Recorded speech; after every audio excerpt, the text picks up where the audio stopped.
official broadcast television provider of Texas Longhorn football is Tom Luganville, Dusty Voracek, and Dave Pasch. Hey, but it's been interesting in the second half, every one of those, hasn't it?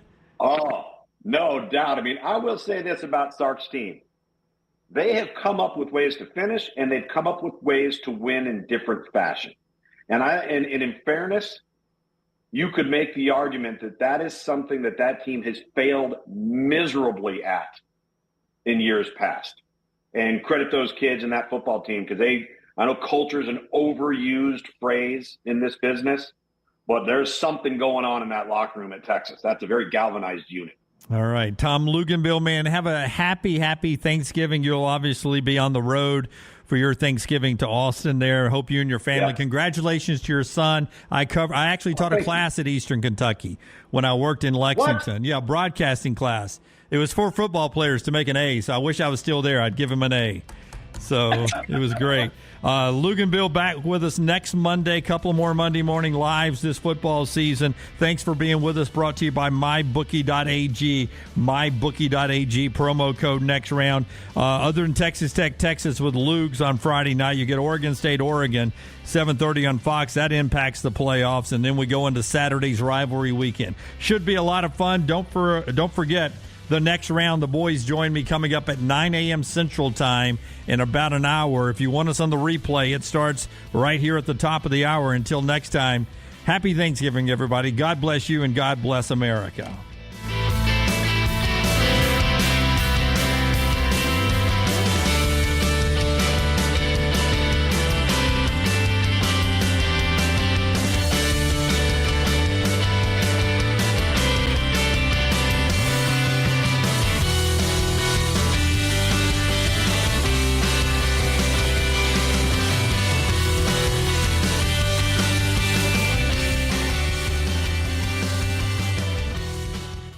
Hey, there's nothing worse than waking up to a plumbing problem. Don't get caught in a flooded house. Call the guys at Hemp Hill Services. Adam, Chad, and the team at Hemp Hill are the only ones I trust to fix it and fix it right the first time. Hemp Hill Services does it right and always at a fair price. For all of your plumbing, cooling, and heating needs, trust the name that Birmingham has trusted since 1954.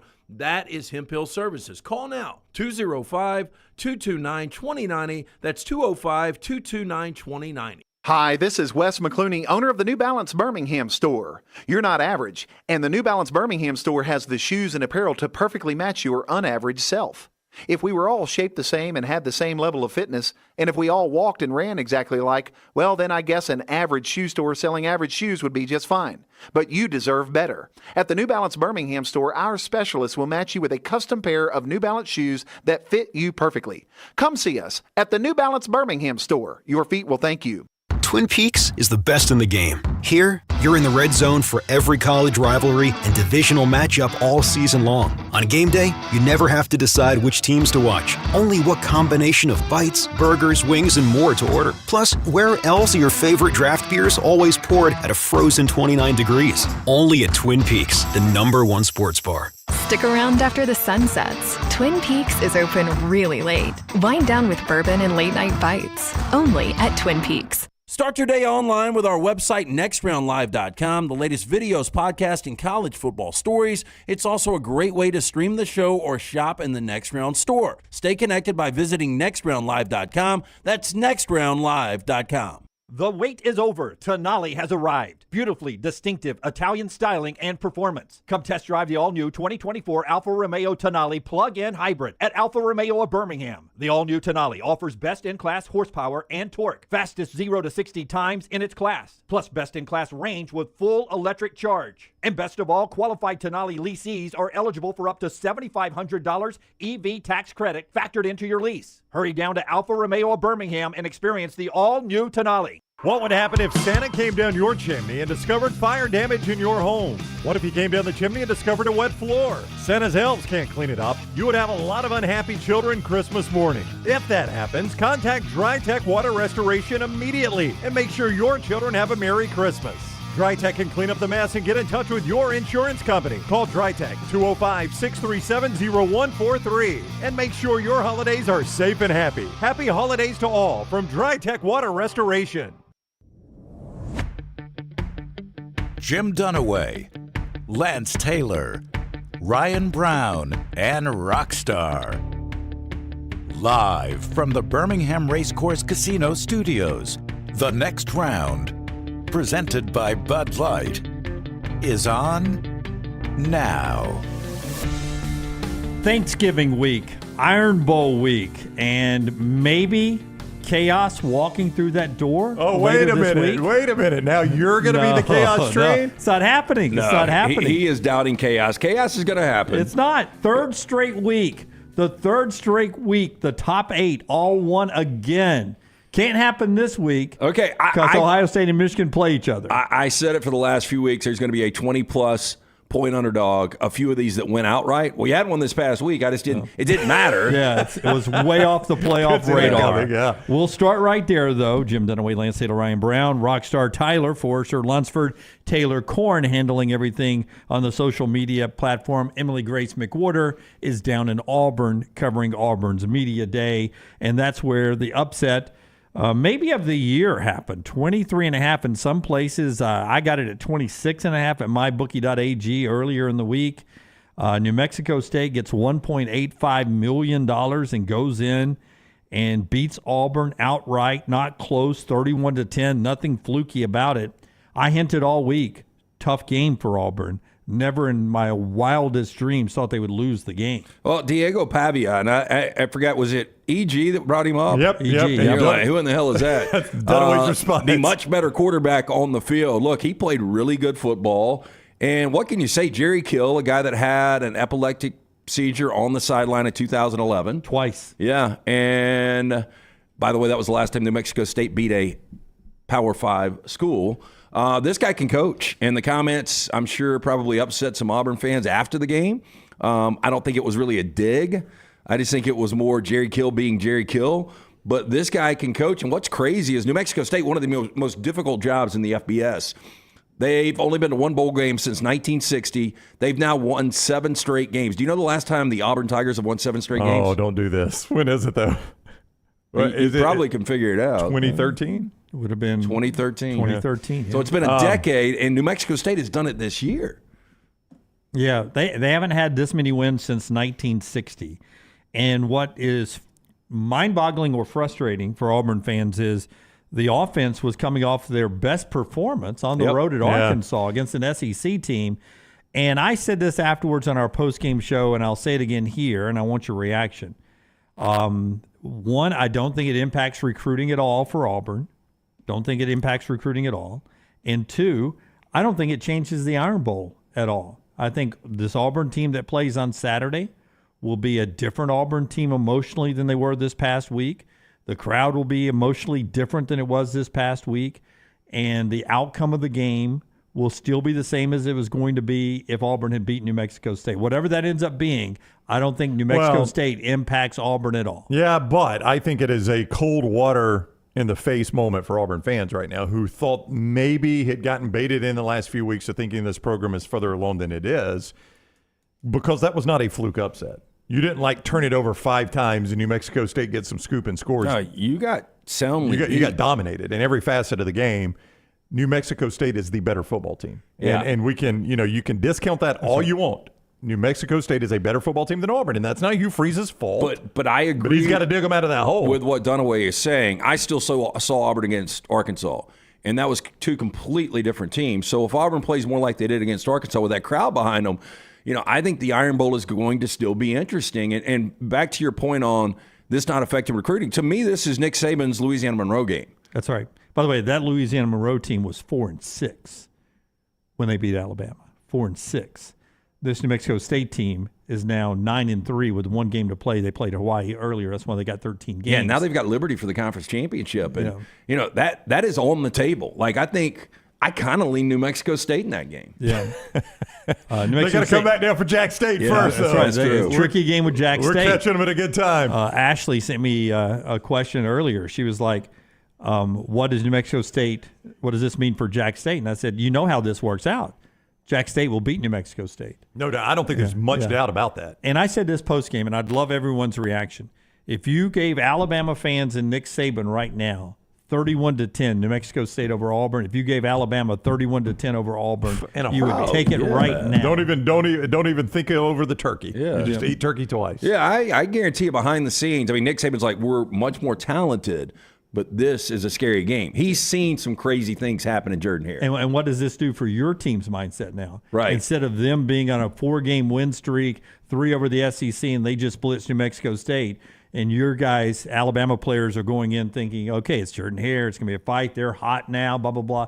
Now they've seen all week long that, they got beat by New Mexico State. And if you were somebody, we got Georgia next week. For those that are in the chat room, I'm sure having in look saying Dunaway's doing everything he can to put a positive spin on this. It can't all be positive though. I mean, it's a horrible loss. Yeah. I'm just saying there is zero impact on the Iron Bowl. Because people are saying now, Alabama by 50, Alabama by 100. Look, Alabama could have won zero impact on the Iron Bowl. If Auburn had a bye, Alabama could have won the Iron Bowl by 50. I mean, I'm with you. I don't know that it had any impact at all. Yeah, but this thing goes from if Auburn would have won this past weekend, which everybody expected them to, and then they would have shocked and upset Alabama, an 8-4, that would have been an A+ season. Now, I still think you can turn around with a win over Alabama. You still have a B+ season at 7-5.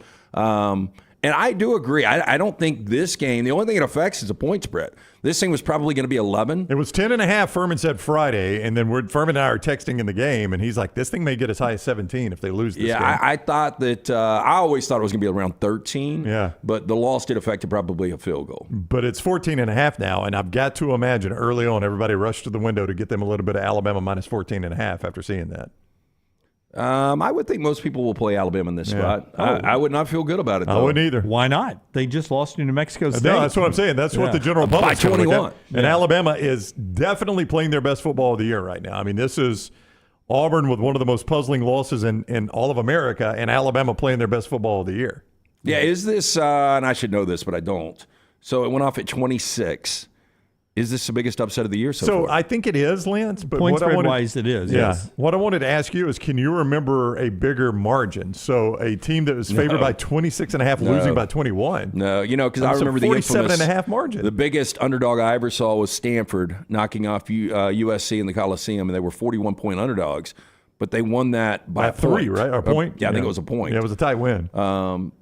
Yeah, I mean, these big, massive underdog wins are typically a one-possession game. Yeah. Yeah. I've never seen that. Yeah, like if you mirrored the line 23.5 or whatever you got. Yeah, if we were to play this, I mean, our upset alert is over. Yeah. Oh yeah, if I'd had New Mexico State. I almost did it. I almost did it. Did you really? I almost did it. Yeah, I mean, it's over because what do you get for that? A 21-point win on a 26-point dog? You get 26.5 points for that. 26.5 points. Yeah.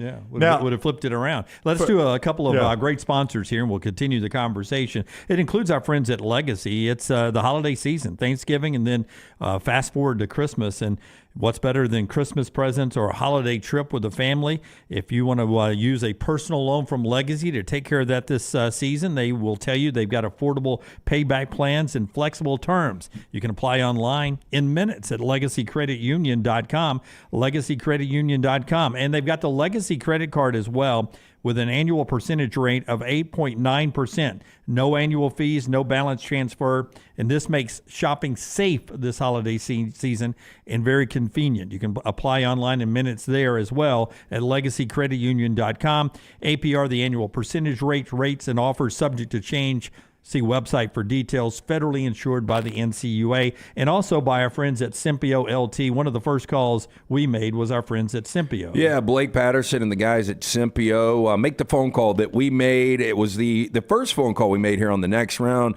Simpio, they're going to take care of all the BS in every single office.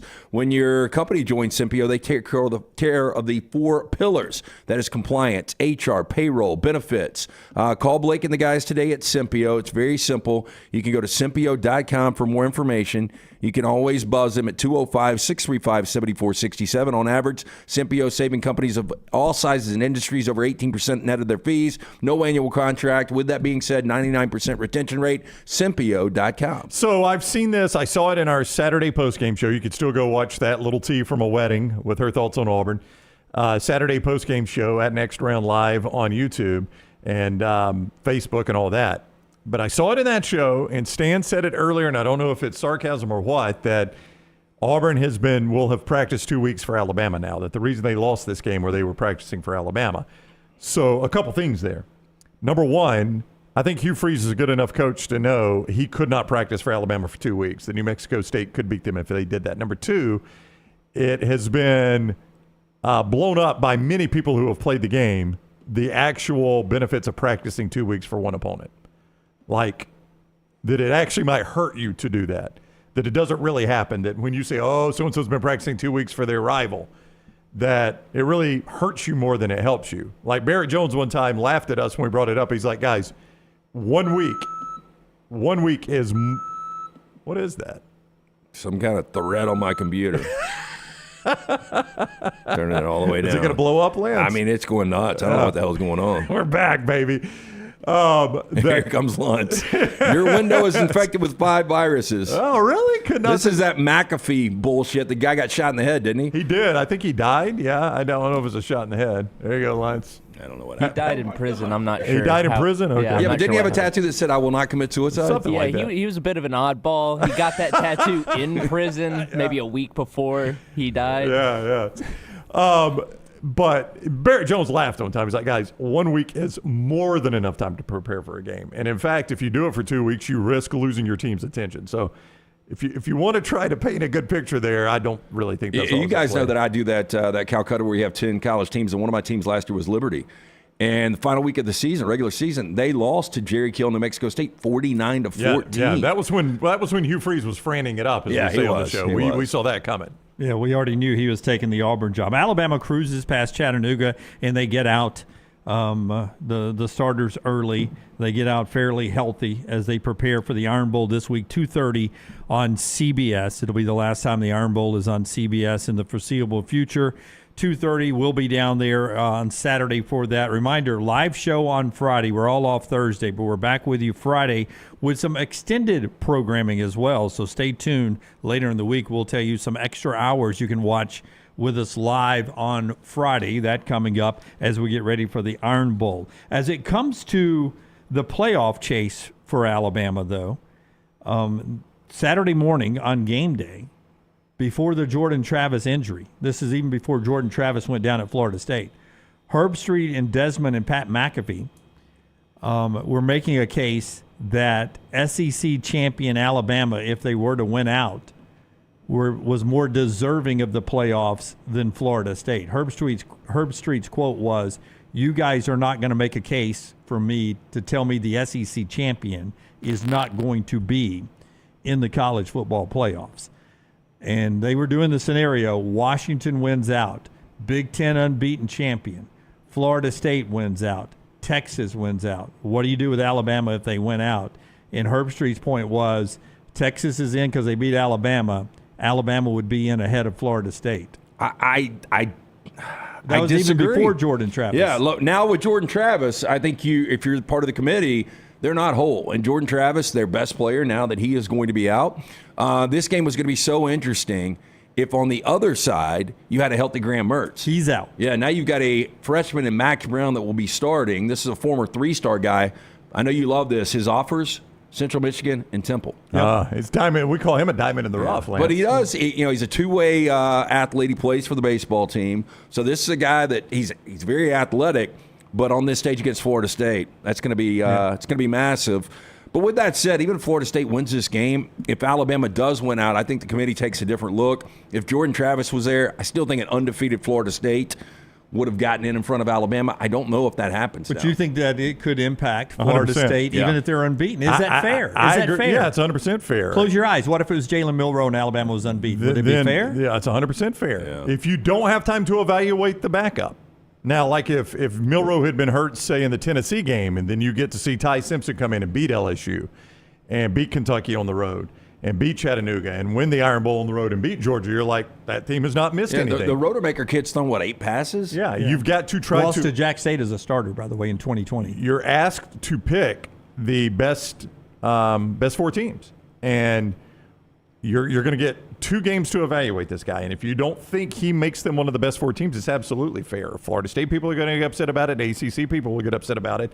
But it's the only way you can do it. In 2014, we put Ohio State in with a 3rd-string quarterback, and they won the national championship. Yeah. Now, again, you'd have to go back to 2014 and remind me, well, the debate really was Baylor and TCU. And that third string quarterback might not have been in there if the Big 12 had played their cards right. Because they were the 4 seed, Ohio State was. Yeah. And the Big 12 tried to scam the system by saying, we're not going to pick one of these two teams. We're going to make them co-champions and make you pick. And the playoff committee was like, we're not playing that game. We're putting Ohio State Well, I in. think Alabama would have 3 things going for them. The reputation of the SEC, the fact that Jordan Travis wouldn't be there, and lasting impression. You beat a Georgia team after the Jalen Wright run on Saturday. I mean, they just picked up where they left off against Ole Miss. Was never close. Yeah, I mean, they have woken up, and they're not going back to sleep, I wouldn't think. And your last... By the way, it's hard right now to imagine even Alabama beating that Georgia team to even bring all of this into scenario. but if they do, that's But I your do last think Alabama impression. is the second-best team right now in college football. If you do, that's your last impression. And that's why Alabama will get in front of Florida State. And I know people in the chat room are saying you can't drop if you don't lose a game.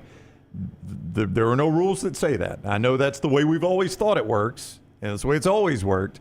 But the selection committee is charged with picking who they think are the 4 best teams. And I absolutely believe Alabama beating Georgia would be in front of Florida State. I think Bobby Huggins would have won a national championship if Kenyon Martin doesn't go out and he breaks his leg here in Birmingham, right? Yeah. CUSA tournament. Cincinnati, yep. And did they still get a 1 seed, or did they bounce them back to a 2? I can't remember. I think they got a 2 seed. I think they did bounce them back to a 2, and they ultimately didn't get to a Final Four. It didn't matter without Kenyon Martin, but you lose your best player to an injury. I think you've got to evaluate that. And the dirty little secret, I don't think it's a secret, but the dirty little truth here is much like the NCAA basketball tournament, the goal of the selection committee in football is to build the best television product.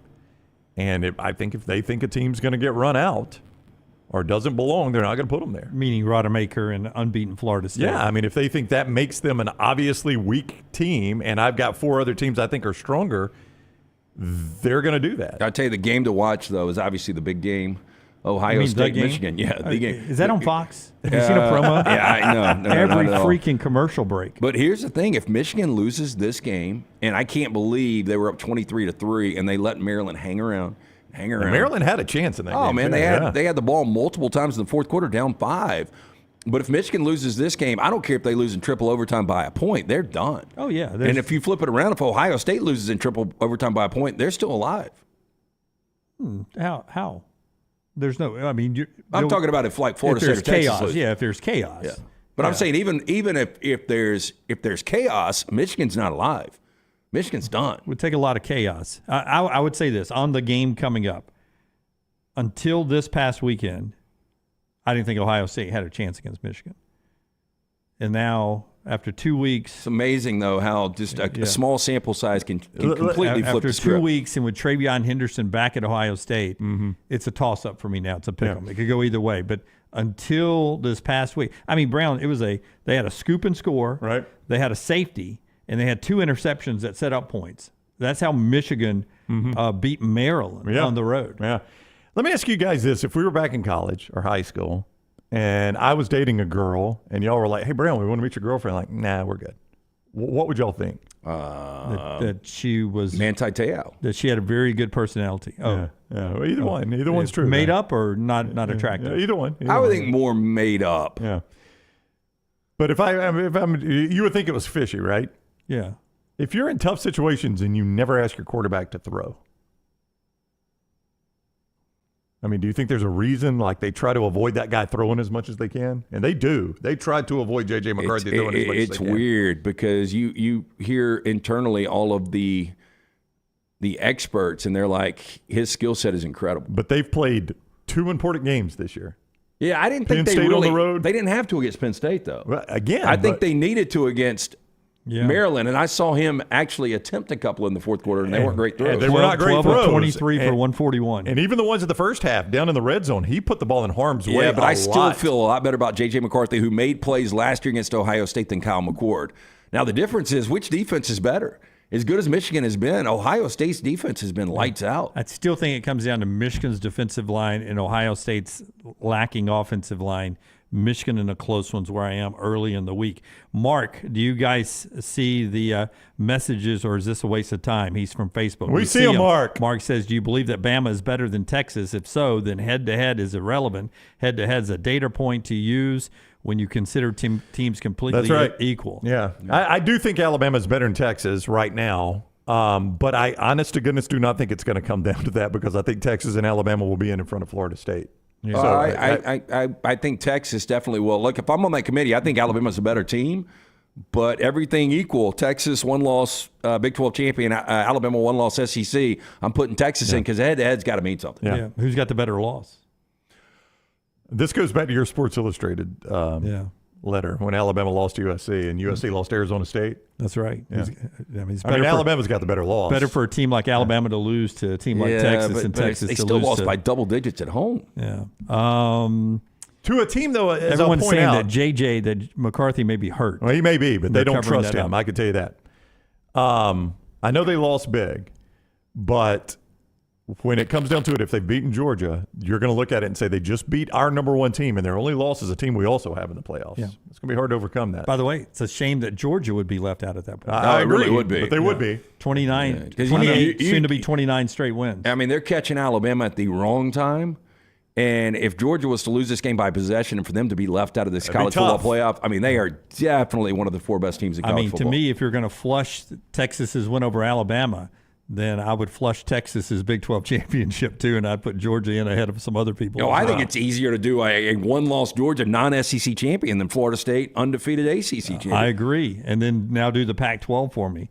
If Washington wins out, they got to be in. Pac-12, we'll get to that and all the other football, but Tyler Booker joins us next. It is Iron Bowl week, so we'll talk to the Alabama offensive lineman. Show being brought to you by our friends at Odie's. Tell us about our friends at Odie's. Yeah, live music every Friday and Saturday. 2 locations now, the original in Crestline, one in Homewood right there on the corner of Broadway and Oxmoor. Enjoy the great food from Rodney Davis for more than 3 decades now. Award-winning wings, delicious burgers, my personal favorite, the Diablo sandwich, ice-cold beer buckets full of the Bud Light. Can't wait for this Wednesday night. It's the craziest trivia night of the year, the night before Thanksgiving. Join us, Crestline Village, right there, Odie's Tavern. And also by our friends at Way to Wellness. Leslie was at the beach this past weekend. Sent us a picture with a little next round koozie.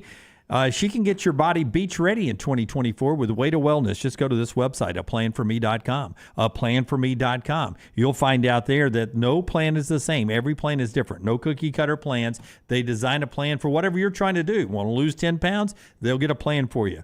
20 pounds, 60 pounds, they can make it happen. Control your blood pressure, cholesterol, they can make it happen. It's aplanforme.com, aplanforme.com. It takes you to the Way to Wellness site. No contract, no sign-up fees, and your first consultation is free. It's Way to Wellness, your journey to healthy living. Call the next round now at 205-734-0923. IV therapy, B12 injections, cryotherapy, and compression therapy all under one roof. It's our friends at HydroLive. Mention next round at checkout. Save 20% off any service. HydroLive's got 3 locations, Homewood, Tuscaloosa, and coming soon to Greystone.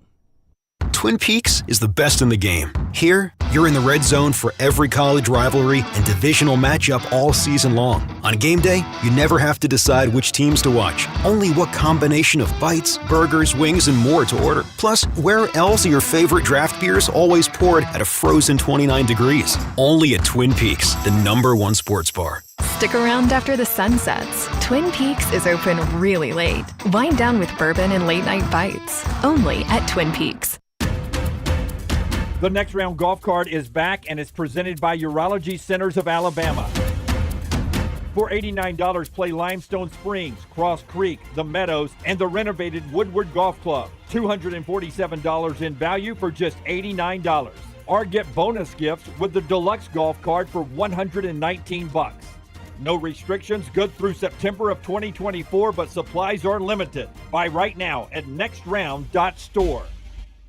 Are you ready to make this holiday season one to remember? Legacy Credit Union is here to make your dreams come true with their lifestyle loans. Whether you need a little extra cash for gifts or you want to take that unforgettable holiday vacation, Legacy has the right loan for you. With affordable monthly payments, flexible terms, and absolutely no collateral required, Legacy Credit Union is your trusted partner for your stress-free holiday season. Apply in minutes. Go to LegacyCreditUnion.com to get the financial support you need to enjoy the holidays to the fullest. Again, LegacyCreditUnion.com. Some restrictions apply. See Credit Union for details. Federally insured by the NCUA. today. A legendary coach once said, "It's not the will to win that matters, it's the will to prepare to win." Bryant bankers have the dedication and experience to put together a financial game plan that's right for you. Stop by one of the 7 Central Alabama locations today or give them a call at 1-855-4-BRYANT to begin preparing for your financial future today. You'll find out what unbeatable service and legendary results are all about. Bryant Bank, Equal Housing Lender, member FDIC. Legendary comedian James Gregory back at the Comedy Club Stardome coming up this weekend. One show Friday and matinee show on Saturday at 4 and one at 6:30. Stardome.com for more information. He is one of the greatest, cleanest comics of all time, storytelling at its finest. For decades, the unforgettable character of veteran comedian James Gregory has stood grinning, his shirt untucked, his arms outstretched. Carefree welcome to down-home hilarious comedy experience. Again, 444-0008 or stardome.com. It's James Gregory. Want more of the show? Download the app or visit nextroundlive.com for the latest podcast, The Mystery Fifth Hour, our Not For All Ages podcast, The Last Call, and the entire Double Down Media podcast family. All at nextroundlive.com and on the Next Round app.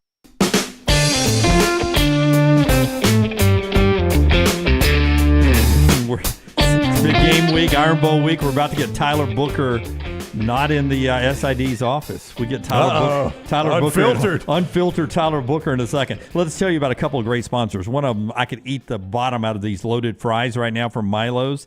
They got those loaded fries, the Mexi fries with queso, bacon, and jalapenos on them, or the saucy fries with grilled ground beef and the Milo sauce and the queso on that. Download the Milo's mobile app. Use the promo code NEXTROUND and get a free loaded fries. That's when you get the Milo's app, and also by our friends at Hemp Hill. Yeah, hey, look, fall weather is here. You need to make sure that unit is keeping up with the changing weather. You can get a $69 fall tune-up from our guys at Hemp Hill Services. For all of your plumbing, heating, and cooling needs, call today, 205-229-2090 or hemphillservices.com. All right, our weekly visit with Alabama offensive lineman Tyler Booker is up now, and he is joining us courtesy of Crane Works and Rental Works. The big guy says check out the big dog, Crane Works and Rental Works. What is up, Tyler? How are you today? I'm great. How are y'all? Doing fantastic. Thanks a lot. There are times games like the Chattanooga game can be challenging. It's sandwiched between a conference game and the Iron Bowl. We could talk all we want about respecting every opponent. I think everybody knows it's an FCS team, but I felt like you guys did what you wanted to do. You jumped on them early, and you were able to get some depth in the game late. Exactly. We definitely were able to, but that's the goal in every game, no matter who we're playing. You know, like I don't matter if we're playing the number 1 team or the FCS team. That's our goal, to go out there and dominate and really be in control of our own destiny, because the only team that can stop us is us. You know, as Brown just said, it doesn't really matter what happened with Auburn this past weekend. With that said, were you watching any of that game? And when did you find out that Auburn had lost by 3 scores to New Mexico State? I wasn't able to watch any of that game. I was actually had some family in town, and so once I saw the score, I was like, "Oh wow, that's interesting." But I know at the end of the day, that has nothing to do with what's going to happen this Saturday, because I heard some of my teammates who have played at Jordan-Hare, it gives their players superpowers. So we just have to be. It is true. Yeah, it's wild. And that in mind, are you looking forward to finally getting a chance to play there and experience that? Because these games at Jordan-Hare are they're legendary. They're what one of the reasons I would imagine you come to play at a place like Alabama. Of course, I've been dreaming of playing there ever since I played the college football video games, and they were so in depth. I remember every time that I played at Auburn, the eagle would fly through the stadium. So I'm just excited to see that. I think you may be in the locker room when it happens, unfortunately. Oh my! I do. I think you will be. I think so too. Yeah, I don't think you're on the field yet. You may be in the tunnel getting ready to come out when they let that thing loose. Yeah, be in the front of the line if you can, maybe. I'll be poking my head out trying to see it. So give me what has the conversation's been like when some of the veterans have told you about Jordan-Hare? How did they describe it? Is really loud, and the person that kind of brought it to my attention the most is Seth. He just talked about how loud it was and how it was louder than Tennessee last year. And the loudest environment I've ever been in life. And I've been to a Travis Scott concert. So. Hey, your unit is playing much better, no doubt. But how much is Jalen Milroe helping you guys out with the quicker decision making? He's helping us a lot because obviously it's a lot easier to block for 3 seconds rather than it is 8. So he's doing a lot better with just faster decision making and also moving around in the pocket because we're really firm on the inside. So the more he steps up, that's when big plays are made. One thing that's now become a back-to-back week problem is somebody not carrying the ball all the way into the end zone for a touchdown. I would imagine if you as an offensive lineman ever got that opportunity, you would carry it for all the way into the stands, I would imagine. What's going on there? Why is it your generation always doesn't carry the ball into the end zone? Well, first and foremost, I know if I ever get the opportunity to score, I'm diving just to make sure. we want to see you do the flip. Yeah, flip when you dive. Yeah, I'm doing the flip just to be safe, but I'm not sure why. I think guys get a little excited to celebrate, and obviously Ty. I don't know if you guys know or not, but Ty's one of my best friends. He actually is a big part of the reason why I came to the University of Alabama, and I was on the sideline, so I'm cheering, going crazy, like, yeah, Ty. And then the replay come on, and like my heart sunk. It felt like I dropped the ball. But Ty's good now. We talked about it. He's going to learn from it, obviously, but something that we can laugh at now. I'm sure there are a lot of things. Tyler Booker is with us, courtesy of Craneworks and Rentalworks. The big guy says check out the big dog, Craneworks and Rentalworks. And Tyler is on the JohnstonRVCenter.com hotline. I'm sure there are many things that set Nick Saban off. Is that one at the top of the list? We'll see in meetings today. It was kind of scary because you didn't see the immediate reaction. So I think just keep tying your prayers today. Hey, so this past week, I watched a documentary, BS High. Do you know where I'm going here? I sure do. Okay, so take me back to that game. IMG, you're playing for IMG, and you guys are playing Bishop Sycamore. And, you know, the weird thing is, I guess you knew nothing about this team because it wasn't even a real team.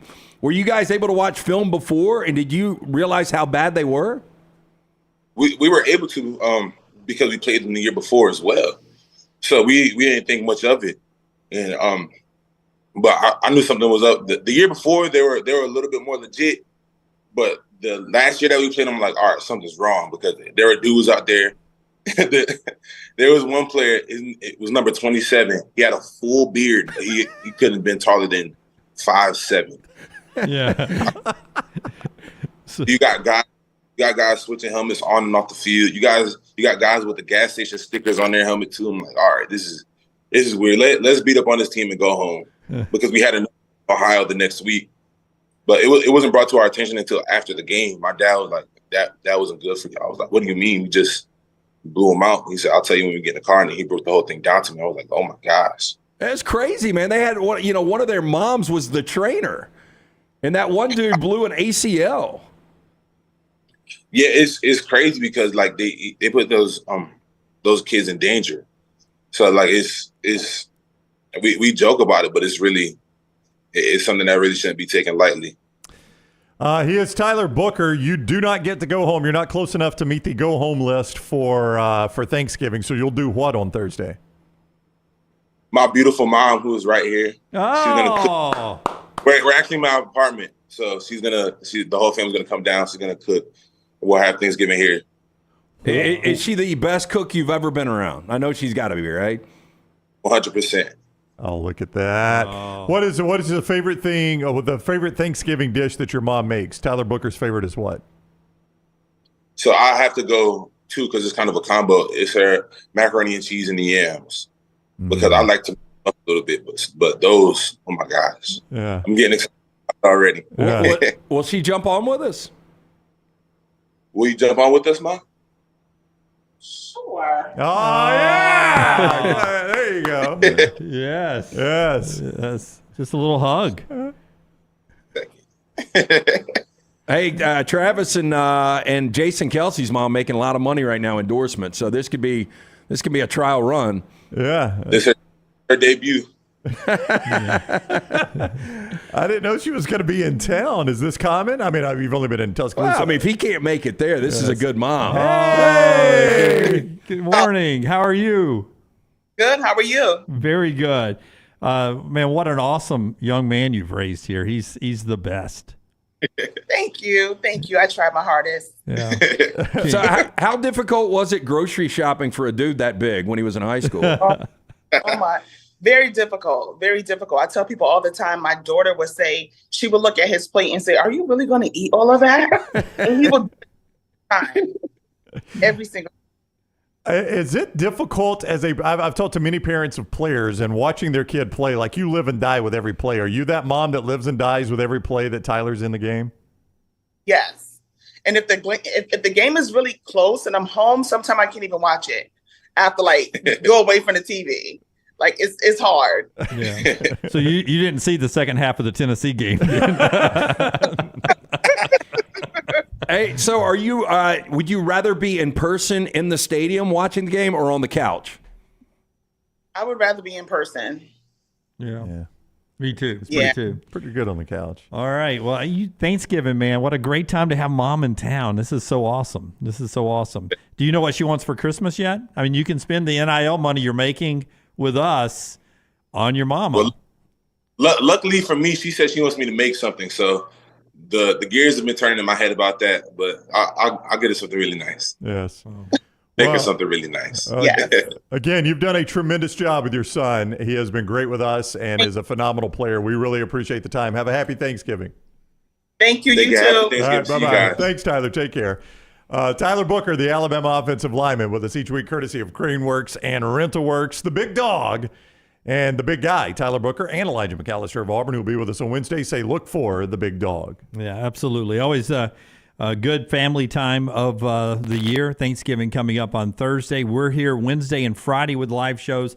Actually, a bigger show on Friday. More details on that as we get closer to the Iron Bowl coming up this weekend. And Brown and EG and I and everybody with you on the pregame shows and postgame shows coming up Saturday. The next week, all of us are in Atlanta for the SEC Championship. So it's that time of year. And hopefully, somehow, we can be in the college football playoffs again this year and have a typical postseason that we're used to in these parts, all coming up. Show being brought to you in part by our friends at Michelson Laser Vision with that look ahead there. Yeah, make the phone call that I made. And right now, if you get screened out, you are a candidate, and you get the procedure done by New Year's Eve, you're going to save big. It is a special right now on the next round. Stop procrastinating. The gift of sight this holiday season, 205-969-8100. Ask for Amy. Tell her the next round sent you. Again, they're going to hook you up with a hassle-free consultation. 0 to lose to find out if LASIK is right for you. I've still got 2015 vision, better than 2020. More than 2 decades ago, I got the procedure done. 205-969-8100 or MichelsonLaserVision.com. All right. When we come back, we'll get back into the football that happened on the field this week. Some more playoff conversations, setting the table for the Iron Bowl, best and worst of the weekend. Show being brought to you in part by our friends at Maestro Dobel Diamante Tequila. Did you get a chance to try it this weekend? Maestro Dobel Diamante. If you didn't, ask for it by name. Made with 100% pure agave, aged in Eastern European oak barrels.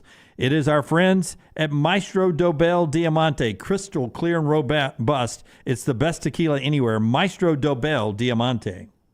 You can't ignore the elephant in the room. Watch it at Roll Tide Pods on YouTube and wherever you get your podcasts. The wait is over. Tonali has arrived. Beautifully distinctive Italian styling and performance. Come test drive the all-new 2024 Alfa Romeo Tonali plug-in hybrid at Alfa Romeo of Birmingham. The all-new Tonali offers best-in-class horsepower and torque, fastest 0 to 60 times in its class, plus best-in-class range with full electric charge. And best of all, qualified Tonali leasees are eligible for up to $7,500 EV tax credit factored into your lease. Hurry down to Alfa Romeo of Birmingham and experience the all-new Tonali.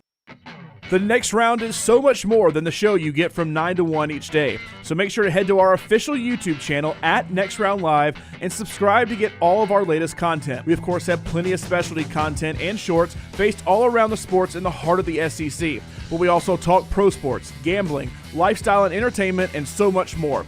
It's the Next Round YouTube channel where you never know what you're going to find next. Subscribe now to see the latest content and get notifications when we go live. That's at Next Round Live on YouTube.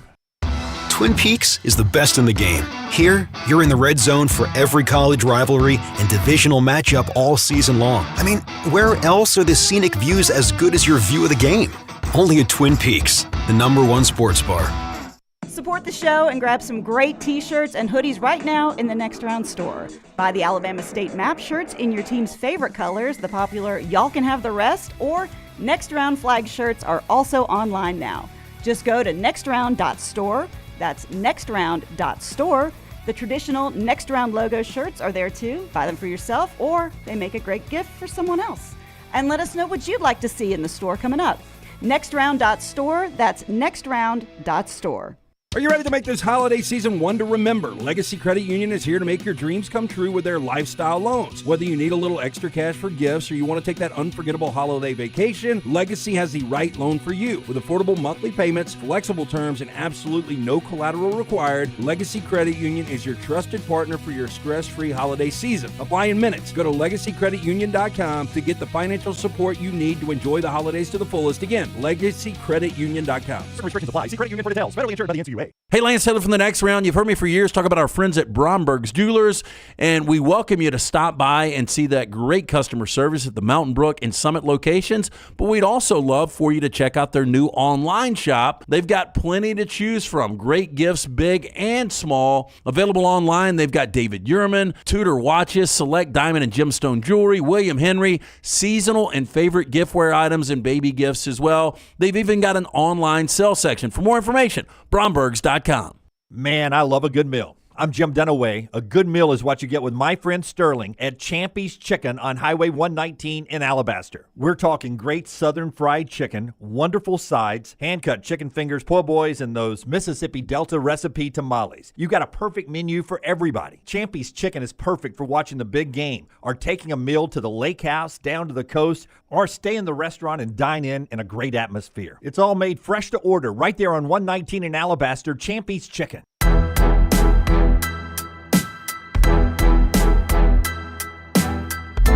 Hugh Freeze, after the loss to New Mexico State, probably the lowest I've seen him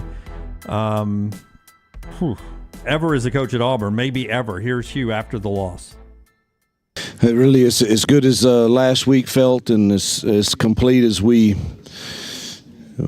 played in all three phases. It was the exact opposite today, and it's very disappointing. Our university deserves a better effort than that, and that's my job to make sure they give that, and we did not today. It'll test us.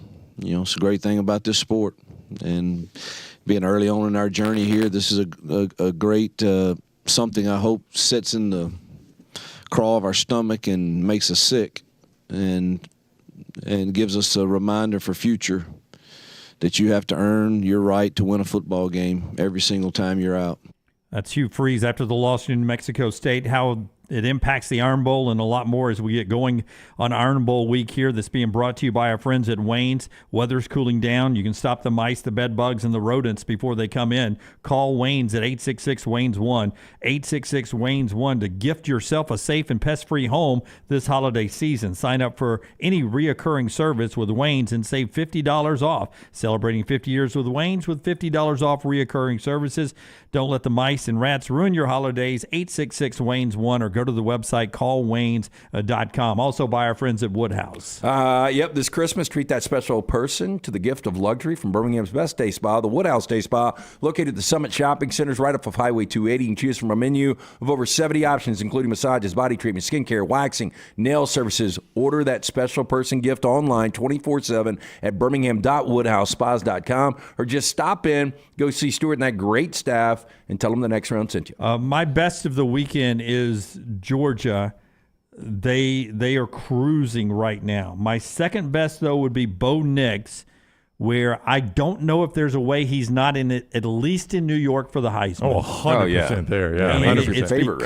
it's becoming well, he still has 2 more games, I guess, before the vote that could potentially knock him out of the conversation, but it's looking like he's actually going to win the thing. I don't know. I don't know. I mean, Jaden Daniels is a much better player. A&M is doing everything LSU is doing everything they can to get Jaden Daniels this trophy. He played to the very end against Georgia State to make sure he got his 8 touchdowns. Which is a little ridiculous. It is, but that's what they're doing. That's all they got left. But he's the best player in college football. I don't think there's any doubt. I mean, right now, Bo's having a great year, but he's more of a facilitator. He's more of that point guard. And Jaden is doing everything. And I think if you look at level of competition, it's not even close. I mean, Oregon is their schedules. Yeah, in fact, now they have no top 25 wins. As soon as Utah falls out of the college football playoff rankings, they'll have 0 top 25 wins. Yeah, and that's a problem, by the way, for Oregon as a one-loss conference champion, assuming they're head-to-head with another one-loss conference champion. That schedule is going to become a problem. Yeah, and I'm not so sure that Oregon's going to beat Washington in the rematch. Yeah, well, they get Oregon State this week, so they've got a chance at 2 ranked wins coming up. Yeah, but Washington, watching Penix in those conditions, and people were like, man, his numbers are terrible. Well, if you watch the game, it was a damn sleep for the first 3 quarters. Awful. And, the throw that he made there to Adunzi to basically end the game, I mean, look, he knew exactly where he was going. Then there's nothing you could do about it. I mean, Penix is a better quarterback than Bo Nix. Oh, I disagree with that. Oh. You'll see at the next level.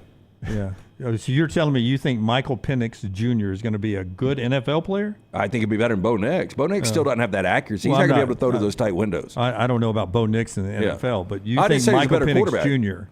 I think he's a better quarterback. Yeah, I disagree. Yeah. I disagree with that. Daniels is the best of the group. Would you at least give me that? He may not win it, but he's the best quarterback of the group. He is the best player in college football right now. He's been the better quarterback this year. Yeah. Yeah, absolutely. And last year. I don't know why we have to qualify it as just this year. He's the better quarterback. Well, because have you seen Penix's previous years? Yeah, he had a good year. He had a bad year. Then he had a good year, and he's had a great year. A little bit like Jaden Daniels. Yeah. Really, I mean, really Penix has had a bigger sample size than Bo Nix. Yeah. Yeah. I mean, Penix has had 3 really good years. But anyway, I mean, I think Jaden Daniels is the best of the group. I do not know if he'll win it because Heisman voters are generally programmed to give it best player, best team. And in that group, that's probably Bo Nix, best player on the best team available. And the better story is Bo Nix. It is. So I don't know how this turns out, but I do know that if I'm Texas A&M Saturday, it's going to be all about Jaden Daniels. Yeah. By the way, still a scenario where Oregon doesn't even get a shot at Washington in the Pac-12 championship game. All it would take is Oregon losing to Oregon State, which is not out of the realm of possibility. Not at all. And Arizona beating Arizona State, and Arizona, which is likely. Yeah. And Arizona then is in the Pac-12 championship game because Arizona has gone. You don't want to play right now. As Arizona has gone on this unbelievable run here, and they are a team that right now looks unbeatable. Yeah, Jed Fish has done an incredible job of that team, and they beat the eyes out of Utah. Yeah. Yeah. From the get-go. Yeah. They were favored in that game. I remember us talking about it Saturday morning like, this looks weird, and there's a reason they were favored in that game. They're the better football team. No, it wasn't like they poured on points at the end. They beat them early and often to blow them out in that game, and Noah Fafita has been unbelievable. 42-18. They put 42 on Utah's defense. Yeah, that gets weird, obviously, if that happens. Obviously Oregon is out of the conversation at that point, and then Washington better hope they can beat Arizona, or they're out of the conversation too. The Big 12 has a chance to get weird if Texas Tech beats Texas. And then the playoff situation doesn't matter at that point because Texas is out of it. But that is a wild scenario if Texas Tech happens to win that game. There's like 5 different teams that could end up being in the Big 12 championship game. Yes. The cleanest slate is if Texas and Oklahoma State both win, they're in there and they'll play each other. Yeah. But, of course, if you're sitting on the outside wanting Texas to lose, you're hoping for all the chaos you can get with the championship games coming up. Best of the weekend or worst of the weekend for you, Brownie? Can I pass right now and come back to me? I was not prepared for best and worst of the weekend. Do you have a best? I know your worst. The worst was USC. And, look, in Lincoln Riley – I don't know. I don't know what to say. Great years at Oklahoma. Had a really good regular season last year, but the defense is much worse this year, and the offense wasn't good. Caleb Williams doing everything he can. I saw somebody in the chat room saying he's not elite. He is elite. It wasn't his fault. He made one throw that was questionable, but it was a great pick by the corner. It was a one-on-one situation, a lot of contact there, but just a good defensive play. 3 turnovers, 4 sacks, 3 rushing yards for that offense. Yeah, but he only turned it over one time. Yeah. I'm just saying for that offense. Oh, that he's look, in you know what charge they averaged on the ground? A foot. Yeah. A foot? Yeah, that's what they rushed for, a foot on 22 carries. They had 3 total yards, and on the other side, 199 yards for UCLA. They got physically beaten. There was one team playing for their coach and UCLA playing for Chip Kelly, and one team that just didn't really care. It was their final regular season game of the year. It looked like it, too. Can't imagine how many of these guys are going to opt out, and you know Caleb Williams is. And there'll probably be a handful of guys, and I don't know what happens going forward. Yeah, if I'm a mid-tier team, I pray the Dan Mullen to catch USC in a bowl game. The Dan Mullen tweet is what Forge has up from Dan Mullen. Are we sure that they have the right coach on the hot seat in LA? Okay, Dan Mullen is a dumbass. I think everybody knows that. On the hot seat, the dude was 11-1 last year. Look, it was terrible, and I would not consider him an elite coach anymore. I wouldn't put him in my top 10 coaches of college football. Who, Lincoln Riley? No. I kind of agree with Lance, yeah. I mean, after what I have seen and losing 5 of 6, when you have one of the best quarterbacks, and people can roll their eyes all they want, in the history of college football. Yeah. And, I forgot who it was. I guess it was Dusty Dvorak was on the game, and he's like, man, I've covered college football, a good portion of my life, and he's like, he's one of the best players I've ever seen. He's that good, and they're losing because there's so many things going around them, and they're not all playing for the common cause, and it's been very disappointing. And again, I don't know what happens moving forward. They go to the Big Ten. The recruiting hasn't been great. Do you pull up USC's schedule for next year? Because Lugan Bill and I were talking about it on Monday Morning Live. Tell us about Hemphill. Yeah, best for me, Rams end up winning that game. I know Drew Lock had to come in. I gave Geno Smith a lot of credit. He made a big throw to DK Metcalf, put him in a situation where Jason Myers could have won the game winner. He misses a 55-yarder. Rams escape with a 17-16 win. And I've never seen Jack that pumped up about a Rams game. So that was special. That was fun. Who am I telling you about? Hemphill, your best and worst of the weekend. Yeah, right $69 fall tune-up right now, 205-229-2090 for all of your plumbing, heating, and cooling needs. Call Adam, Chad, Andrew, the guys at Hemphill Services. Hard to stop a train, 205-229-2090 or hemphillservices.com. So don't rush through that. So Jack enjoyed the Rams comeback? Oh, yeah. He was, it's funny, we were talking before, and I was like, if we lose and we drop to 3-7, the season's over. And he's like, I was thinking about that last night. So he's kind of getting into the Rams a little bit, which is fun. But that was a huge win because you get Arizona on the road next week. You can go to 5-6, and they've got a fighting shot. Cooper Kupp goes out, doesn't play the final quarter with an ankle injury, but it was a fun game. Yeah. So the USC schedule next year as they move to the Big Ten, and I think the reason it makes it even tough, Brown, is what they have out of conference. Well, they open with LSU, and that's a game in Las Vegas. No idea who's even playing quarterback in that game, by the way, for either team. That's right. So, Malachi Nelson will probably be USC You think starter. so? Yeah. I don't know who it'll be for LSU. Could be Garrett Nussmeier. I would think Nussmeier. Could be, unless they go portaling or find him a good freshman. Utah State at home, bye week at Michigan.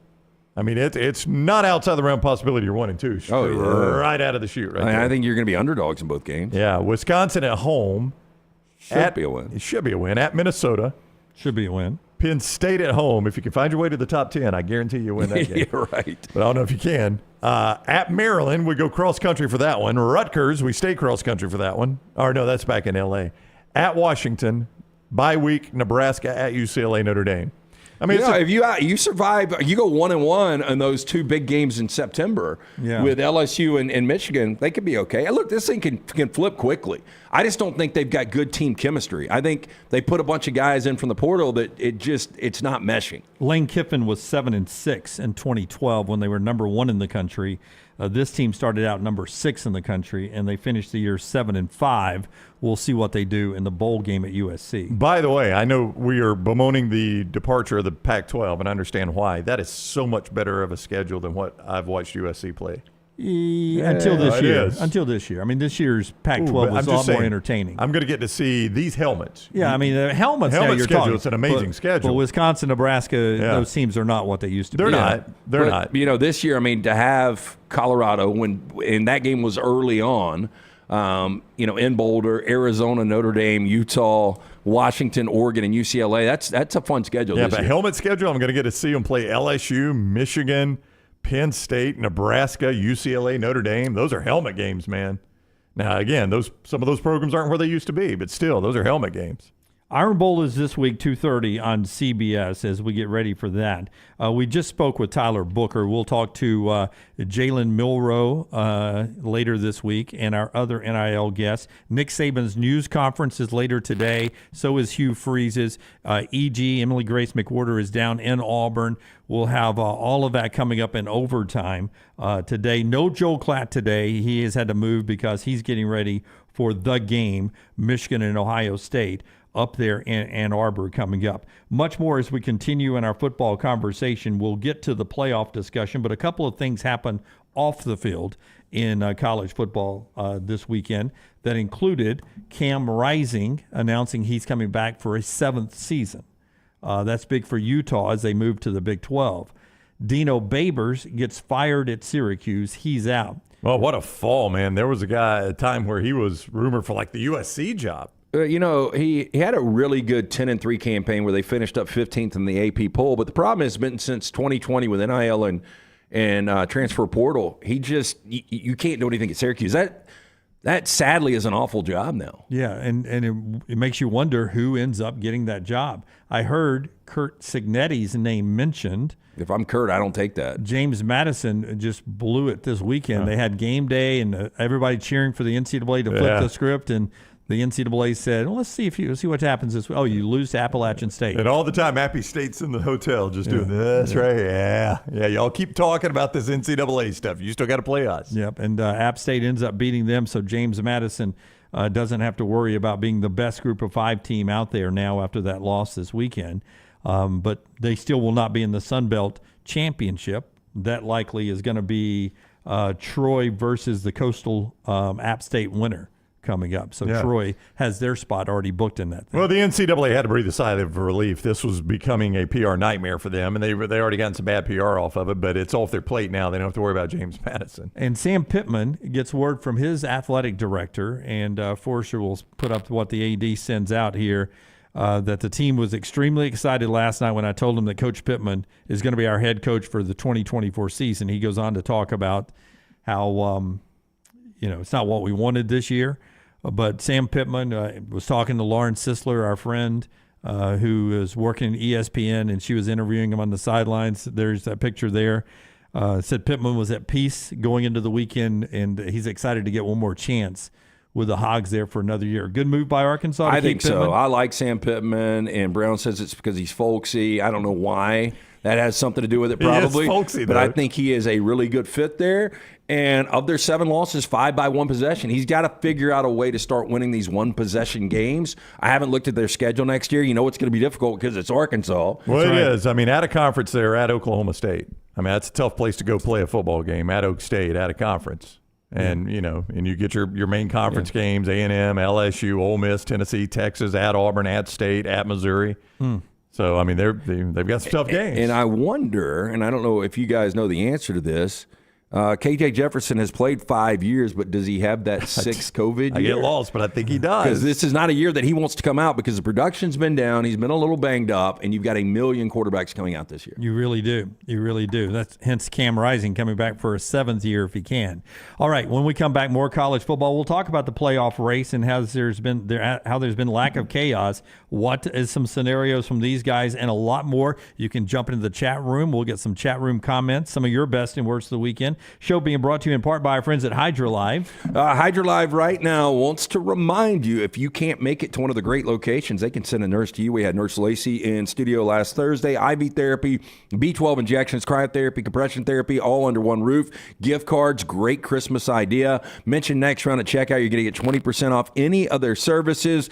New location right there at the corner of 119 and Douglas Baker Boulevard. So 2 locations, Hoover and Homewood right here in Birmingham. If you can't get there, again, HydraLifeTherapy.com for more information. You can follow them on Facebook and Instagram at Hydra Life Therapy. And remember, you can manage your account safely with our friends at Alabama Power and their new mobile app, updated and ready to go with new features. Just go to your Apple and Android stores and just download Alabama Power app right there. Or you can go to the website, alabamapower.com/mobile app to download today with our friends at Alabama Power. Follow Sean Lunsford on Twitter at JLuntz. Thanksgiving is here, and let the New York Butcher Shop be the place to get all of your holiday meal items. Their premium turkeys are fresh, free-range, and hormone-free. The New York Butcher Shop also has a wide selection of chef-prepared side items to help save you time in the kitchen. Pick up a bottle of wine, and your meal will be complete. Turkeys are selling fast, so place your order today. 2 locations to serve you, in Cahaba Heights and on Highway 119 in Greystone. The New York Butcher Shop. Rare quality, well-done service. It's time to start thinking about employee holiday gifts. Consider getting your hardworking guys a pair of Red Wing boots. Each day, your employees are on the job site helping your company succeed, so reward them with comfort at its best. The Red Wing mobile shoe truck can visit your shop and fit your employees with a great selection of boots. Or Red Wing gift cards can be purchased at your local Red Wing store, available in all amounts. Whichever program you choose, your employees will appreciate the quality, service, and selection from Red Wing shoes, and they'll also be thankful they have such a great boss. Reward your employees this holiday season with Red Wing shoes. The Next Round Golf Cart is here. Your chance to play 4 area golf courses for just $89. Get 18 holes of golf and cart at Limestone Springs, Cross Creek, The Meadows, and the newly renovated Woodward Golf Club. That's a value of $247 for just $89. Or get the Next Round Deluxe Golf Cart for just $119. It gets you all 4 courses with cart, plus an exclusive Next Round Golf t-shirt, koozie, golf tees, and a sticker. There are no restrictions. The cart is good through September 2024. Get your golf cart now at nextround.store. A legendary coach once said, "It's not the will to win that matters, it's the will to prepare to win." Bryant bankers have the dedication and experience to put together a financial game plan that's right for you. Stop by one of the 7 Central Alabama locations today or give them a call at 1-855-4-BRYANT to begin preparing for your financial future today. You'll find out what unbeatable service and legendary results are all about. Bryant Bank, Equal Housing Lender, member FDIC. Tom Luganville here for Jack's Western and Outdoor Wear. For great holiday shopping for the whole family, this place is a must. Jack's carries all the name brands in boots, hats, and apparel, including the Kynes Ranch brand, as seen on Yellowstone. You might not look like Kevin Costner, but you can dress like him. Jack's also has the only Ariat shop within a shop in the state of Alabama.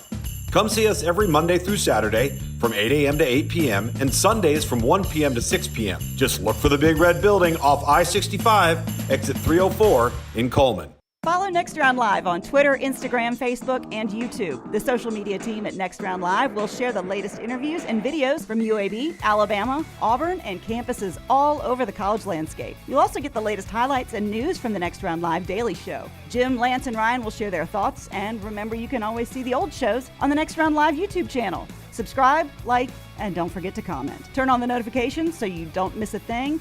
It's Next Round Live on Twitter, Instagram, Facebook, and YouTube. Jim Dunaway, Lance Taylor, Ryan Brown, and Rockstar. Live from the Birmingham Racecourse Casino Studios, The Next Round, presented by Bud Light, is on now. A reminder, all of our video and audio platforms, you can go back and hear Tom Luganville on Monday Morning Live, 60-minute breakdown of what we saw this past weekend in college football. He's got some thoughts on the playoffs. I'll get these guys' thoughts coming up here in just a second. Also, Tyler Booker already on the show today, the Alabama offensive lineman, all being brought to you in part by our friends at Harbin's Outdoors. Got to spend some time with our friend Jeremy Harbin. Harbin's Outdoors, award-winning landscape company specializing in installing custom fiberglass pools, landscaping, and hardscaping. He made one of his signature go-to appetizer dishes. So andouille sausage, his dipping sauce, a mixture of grape jelly and mustard. Okay. Heats it up. Yep. Unbelievable balance in that spice. Fantastic. Great dude. Former firefighter. Learned how to cook when he was a first responder. Is it Harbin's Outdoors or Harbin's have a restaurant now? I'll take you to one. Hey, he can do both. The dude can do a lot of great stuff. Find him on Instagram at Harbins_outdoors. See that work for yourself. Again, just did finish my backyard a couple of weeks ago. You can call or text Jeremy directly. Tell him the Next Round sent you. 205-300-0718. That's 205-300-0718. And our playoff conversation being brought to you by our friends at Maestro Dobel Dobel Diamante tequila, the best tequila in the land. The committee may need a couple of shots if there's no chaos at any point to try to figure out who's in the playoffs and who's not. 100% pure agave Maestro Dobel Diamante, aged in Eastern European barrels. Ask for it by name wherever you get tequila. Maestro Dobel Diamante tequila. Do you wish, simple question, do you wish it was 12 teams already? Or are you happy with 4 in this year? I wish it was 12. If it was 12 right now, this would be a lot easier to sort out at 12. Yeah, here's the reason I wish it was 12. As good as Michigan looked a couple of weeks ago, they haven't looked that good the last couple of weeks. Georgia is the only team really that has looked kind of unbeatable to this point. So I think you would have 12 quality teams that any of those teams could win at least first round, maybe even a second round matchup. I just think there's so much balance right now in college football. And I think there's a lot of teams that are deserving to be in this playoff. Yeah, I think any more meaningful college football I'm for, and 12 teams would give me more meaning. But on the flip side, and you've always brought this up, it would be taking away a little some of the nuance of what we are getting right now. It would, yeah. I know there were Alabama fans out there Saturday night glued to Oregon State, Washington, and Texas, Iowa State, pulling for that upset just to try to clear the path. Just needed one of them to happen just to sort of loosen it up a bit. And I know because it happened while we were on the postgame show when UNA went up 13-0 on Florida State. The chat room was like, oh, gosh, this isn't happening, is it? And then, unfortunately, I flipped over just in time to see Jordan Travis break his leg, which is terrible. But I'm just saying, you're right, Jim. I mean, this would eliminate some of that. Now, I would say, and I'm interested to see how this feels moving forward among the fans. Like Georgia right now would be like, we know we're in the playoffs. There's all other than losing to Georgia Tech and the SEC championship game, and that might not even knock us out. We know we're in. Michigan, Ohio State loser would be in the best spot. Yeah, they're in. I just wonder. Yeah, because that's a 3-touchdown point spread either way against Iowa, right? I mean, there's zero shot. And the final score may be 21-0. It could be, but either way. I just wonder if you're an Alabama fan right now, would you be like, yeah, we're probably in the playoffs, or would you be like, God, I want to get that first round bye?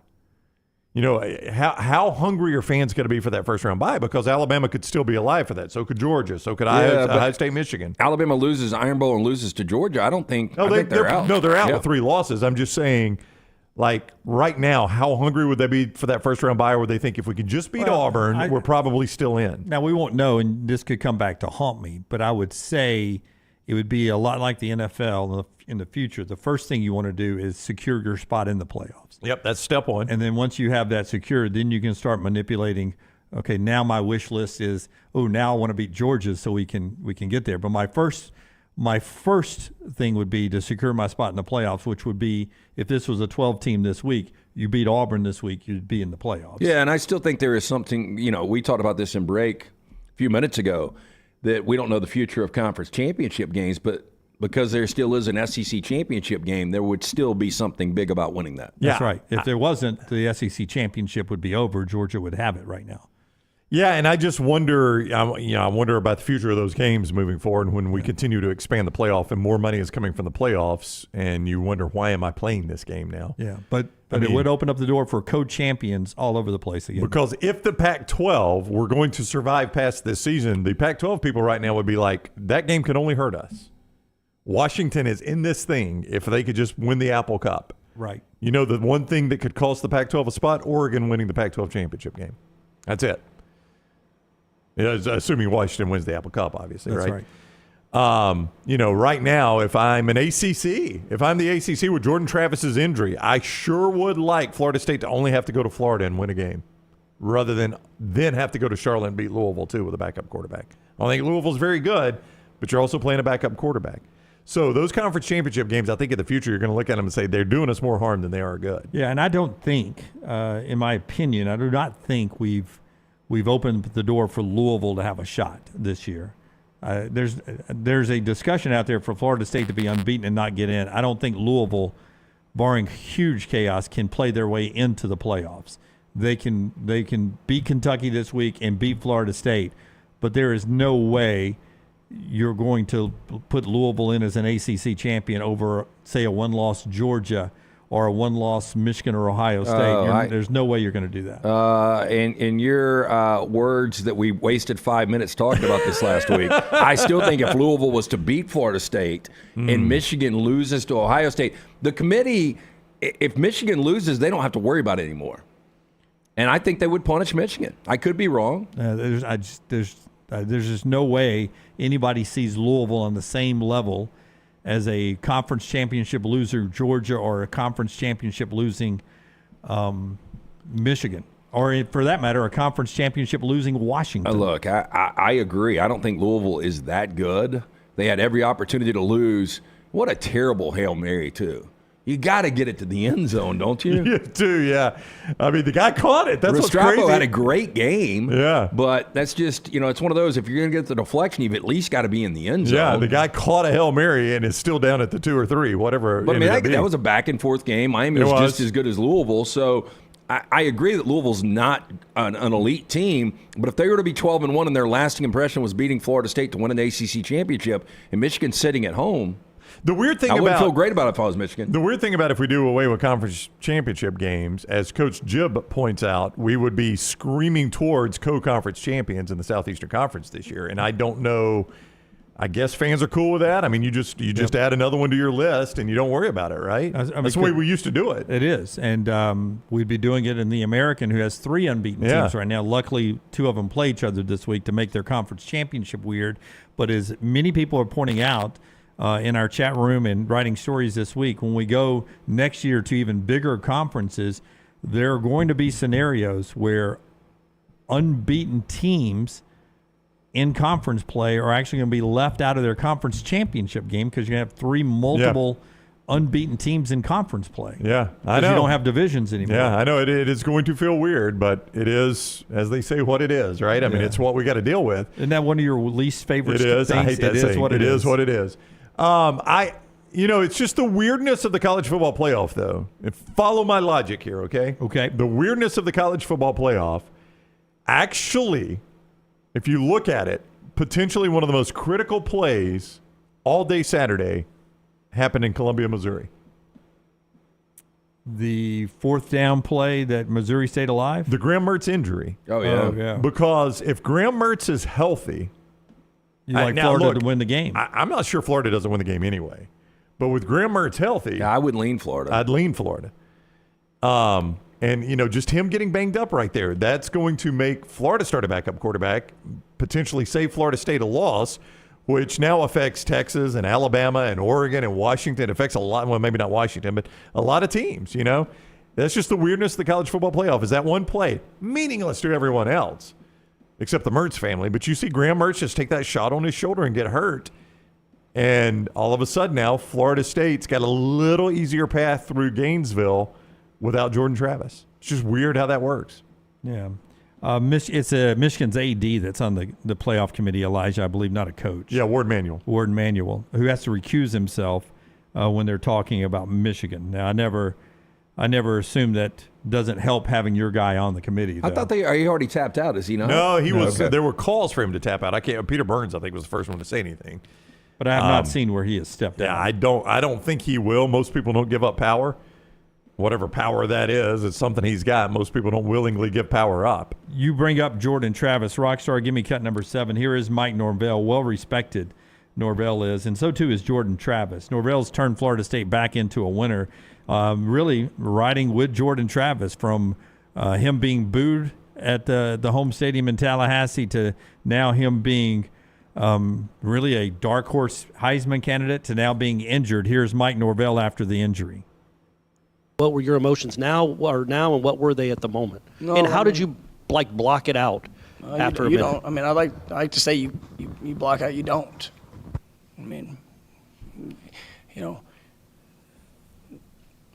coming in, we knew this was Jordan Travis's last game at Doe Campbell Stadium. I wanted to see him, have a special game, special experience, and for any time somebody gets hurt, I don't, it hurt. I mean, it's painful to see. It's painful to have to go through, and I mean, you just want so bad for that kid, because he does everything right. He really is just a special young man, and it was. I can't say that I did block it out. It was, you go and you coach and you do everything, just like I said earlier, for the players that are, that are out there on the field. Well, I owe it to them too. But the way that they competed, the way that they fought, the way that they were responding was a lot of what, I even needed at times, because you see their desire to go out there and to do all they can to make sure that we finished as good as we could be. And, they showed it in their response, and we have the responsibility as coaches to do the same. He's got to talk now a lot about how good this team is and how they are, still good without him.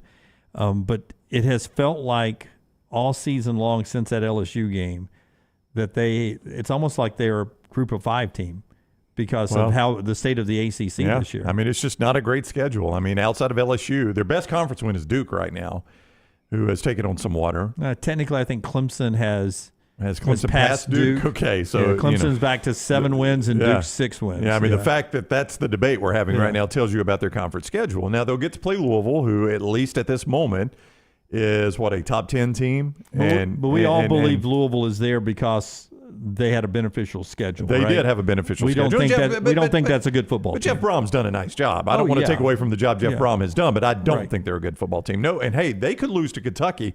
And that's just another nightmare for the ACC. As if Louisville, I mean, what's that line, Lance? Louisville, Kentucky. That's a tight 6.5. game, right? Yeah, I mean, that's a tight, very losable game. Yeah, I mean, look, Louisville's only ranked win. I mean, Duke when they beat them, but Notre Dame. Yeah, I mean, if Louisville loses to Kentucky, now all of a sudden Louisville's in the 15s to 20s, and Florida State's playing them. It's just not helping you any at all. I feel awful for Mike Norvell. Yeah. Who's done a wonderful job. He has done a terrific job this year. Jordan Travis, I read a cool story about him over the weekend after this injury, and I don't know exactly when this happened in his timeline, but I know in 2021 he was not starting, and he had been there 3 years or 2.5 years already, basically. And he went to the coaching staff and he said, look, if I'm not going to play at quarterback, I'm happy to move to tight end, receiver, or if you need my scholarship, I'll give it up for the betterment of the team. You tell me what I need to do. And the coaches said, just keep working hard. We think you can make it at quarterback. And he's like, I'll do that if that's what you want me to do. But if you need me at another position or if you need my scholarship, it's yours. I mean, the selflessness it takes to do that, those kids hate it when you start telling them they can't play quarterback. It's the most confident position in all of football. I was just so impressed to read that story about him, to see that was his attitude. And I think that attitude had paid off for him. And to see his career in that way. I mean, you and I were on live. You saw, I mean, I was almost physically sick to my stomach to see, first of all, just the gruesome injury. But second, to know that ends a really, really good player's career that way. That's just not right. Rockstar Cut 6, here's Jordan Travis on Instagram from his hospital bed. By the way, while he was getting his leg reset and worked on, he was still watching the game on the phone and sending out tweets to his teammates who were scoring touchdowns, and one of them's first touchdown ever. He's sending out a response to that and everything. But here's JT from the hospital bed. What's up, y'all? It's Jordan. Just want to let y'all know I'm doing good. Feeling good. Got a smile on my face. Just gonna follow God's plan, man. God has a journey for me, and I'm gonna trust Him every step of the way. I appreciate y'all for all the messages. Go Noles. Now, I would imagine at that point, the drugs are pretty good, right?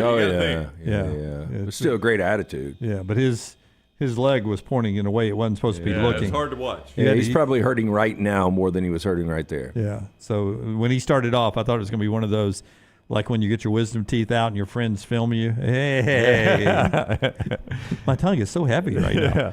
But bad for him, but a good win for Florida State. They're still in the conversation as we get ready for the playoff chase. It is interesting when you start to look at somebody's talking about 6-year players, and he is one of those guys. But these 6-year quarterbacks that have an opportunity to get to a college football playoff, Penix, Bo Nix, Jordan Travis, who obviously won't be there anymore. But the experience goes back to what Klatt said a couple of weeks ago, getting these reps. Quarterback being 23 or 24 is not a bad thing. Not a bad thing. Slice brings us our 4 downs every day. Tell us about Slice, LT, and we'll get to our 4 downs right here. The incredible concept was brought together by the late Jeff Bajaya. His brothers still celebrate his legacy, Jason and Chris. Make sure you get into one of those 4 locations. Tell them the next round sent you. The original Lakeview, one of Vestavia, Montevallo, Crestline Park, local pizza, local ingredients. For more information, slicebirmingham.com. First down. Syracuse job is opening. If you had to take one of these, Syracuse or Mississippi State, which job would you take? I'd take Mississippi State. I think I'd take State too. Yeah, State's just a better overall job. It's in the SEC. I don't know what the future for the ACC is. Syracuse is a basketball school. Mississippi State, you can say, is a baseball school, but they love their football. I would go Mississippi State. At least I know the fans care, and it means something to the fans. I don't think it means anything to Syracuse fans. I don't even know how passionate their fan base is about football. If I said Syracuse or Michigan State. Oh, I take Michigan State. I take Michigan State. I take Michigan State over Mississippi State. Yeah, because of the NIL potential. Yeah, but I will say the Michigan State job is only getting more difficult. Then I guess the state job is too, with Oklahoma and Texas coming in. Right. So it's probably about at the same level. The Syracuse job isn't necessarily getting more difficult. I just think it's already a difficult job. Second down. To the NFL, better position right now. Would you rather be the Browns or the Bills? No, I'd rather be the Bills because I've got an MVP quarterback. Sometimes is you do. Is he? And in some games, yeah. I mean, some games. Some I mean, again, games. he plays a little loose, but he's a much better option than Dorian Thompson-Robinson. On the other side, though, you've got every week you've got an MVP defense. Though. Oh, you do. For the Browns. I still think Buffalo's got potential on that side of the ball. It all came together yesterday against a really bad New York Jets offensive line where Zach Wilson was ultimately benched. But I would rather be Buffalo. Buffalo's a better overall team than Cleveland still. Yeah, I think Lance is right about that. Either one of them are going to now need some help to win their division. Not a ton of help. I mean, these are tight division races, obviously. Yeah, but still, they're going to make the playoffs. Browns are on their way to the playoffs. They're 7-3 now, right? I mean, they should be. You're talking about one of the most snake-bitten franchises in the history of the NFL. But I could see an implosion. Yeah. I mean, DTR is a quality backup. But yeah, I mean, there's the Myles Garrett discussion about him being a defensive MVP. Like, he's been great. Not the defensive, like MVP of the league as a defensive player, not since Lawrence Taylor. It's amazing that they're able to win these games not only without their starting quarterback, but without Nick Chubb. But I will say, as much as we talked about how good the AFC was going to be this year, some of these yucky teams that are in playoff contention, I mean, Pittsburgh is not a good football team. Yep. They somehow keep winning football games. Because of their defense. Yeah, Buffalo. And their run game. Buffalo has been wildly inconsistent. The Colts are not a good football team. They're starting to back up. I mean, the Broncos and Texans are playing as well as anyone. Texans make plays, man. I'm watching that game. Who is this? Cardinals? Yeah, but he's turning it over too much right now. He is. But 6 turnovers in 2 games. You expect that. Let's do third down. Third down. You got to have this guy's a salary for the future. Brian Dable or Joe Brady? So I do the job and earn the salary? Yeah. From now on. Dable's already a head coach. Yeah, and Dable's got 3 wins this year. I mean, that was a big win yesterday against the Commanders. They're not going to get rid of him this year, so I would take Dable. Yeah, and I mean, will Joe Brady ever be a head coach in the NFL? I don't know. Dable's already a head coach. Yeah, Dable's probably making $7 million. Yeah. His first day on the job yesterday, his first day on camera in the NFL looked really good. Well, yeah, they were talking about how much better the offense looked, even though they were not scoring a ton of points. They were playing the Jets' defense. It's a really good defense. But I watched a little bit of that game pulling for the Jets, and Tony Romo was like, man, I can already see a big difference. That's right. In the way this offense operates. And you know how this league goes, then he either will get a permanent OC job or he'll get a head coaching job off of this. Dable had his shot and is about to tank with New York. Tommy DeVito's not going to win many more games. Tommy DeVito played his best game of the year so far yesterday, though. I don't know if he gets another shot at being a head coach. One more. Fourth down. Big game tonight. It's Eagles-Chiefs. Who you got? Well, I hope the Eagles win. Chiefs at home are going to be tough, though. I'll be pulling for the Eagles. I've got a side on this. Okay. Lance'sLock.com. He's got a side on this. I would tell you the Kelsey Bowl tonight. Obviously, the Kelsey brothers. We won't see a lot of them, will we? The one for the Eagles has never beaten Travis, right? Jason's never beaten Travis. Am I right about that? I don't know that that's factual. I think that is factual. Okay. I think they met head-to-head 3 times. Yeah. And including the Super Bowl, and I think it's all gone to Uncle Trav. Is your girl going to be there?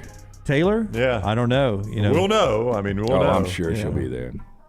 Big fan, Lance. I just know that big Eagles she fan. was in Brazil, I think, with her world tour. Okay. I guess jets fly from Brazil to Kansas City. Leighton and I went to a movie last night, and it is amazing how many people go to that Eras movie, and they all bring blankets, and they all have cocktails. Yeah. Yep. Still still kicking along there in the theaters. That is Four Downs today, brought to you by our friends at Slice. The show also being brought to you by the wonderful folks at Redmond Vodka. We get a chance to go to Auburn, where Redmond will be poured freely in the tailgates.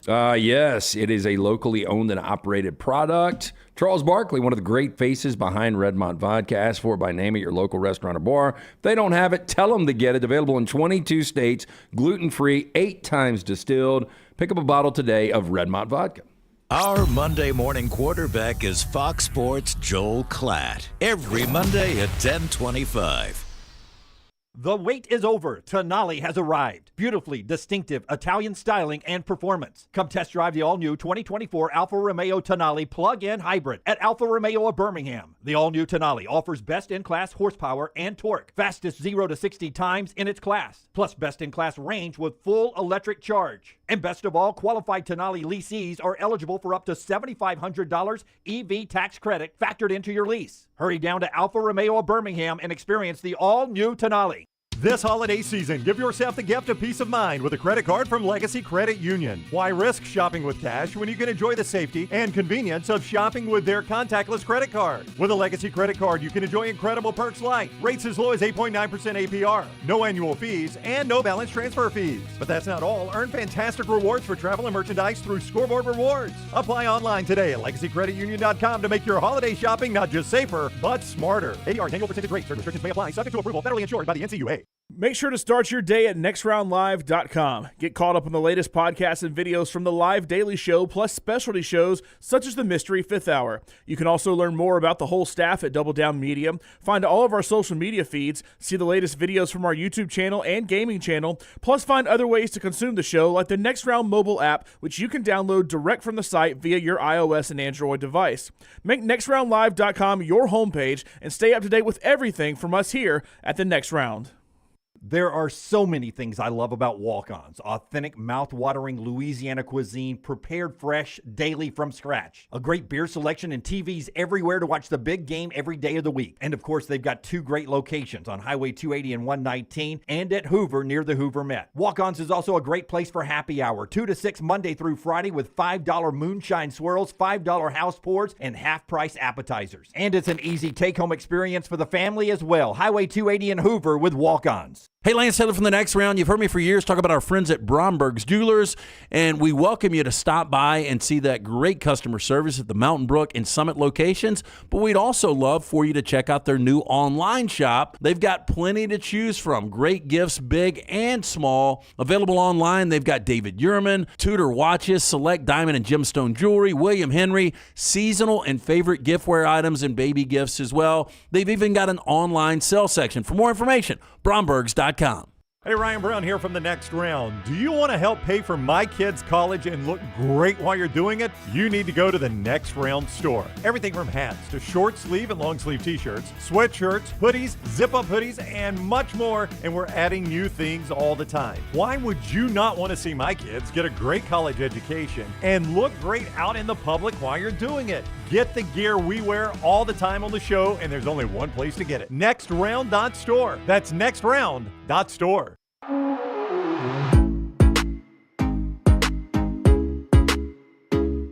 Okay, no Joel Klatt here, usually, but later in the week, maybe as we get ready for the big game with Klatt. Yeah, he's just got to check his schedule. Weird travel for him, Thanksgiving and all that. He's going to let me know. Yeah, absolutely. I'm sure we'll have him. With that in mind, we did have Tyler earlier, and there is some, with Thursday's show, we'll have some shifting and moving around. Do you know where any of our Alabama NIL guys are yet? Not yet. We're working on that with Milroe and Terrion Arnold. But Elijah McAllister is back with us on Wednesday at his normal time. Yeah, 10:45. And, of course, we all know what happened to Auburn this past weekend, so we'll talk to Elijah about bouncing back from that as they get ready for the Iron Bowl that's coming up, where the betting line, as we said, it opened up where at mybookie.ag? I saw it, Lance, at 14.5, is that right? 14.5 yeah, right 14.5. 14.5. It was probably, Alabama. according to Furman, probably 10.5 going into the weekend, so the New Mexico State loss bumped it up by 4.5 points. I mean, don't say this to Jerry Kill, but more than 2 touchdowns in Jordan Hare is a big number. That is, I mean... and I made that point on our show to Brown, and I'd love to get your take, too, and Brown to talk about what he had this past weekend. If it was going to be 10.5 before that game, I don't think that outcome impacts the Alabama-Auburn game at all. And now it's 14.5. Aren't I getting value now with Auburn? Oh, yeah, you're getting value. What it does affect, though, is the perception. So for people out in Las Vegas or people around the country that are betting on their handheld apps and hopefully going to mybookie.ag, the lasting impression is, damn, Auburn just got run by New Mexico State. Alabama's playing their best football. So people are going to talk themselves into playing Alabama. This will be a lopsided game. People will play the favorite here. Go ahead, Brandon. Well, I was going to say, I could see, though, I mean, and I was texting with Furman when he texted me before the line came out, and he said, hey, the Alabama line, the Iron Bowl line's going to open at 14.5. And I said, I would stay way away from that one. I said, I mean, I could see anything from Bama having to kick a field goal to win it to Alabama winning by 28. I mean, literally nothing would surprise me there. And I think Furman kind of agreed. Stay away from this one. I mean, if that game ends up being 66-10 Alabama, nobody's going to be shocked. If it ends up being what it was with Brian Harsin and Bryce Young at the end, nobody's going to be shocked. No, I mean, I could see almost 66-10, I would be a little shocked. I know you were saying that for a fact. That might surprise me a bit. Well, that was the Chattanooga score this past week. That's true, yes.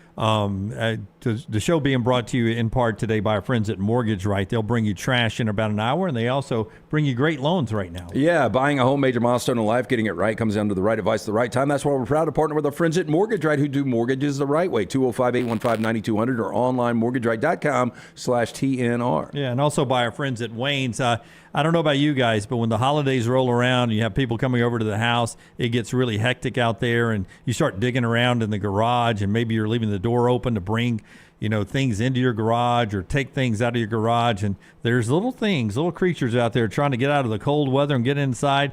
Keep those unwanted pests out. Save $50 right now with our friends at Wayne's this holiday season. We've been celebrating 50 years of Wayne's since the beginning of the year. We continue that to the end of the year, their 50th anniversary, with $50 off reoccurring services right now. Just go to callwaynes.com, or literally call them up, 866-WAYNES-1, 866-WAYNES-1. Some of the folks in the chat room talking about where we are with this Iron Bowl coming up.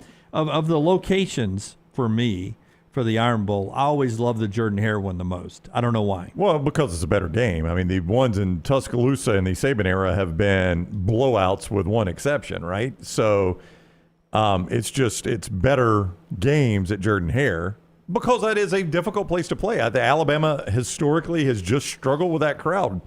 It's no surprise Tyler Booker's never even played there, and he's already been warned. Yeah. Right? I mean, they're not shocked when they walk into a hostile environment, but that crowd has affected Alabama over the years. I would agree Jordan-Hare is the best place to play this, or it seems like those games are much better. But, from 2004 to 1988, it was at Legion Field. And you guys remember this. Back in the 80s, with that 50-50 split, it was pretty awesome. Yeah, those were some great games. It was a fun atmosphere. Way better on campus, but a fun atmosphere. Even if it was a 70-30 split, like most Auburn fans would tell you it was, it was still a great atmosphere because somebody was cheering every play. That's right. why I love the Texas-Oklahoma rivalry, because that is a 50-50 split, and half the stadium cheers every play. And this is going to shock anybody under the age of 40. But Legion Field used to not be a shithole. Well, really, it was a solid. It was a solid venue in the '80s. Football capital of the South. I think it was.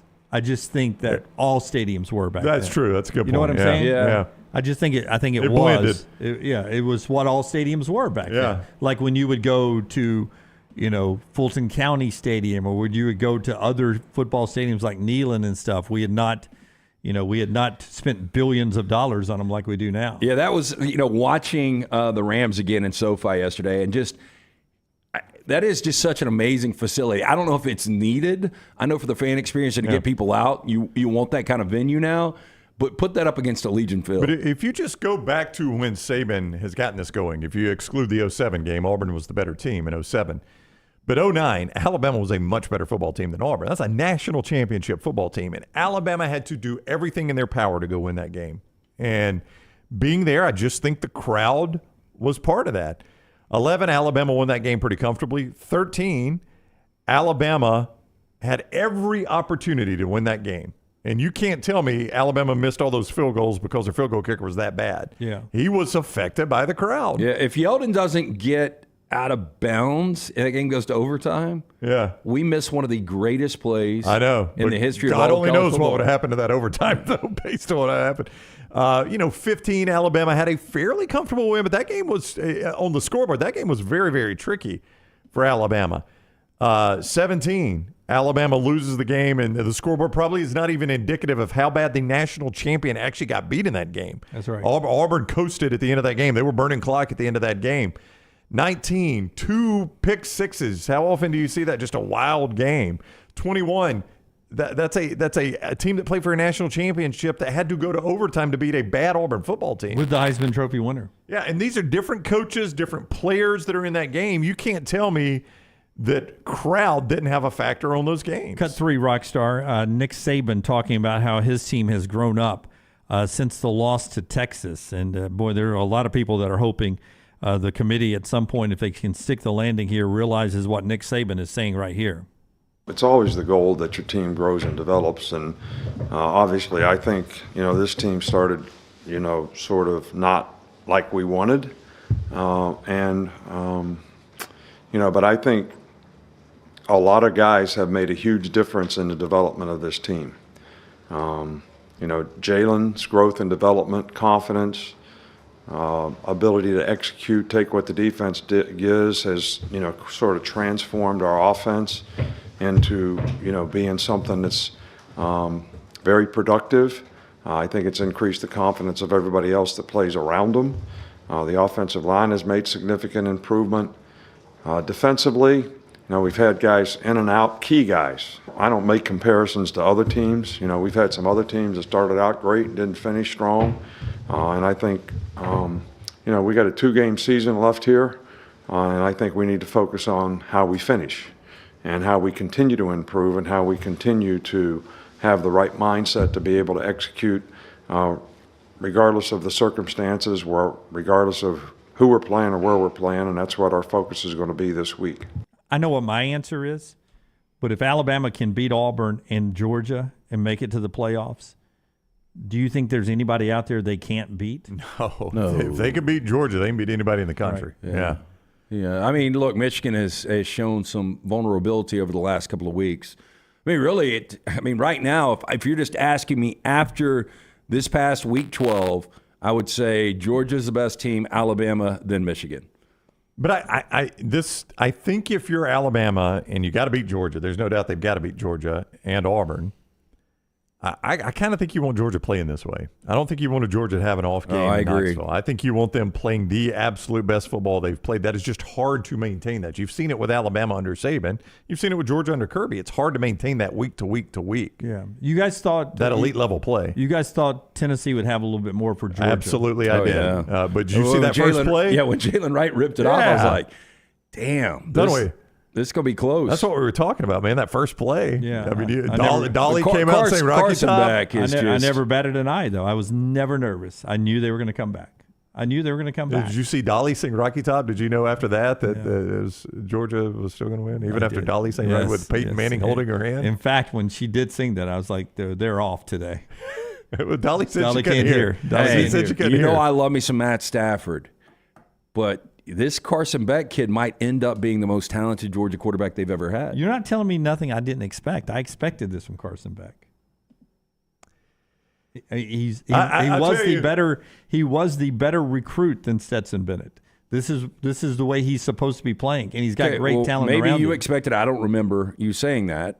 Maybe you did, but I just remember a lot of people saying there's going to be drop off after what you got from Stetson with all the experience. And there hadn't been any drop off at all. I will say the one moment that if I was a Georgia fan watching that game that would have made me swallow hard, because I'm with you. Even after the run, the way Georgia responded, you didn't think Georgia was going to lose that game. I knew my prediction was in trouble. Again, I want to point out, I always said Georgia was winning that game. Yeah, I'm right there with you. I thought it would be a lot closer. Yeah. Dunaway does not believe that, but 100% neither one of us. You were playing that up. People were killing you in the chat room, so I was playing along. Yeah, neither one of us ever said Georgia was going to lose that game. I just thought it'd be closer. But as that game started unfolding, I knew I was going to be wrong. The only time I think Georgia fans had to gulp was that one play where Bowers goes down on the sidelines. He's slow getting up, and he limps back on the field. And you're like, ugh. Yeah. Because now that offense has been fine without Bowers, but, boy, you'd hate to lose him again. Yeah, but as good teams do, no Lad McConkey, here comes Dylan, ring my bell, and he's getting everything, right? Yeah.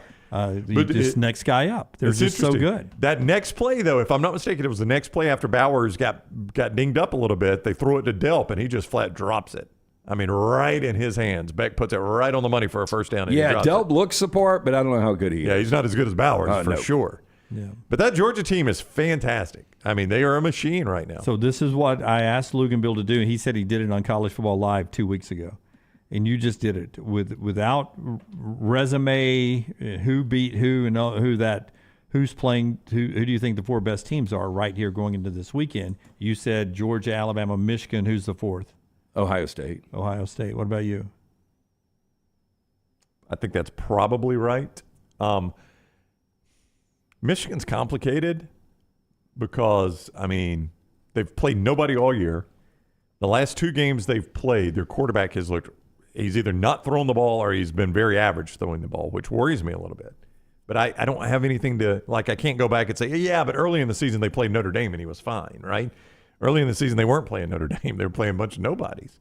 So, I know everybody tells me J.J. McCarthy's got everything he needs, but I'm a little worried about that. Yeah, and I think really good defenses are going to take away what Bo Nix is doing. I mean, they're gonna press, and Bo Nix is going to have to beat them with intermediate and deeper routes. And I don't know if Oregon can do that. They've got a lot of talent. Oh, he throws the medium well. I don't know about the deep ball.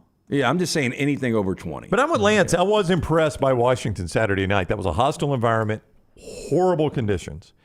And then they got in the second half where their defense really couldn't stop Oregon State running the football, and they still found a way to win that game. They didn't score in the second half, though. It was a tough spot, though. I know. They just held on. Well, they did, but sometimes that's what it takes. The game was over if you don't get that fumble. I mean, it was a great play by, I think, 38-39. The safety coming up and just dropping the hammer. But that looked like a breakaway touchdown, but if you don't fumble going in there, that game was easily over. I mean, I know they didn't score, but they didn't have to score in the second half either. Yeah, it's Georgia, Alabama, Oregon, winner of the Ohio State-Michigan game for me. That's my top 4. I would just like to see Oregon play a good football team, and I have not seen that yet. Yeah. Boy, I wish that game was in Corvallis this week. Yeah. I think Oregon State would beat them. Yeah, before I put Oregon there, I would like to see them play a good football team. I think Michigan's played a good football team in Penn State. And Ohio State has played both Notre Dame and Penn State, so I'm okay with them. I know Alabama has played good teams. I know Georgia has played some good teams. Oregon's the one team I don't know if they play anybody Oregon struggled a little bit with USC. Yeah. USC's not good. They're not a good team. USC's a very average football team. Turns out Utah, very average football team. I mean, who do you say, all right, if I want vintage Oregon, this is their game. Go watch this game and I see how good Oregon is. I don't really have that game with them. It's really the Washington game in Seattle that the coach made a couple of mistakes or they win the game. Yeah, I mean, that's a loss, but you're right. Yeah. It's their best game they play. That's their best game is a loss, and they should have won it. Against their best team was Washington. It was on the road. That was the best Oregon could be right there. I mean, you go back to that Texas Tech game, like you said. No, that game was Texas Tech had that game. Yeah, in hand. That's not a good Texas Tech team. Now they've lost their quarterback since then. Yeah, we'll talk about the chance of chaos this weekend with the guys when we come back. They keep waiting on chaos, as the headline showed us on Friday. But Chaos isn't walking through the door this year. Chaos is on a break right now. Chaos is peace out, not around. Show being brought to you by our friends at Johnston RV Center. JohnstonRVCenter.com, getting you on the road this holiday season. I-65, exit 304 in Coleman, 334 in Decatur is where you find Johnston RV Center, and always online, of course, JohnstonRVCenter.com. They went up to the Forest River Expo, where they see the latest travel trailers, fifth wheels, toy haulers, and motorhome floor plans, and they pick all those floor plans and say, this is what we want on the lot. Well, they got to make room for that, so the Call of Fall still going on. Gives you great savings. You can get fifth wheels discounted more than $50,000. Travel trailers starting as low as $179 a month with approved credit. And don't forget the great military discount. We know the United States veteran and active duty military has made this the greatest nation in the universe. No questions asked about that. They say thank you in a very, very small way of saying thank you, giving you great discounts whether you're active duty or retired military. Right there at Johnston RV Center, I-65 exit 304 in Coleman, 334 in Decatur. Always online, JohnstonRVCenter.com. A lone soldier, Chaos, is taking the extended smoke break of this football season. Chaos, please report back to your portal, Chaos. The show also being brought to you by our friends at Way to Wellness. Leslie and her board-certified team ready to help you out, whether it's with weight loss or maybe you need to just change your diet. to control some numbers that aren't going in a good direction as you get older, like your cholesterol, your blood pressure.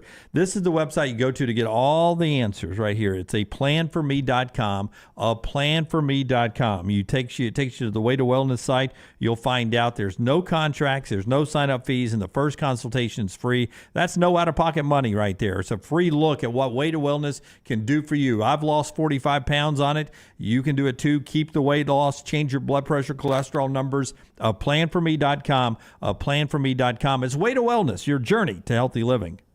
Follow The Next Round on Twitter, Instagram, and Facebook at Next Round Live.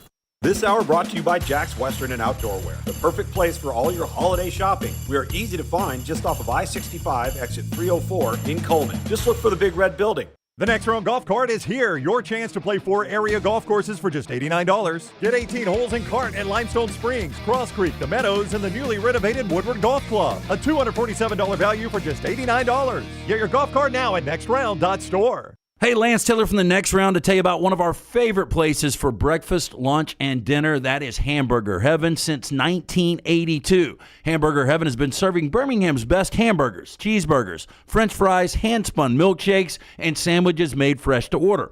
All of their ingredients are fresh and prepared daily. This includes their beef, always fresh, never frozen, hand-pattied each and every day. For breakfast, lunch, or dinner, visit any of the 4 locations, Highway 280, Irondale, Gardendale, and Homewood. Storm season is here. Make sure you have a plan of action in place right now. Greg from Pell City and Storm Restoration Roofing should be your first call when storms hit. Insurance companies love working with Storm Restoration Roofing because of Greg Nelson's name and reputation in the industry. When storms hit, call Greg Nelson. He's local, 205-542-3531. He's the home of the free no-cost roof inspection. Greg from Pell City on Facebook, 205-542-3531. It's Storm Restoration Roofing. Thanksgiving is here, and let the New York Butcher Shop be the place to get all of your holiday meal items. Their premium turkeys are fresh, free-range, and hormone-free. The New York Butcher Shop also has a wide selection of chef-prepared side items to help save you time in the kitchen. Pick up a bottle of wine, and your meal will be complete. Turkeys are selling fast, so place your order today. 2 locations to serve you, in Cahaba Heights and on Highway 119 in Greystone. The New York Butcher Shop. Rare quality, well-done service. Hi, this is Wes McClooney, owner of the New Balance Birmingham store. You're not average, and the New Balance Birmingham store has the shoes and apparel to perfectly match your unaverage self. If we were all shaped the same and had the same level of fitness, and if we all walked and ran exactly alike, well, then I guess an average shoe store selling average shoes would be just fine. But you deserve better. At the New Balance Birmingham store, our specialists will match you with a custom pair of New Balance shoes that fit you perfectly. Come see us at the New Balance Birmingham store. Your feet will thank you. The wait is over. Tonali has arrived. Beautifully distinctive Italian styling and performance. Come test drive the all-new 2024 Alfa Romeo Tonali plug-in hybrid at Alfa Romeo of Birmingham. The all-new Tonali offers best-in-class horsepower and torque, fastest 0 to 60 times in its class, plus best-in-class range with full electric charge. And best of all, qualified Tonali leasees are eligible for up to $7,500 EV tax credit factored into your lease. Hurry down to Alfa Romeo of Birmingham and experience the all-new Tonali.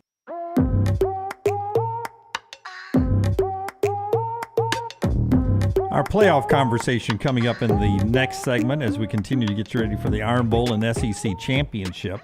Again, it was the 3rd straight week without the chaos happening that the top 8 all won. Mac Brown sent out word before the game back on Friday through a North Carolina spokesman that Mac would be returning next year, not retiring. Then he goes out and gets beat 31-20 by Clemson. And he's going to lose his quarterback. So I don't know how much Mac's going to like this. Yeah, I would think this is probably a pretty good time to tap out. Yeah. Sam Howell, Drake May, and no ACC championships. Yeah. I mean, I'm like Lance. I feel like this might be a good time to retire if I'm Mac. I don't know what he's going to have at quarterback coming back next year, but I don't think it's going to be as good as Drake May. And again, Sam Howell's an NFL starter right now. You've had 2 NFL starters in your time there, and you've got what to show for that. Top 5 draft picks, basically, yeah. Right? Yeah. Our friends at the Birmingham Squadron getting ready for another big night tomorrow night. It's Decades Night at Legacy Arena. They'll be celebrating the 50th anniversary of hip-hop. 7 o'clock tip against the Texas Legends. We should go down for that, man. It's 50 years of hip-hop. You're a big fan as well. I'm sure they'll be celebrating the greatest decade of music. the 90s, right? Possibly, yeah. I mean, to me, it's the greatest decade of hip hop. Yeah, for me too. I liked even 90s country and 90s rock as well, so it's a great decade. But they're celebrating 50 years of hip-hop tomorrow night at the Squadron game. You see local players playing that, the future New Orleans Pelicans, who are really red hot right now. The G League team continues to win. They're one of the best teams in the league this year. It's the Birmingham Squadron. You can get your tickets at the door. It's easy to do. Just walk up and attend at Legacy Arena. 7 o'clock tip tomorrow night with our friends at the Birmingham Squadron. And also, when you're down there, pour a little Redmont vodka, LT. Redmont vodka, locally owned and operated, 8 times distilled, gluten-free. Ask for it by name if they don't have it. Tell them to get it. Again, available in 22 states, Redmont vodka. Okay, some reaction from other stuff that happened this weekend. Don't you feel like Sam Hartman to Notre Dame ended up feeling dirty this past weekend as he beat Wake Forest 45-7, 277, 4 touchdowns? It just felt bad. Him hugging and talking to teammates pregame and postgame. Hey, this is what you get. You know, programs like Wake Forest are going to lose their biggest stars, and they're going to go to programs like Notre Dame. And, you know, Notre Dame has just been, like, hidden in the weeds. They've had a good year. They've got a chance at 10 wins. I mean, not a great year, but a good year. Yeah, they're going to end up 9-3. They'll beat Stanford on the road this week. And then... I mean, you think it's weird. They'll go off some bowl game. Their loss is 1 possession to Clemson. The 1 possession loss to Ohio State on that final play of the game. And then they got beat pretty soundly by Louisville, but I mean, not terrible loss. But it's weird. Like if Dave Clawson had gotten the Notre Dame job instead of Marcus Freeman, it wouldn't feel dirty or weird. It would just be like, how can I blame him? Yeah. He took time. I hate they had to play Wake, but, you know, he's at Notre Dame now. How can I blame him for taking the job? Why does it feel different for Sam Hartman? I don't know. It just did. I was watching that.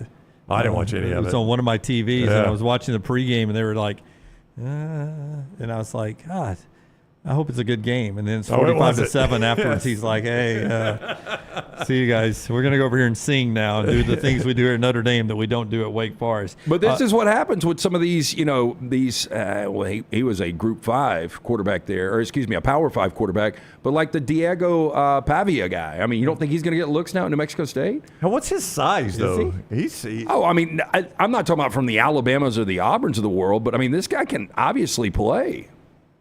I mean, I thought he looked he looked fantastic.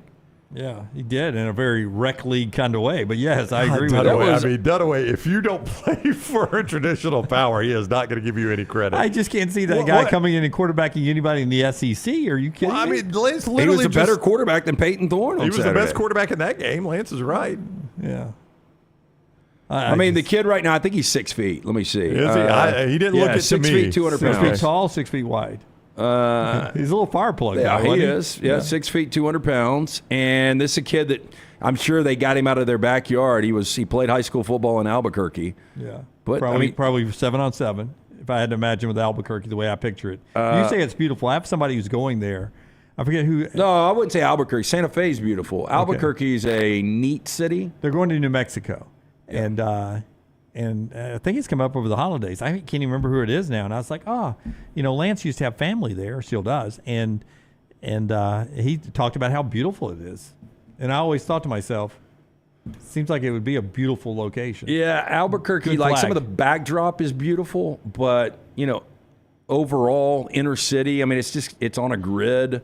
Santa Fe is the nice place. Milkman says his favorite play of the game was the body slam of Nehemiah Pritchett. I have never seen that in my life. And the quarterback throws an interception, then makes the tackle and gets a 15-yard penalty. Then he got dumped. I mean, Diego gets dumped, and they don't call. It should have been offsetting, I thought. Yeah, I agree. There was already a penalty on the play, so the play wasn't going to stand. But they threw a flag on him slamming Pritchett, and I'm with Lance. There was clear retaliation. I think there probably should have been a flag. I don't blame all the players for doing it. I saw more of that this weekend. There were two situations. Darion Kendrick for the Rams yesterday, and I forgot who did it for the Seahawks, but body slam, both 15. So I saw a lot of that this weekend. But you don't see it with the quarterback. But for the little quarterback to make the tackle, what's he supposed to do then? He's got to get the guy on the ground. No, I listen, if you don't flag that, I'm fine with it. That's what I'm saying. Yeah. But if you're going to flag that when the Auburn players retaliate, you got to throw that flag too and make it offsetting. I agree with Lance, but I also would say that was when I thought, okay, maybe Auburn is into this game a little bit because they showed a little fire right there, but it just didn't carry over for whatever reason. 6-game losing streak for Colorado, and that's about as bad as I've ever seen Deion Sanders look physically. Yep. He had the hoodie on. He was cold. He didn't look happy. It looked miserable, didn't it, Friday night? He wasn't engaged. There Yep. was no charisma about him. He looked like that was when he was like, why am I doing this again? I forget. And they got beat 56-14 by a Wazoo team that had been struggling. Yeah, I would say that Deion will have loyalty for Colorado for another year, but that's one of the, he's looking around, he's like, damn, dog, it's cold. I need to get somewhere it's warm. But as good as they started the season, you know who's going to finish dead last in the Pac-12 now?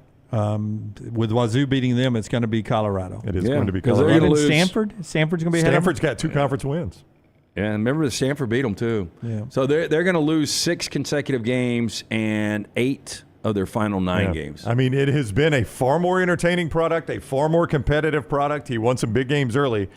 But to show you how difficult a job that is, they are going to finish dead last, probably by themselves. If Utah beats them, it'll 100% be by themselves. Like example, after 3-0, I think Michigan State, Mississippi State, some of these other jobs have been like, we will take Deion right now. I don't think either would take him right now. Well, how are the TV ratings? Well, they have dropped off too. They continue to go way down. And we haven't seen the Friday ones yet. I haven't seen them. Maybe they're out. But that was really good. The night it started dropping was at UCLA when they were the ESPN primetime game and Herb Street and Fowler were on that game. That was the first night the ratings started to dip a little bit on them for some reason. Even with them there, it didn't boost the ratings. I will tell you this, that Shedeur Sanders in that game was the first time I've watched them and felt like he's tired of getting hit. He was throwing everything too quick and before breaks and everything. He did not throw the ball well. No, and he took the big hit early on, and I thought he was, it looked like one of those that might be out for the game. And only attempted 10 passes. And, the guy is physically beat up. That team's physically beat up. We had people, early on in the season saying this guy will win a national championship. I don't think he can get out of his own way. Like, when something starts to go bad, the adversity, like pulling Sean Lewis from play calling, I just wonder internally if he'd keep this thing together. And I think that will haunt him a little bit down the stretch here. I wanted to point out our buddy Matt Rule every weekend has had a chance to get bowl eligible and hasn't done it. He lost to a struggling Wisconsin team who got bowl eligible, 24-17 in overtime versus Nebraska. The Badgers now have gone to 22 straight bowl games. One of the I think it's the third longest active streak. Very disappointing season, though. For Wisconsin, Wisconsin standards. So much more to them. Nebraska gets one more chance at 5-6 Friday against Iowa. I think they get them. Where I think Nebraska's the betting favorite. Yeah, I think Iowa's 1.5 right now. It's close. I mean, wow. I had Illinois plus the 2.5 against Iowa this past week, and they should have won that game. Iowa football is impossible. And everybody knows this. It is impossible to watch. But they're going to be a 10-win team and go to a bowl game. A good bowl game because they got 10 wins. They're going to the Big Ten championship game where they're going to get destroyed. I'm surprised. I had not looked at that number. Nebraska is the betting favorite in this game. I thought I was 1.5. Well, Jim said that. I thought it opened with Nebraska as the favorite at home. I'm pulling it up right now. Nebraska's favored 1.5. MyBookie.ag. Oh my gosh, have you seen this total? They played 15-13 this past weekend when the total was they can't make it low enough. Well, I would say that this total is 28. I would say 28.5. MyBookie.ag currently, Nebraska favored 1.5. Your total, 26.5. Oh my gosh. Now, I've never heard of But think about this, the last 5 games, 15-6, 12-10, 10-7, 22-0, and 15-13. None of those would have gotten over. Yeah, it's Iowa I guess football. The last one would have. And Nebraska is no good on offense, unfortunately. They just don't have a quarterback. I mean, that's your under's probably the play. Like, if you put a gun to my head on that one, Lance, I think I'd play the under 26.5, as hard as that is. I couldn't do it. Why would you not? I couldn't do it. I mean, you've watched both those teams. Do you think anybody's going to score in that game? It only takes one scoop and score. Yeah, right? but I think it was a bowl game, Michigan State, LSU. You guys might remember this. I think Boo Kennison was involved in it. But I saw kickoff return LSU, kickoff return Michigan State, kickoff return LSU. Yeah. So 21 points in like 15 seconds. That beat you. Of course, you went back to a Boo Kennison game. Yeah. So it took you a minute to think of that. But if you get this game 10-10 overtime, it's going over. Yeah, that's the one thing you could not have is overtime. I mean, like I'm looking at other games like UAB, 26.5 is the total for Nebraska, Iowa. The UAB North Texas total 74. 74, almost 50 points higher than what you can get in Iowa, Nebraska. Speaking of UAB, you talked with the quarterback earlier, right? He gave me Jacob Zeno. Is that up, Scotty? It is. Up. Thumbs All right. up. It's up at Next Round Live on YouTube. I've heard of a lot of food combinations. Lance heard this because he was nearby when I did the interview. And before you start, I like both of these foods, but together makes no sense, doesn't sound like. Now, I just told you, our man Jeremy Harbin made grape jelly and mustard, and it blended and was an incredible sauce for andouille, but this sounds awful. You're going to have to go listen to the interview. He gave me a food combo, I had never heard of. And I told Lance when we were done, because Lance was talking about it, I was like, I'll try a lot of things, but I cannot see myself trying this one. He tells me it'll change my life if I try it. Not interested.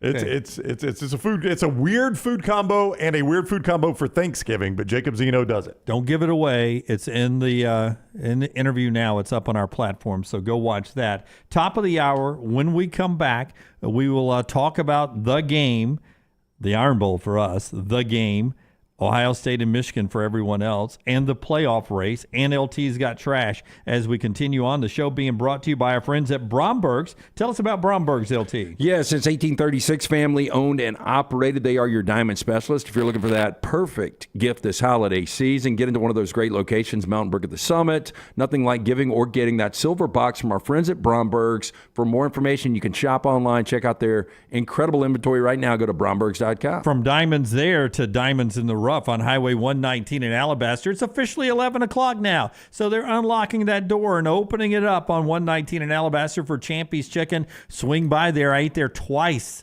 last week, including on Friday when I was down hanging out with Lunsford and the crew at Thompson, watching them play in the playoffs again. Got to see a lot of good friends down there. Got to enjoy great food, the Mississippi Delta recipe tamales, and so much more. It is champy'schicken.com, Highway 119 in Alabaster. We're back in a moment.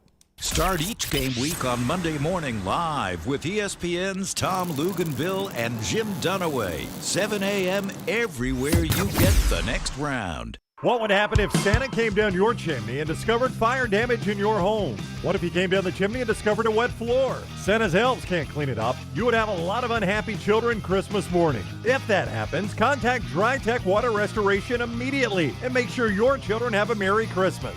DryTech can clean up the mess and get in touch with your insurance company. Call DryTech 205-637-0143 and make sure your holidays are safe and happy. Happy holidays to all from DryTech Water Restoration. Twin Peaks is the best in the game. Here, you're in the red zone for every college rivalry and divisional matchup all season long. On game day, you never have to decide which teams to watch, only what combination of bites, burgers, wings, and more to order. Plus, where else are your favorite draft beers always poured at a frozen 29 degrees? Only at Twin Peaks, the #1 sports bar. Stick around after the sun sets. Twin Peaks is open really late. Wind down with bourbon and late night bites. Only at Twin Peaks. Stop unwanted guests. Save $50 from our friends at Wayne's right now. Call 866-WAYNES-1 this holiday season. Give the gift of peace and security to your home and family with a $50 off recurring Wayne's Pest Control services. Keep your celebrations joyful and free of unwanted critters this holiday and beyond. At Wayne's Pest Control, we don't just promise short-term fixes. We promise year-round protection for your home, keeping your family, children, and pets safe. Again, call 866-WAYNES-1 today. That's 866-WAYNES-1. A legendary coach once said, "It's not the will to win that matters, it's the will to prepare to win." Bryant bankers have the dedication and experience to put together a financial game plan that's right for you. Stop by one of the 7 Central Alabama locations today or give them a call at 1-855-4-BRYANT to begin preparing for your financial future today. You'll find out what unbeatable service and legendary results are all about. Bryant Bank, Equal Housing Lender, member FDIC. The Next Round golf cart is back and is presented by Urology Centers of Alabama. For $89, play Limestone Springs, Cross Creek, The Meadows, and the renovated Woodward Golf Club. $247 in value for just $89. Or get bonus gifts with the Deluxe Golf Cart for $119. No restrictions, good through September of 2024, but supplies are limited. Buy right now at nextround.store. Tom Luganville here for Jack's Western and Outdoor Wear. For great holiday shopping for the whole family, this place is a must. Jack's carries all the name brands in boots, hats, and apparel, including the Kynes Ranch brand, as seen on Yellowstone. You might not look like Kevin Costner, but you can dress like him. Jack's also has the only air yacht shop within a shop in the state of Alabama. Come see us every Monday through Saturday from 8 a.m. to 8 p.m. and Sundays from 1 p.m. to 6 p.m. Just look for the big red building off I-65, exit 304 in Coleman. Jim Dunaway, Lance Taylor, Ryan Brown, and Rockstar. Live from the Birmingham Racecourse Casino Studios, the next round, presented by Bud Light, is on now.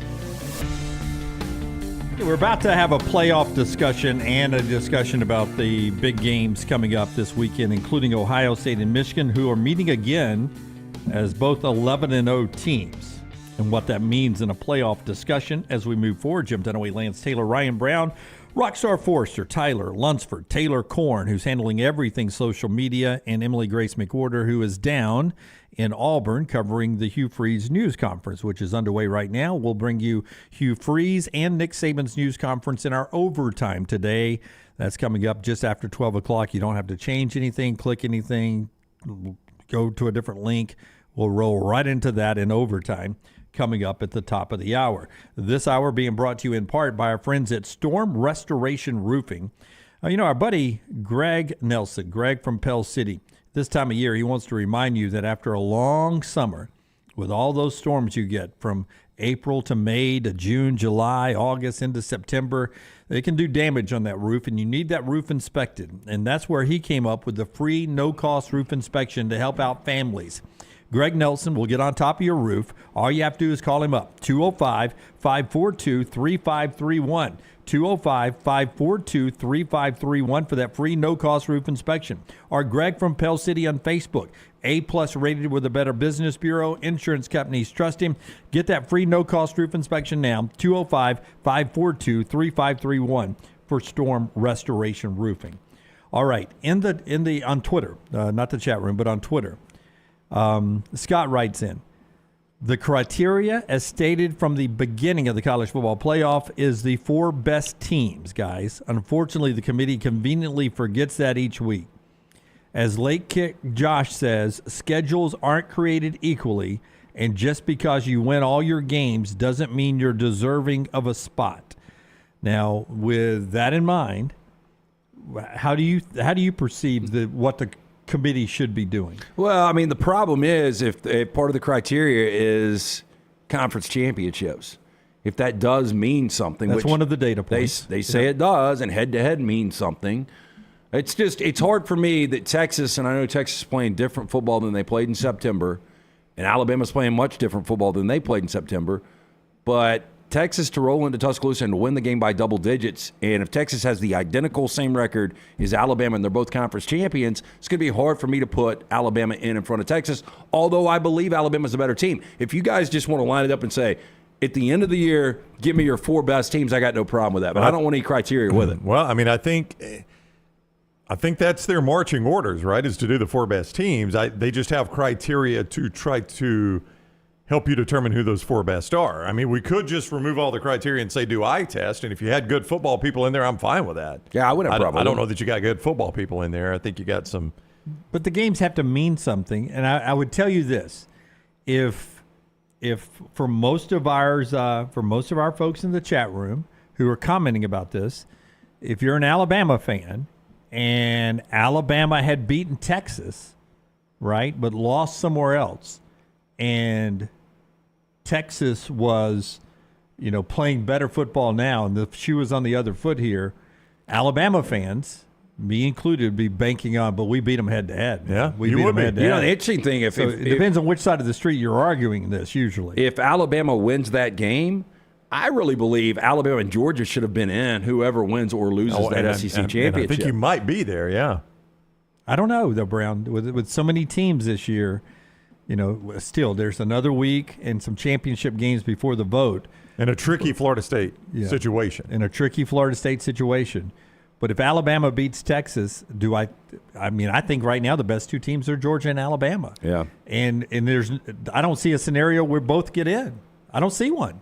Who? Georgia and Alabama, where they both get in. Oh, I would agree 100% with you. I don't know. I mean, if I'm that committee, if Alabama wins an incredible game, it is hard to a team that had just won 29 consecutive games, you're back-to-back national champion, and you're going to leave them out. I agree with you. Here's your scenario is barring chaos. Okay, well. Yeah, it's going to take something, right? Well, I mean, it would take Oklahoma State beating Texas. That'd be step one.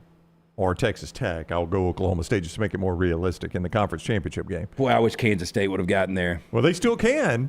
They're not dead. They're the ones that need the most help. It's a weird scenario. I looked at it last night. Did you see what has to happen? Well, I think as long as Texas wins, I think Oklahoma State has to lose and Oklahoma has to lose. I think that's the only two things that have to happen for K-State. And, of course, they have to win. Stuart Mandel said you needed a PhD to try to figure it out. It's so weird. They wrote it so badly. Because on one scenario, you need both to win, and on the other scenario, you need both to lose. Yeah, let Texas lose, and it's when you need the PhD. Yeah. If Texas wins, it is a little clearer. And if Texas, as we've said, if Texas and Oak State win, it's 100% clear. There's easy. Texas, Oak State. So anyway, Texas loses to Oklahoma State, and then you would have Georgia. It would come down base. And then if say Oregon beats Washington, now they're one loss. It'd come down to Georgia, Florida State. See an argument where they get in. I mean, it'd take a lot. I mean, complete chaos. Then yes. I mean, if Washington loses the Apple Cup and Oregon loses the Civil War. Now you really got something. And this Apple Cup doesn't mean as much now that you just signed an extension on the series. Yeah, it was. It was going to be the last one out the door, and it was going to feel different. But now you got 5 years right. for that to extend. One playing neutral site at the Seahawks Stadium in Seattle, and then 2 on each of the campuses. I would say this as well as we do eye test. All due respect to everything else, if we're just going eye test, the 4 best teams are the 2 Big Ten teams and the 2 SEC teams. I think you're right about that. Yeah. Yep. With all the stuff that we're all saying, it's not the Pac-12, it's not the ACC, it's not the Big 12. The 4 best teams are Alabama, Georgia, Ohio State, and Michigan. Oh, and I think if Ohio State and Michigan play a classic game and Alabama beats Georgia in a classic game, those should be your 4 teams. They won't be, but they should be. Yeah. I mean, and again, and this could potentially happen next year, and this will be fascinating too. Starting next year, Ohio State and Michigan will be playing a back-to-back right now. And by the way, that could easily be the case again next year. Yeah, I mean, they were 11-0 last year. Would have been last year, this year, and next year. Yeah, and it's not going to shock me if this happens next year, and I really don't know what you do with that situation. If you split that one, I guess you go with the conference champion. But Ohio State and Michigan, and it's going to feel weird, but Ohio State and Michigan would be playing the front end of a 2-game series starting this Saturday if this were next year. Or if they had just dropped the divisions this year, which they should have done because one of their divisions is absolutely atrocious. And, really early on when people were hating on the divisions, or they were not hating on the divisions, they were hating on Auburn being in the West and they wanted to be in the East. Yeah. One of the discussions was, well, you'd hate to play the Iron Bowl.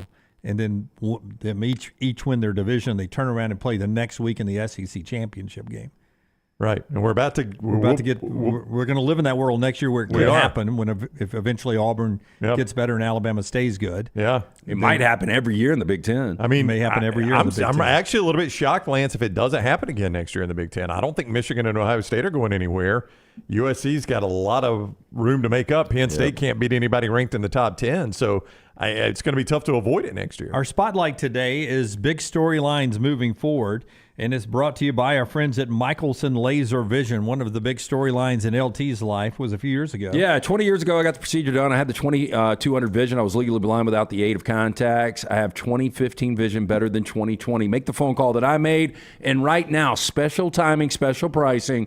If you get screened out before December 31st and get the procedure done, you're going to get an incredible deal from the next round. Call 205-969-8100. Ask for Amy. Tell her the next round sent you. They're going to hook you up with a hassle-free consultation. 0 to lose to find out if LASIK is right for you. For more information, michelsonlaservision.com. The College Football Spotlight. College football's biggest storylines. For me, it's Ohio State getting healthy at the right time. At one point, I didn't think they were good enough to beat Michigan, but here they come with Travion Henderson healthy, 15 carries, 146. Marvin Harrison is Marvin Harrison, and Emeka Egbuka is back. 5 catches for 83 yards this past weekend. Ohio State getting healthy at the right time to take on Michigan in the game this week, 11 o'clock on Fox. That's my big storyline. Ohio State healthy at the right time. You know, it hasn't really mattered where that game's played either. I don't think home field has been a huge determining factor in that game. So the fact that it's in Ann Arbor doesn't really scare me that much about. To me, it's better home field in Columbus usually than it is Ann Arbor. Ann Arbor is almost like Tuscaloosa, and Columbus is like Auburn in the Iron Bowl rivalry. Look, to me, the playoff committee, it gets confusing. It should be the 4 best teams, but I know the Heisman Trophy should come down to the best player. Now, Jaden Daniels, the way they're going about this is a little head-scratching, but the dude has got over 1,100 yards and 13 touchdowns in his last 2 games. And he can't be stopped right now, and I really don't see him being stopped this weekend. I mean, what are his numbers going to be against this Texas A&M team? Well, that's been a pretty good defense at times this year, but it's a team without a head coach. And one thing that always worries me is players checking out when they don't have the head coach. I'm not playing for this staff next year, right? And sometimes staff too. I mean, it's only human nature. All those guys are looking for other jobs. You know, they're talking to realtors about getting their house on the market. They're trying to determine what the buyout's going to be, which, by the way, I don't know if y'all saw that over the weekend. Are the estimates $150 million once you factor in all the guaranteed contracts? In College Station, yeah. $150 million is what this buyout's going to end up costing them? And this is going to end up being a 7-5 team when they lose this game. But I'm with you. I don't know how many of those guys are going to be actually engaged in this game. And LSU will be for the simple fact that, hey, we can win our guy a Heisman Trophy. Yeah, Brian Kelly has convinced his team we're going to go out and play everything. We're all in on Jaden winning the Heisman. It's all we got left. And this is his lasting impression. So, you know, I mean, for a lot of these guys, including Bo Nix and Michael Penix, they're going to get, you know, a last bite at the apple. Yeah, it was being portrayed for a little bit that it was going to be Bo and Penix head-to-head in the Pac-12 championship game, and whoever puts on the show and wins that game is the Heisman Trophy winner. Jaden Daniels has wrecked that the last couple of years. Yeah, it still could be, though. I mean, if Jaden Daniels went out and A&M pulls off the upset and he throws a couple of picks, and it probably does come down to the Apple Cup. But I think right now, the guy that is playing better football than anyone is Jaden Daniels. My storyline is what the committee does at Florida State. And I don't know that they're going to tip their hand Tuesday night on the unveil. I'm glad you brought that up. Okay. Can I just make a point? You may. If Jordan Travis was 100% healthy right now, Washington would jump Florida State. I agree. Because of their schedule, their wins. This makes it easier, though. Yeah. So now we're out of the top 4, right? Yeah. People are going to react and say, oh, it's because of Jordan Travis. No. They were going to do it anyway because of the win over Oregon State. At Oregon State, yeah. So now and that's the problem, Jim, that they run into. Once you get them out of the top 4, it makes it a lot easier to maneuver it, right? To not put them back in. So Washington did do the committee a big favor. Now there's some other, Alabama's going to have to beat Georgia for it to even matter, Texas, all that. Once you get them out of the top 4, though, it becomes easier to leave them out of the top 4. So I'm interested in seeing that. And I think even if they have close wins at Florida, not a great team, against Louisville, a team that doesn't have a ton of respect, I just don't think they're going to be in the Final Four unless they get some help too. On their own merits, I don't believe they're in the top 4. Yeah, Charlie's right. Moving forward with the 12-team playoffs, there's a good chance Ohio State and Michigan could play each other 3 times in one season. And that's going to really dilute it. You see it in the NFL some, but we're programmed to see it in the NFL. Like Miami and Buffalo played 3 times last year. They played, obviously twice in the regular season, once in the playoffs. No, and the Rams and Seahawks have done it a bunch. Yeah. Rams and San Francisco have done it a bunch. But the difference is you've got 32 teams in the NFL. That's right. And we've just seen it our whole life in the NFL, so we're programmed. Yeah. But, I mean,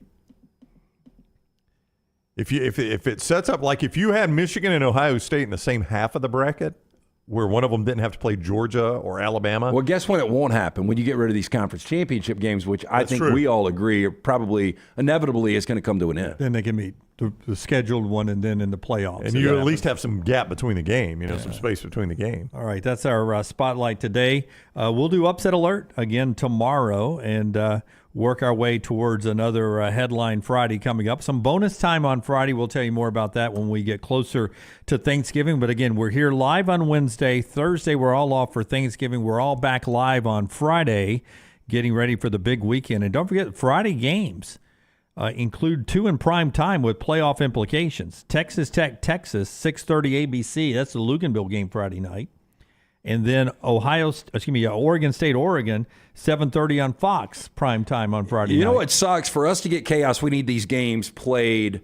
The home and away teams need to switch. If this game was in Lubbock, with how much Texas Tech hates Texas going out the gate and heading to the SEC, and the same with Oregon State and Oregon. Yeah, and Washington Wazoo, if that was in Pullman, it'd feel a little different. Yeah. Luganville brought that up earlier today. He's like, I don't know if chaos is going to happen, because if it was Washington at Wazoo, Oregon at Oregon State, Texas at Texas Tech, then you're like, I feel like one of those you would get. Yeah.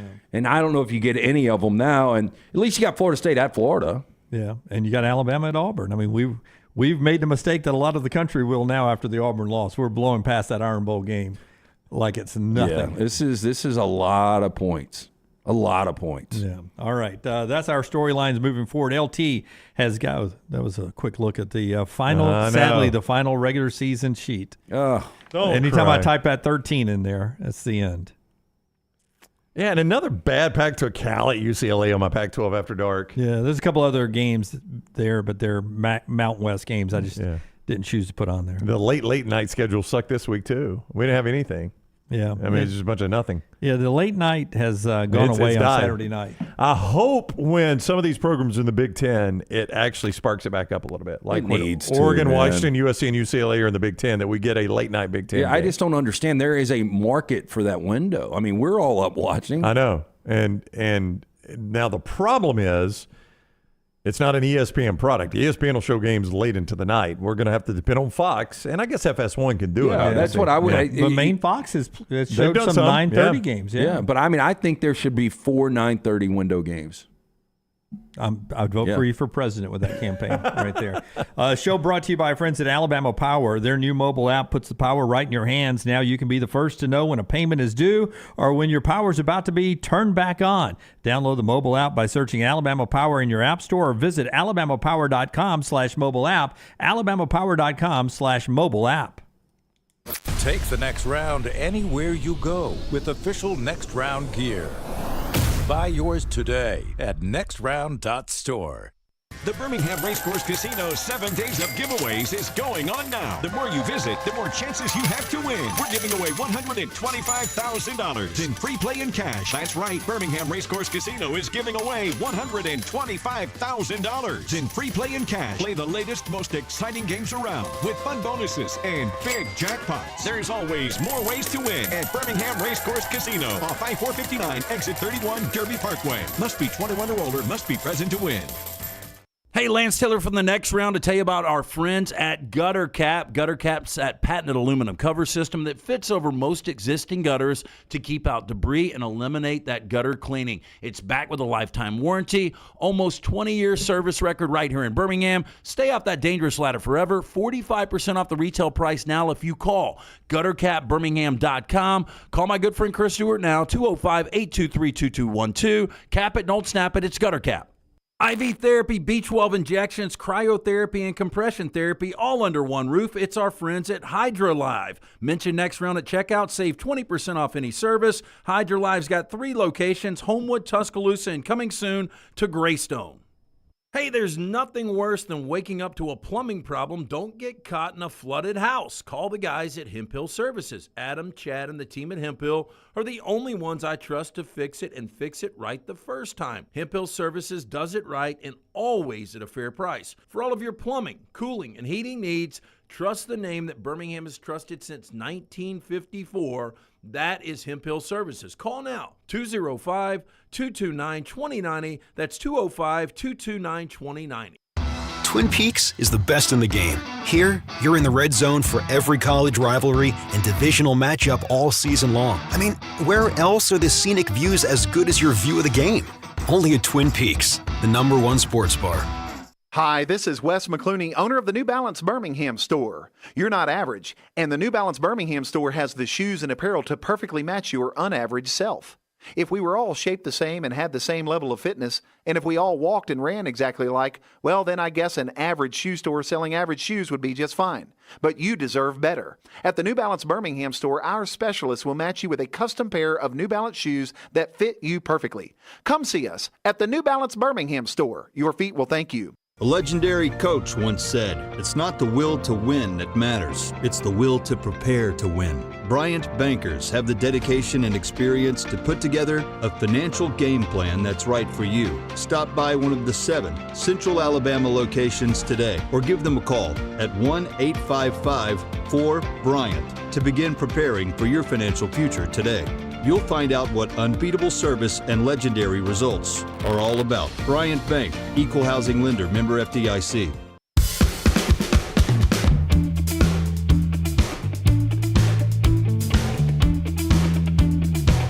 Rockstar, if you'll give me cut number 4, Kirby Smart. Talking about Carson Beck. We've been raving about him. Kirby, you guys will agree. I like Kirby's personality. The halftime and postgame interviews, they do not show you Kirby Smart's personality, right? He's not very engaging going into the locker room or right after the game. He's not the most engaging guy in the world. Better after the game, but that locker room interview does him no favors. He gets pinned in the best team in the nation coach interview. We've seen Sabin have to do this. Those can be difficult questions to answer sometimes because you're up 3 touchdowns and you know in your heart the game is over.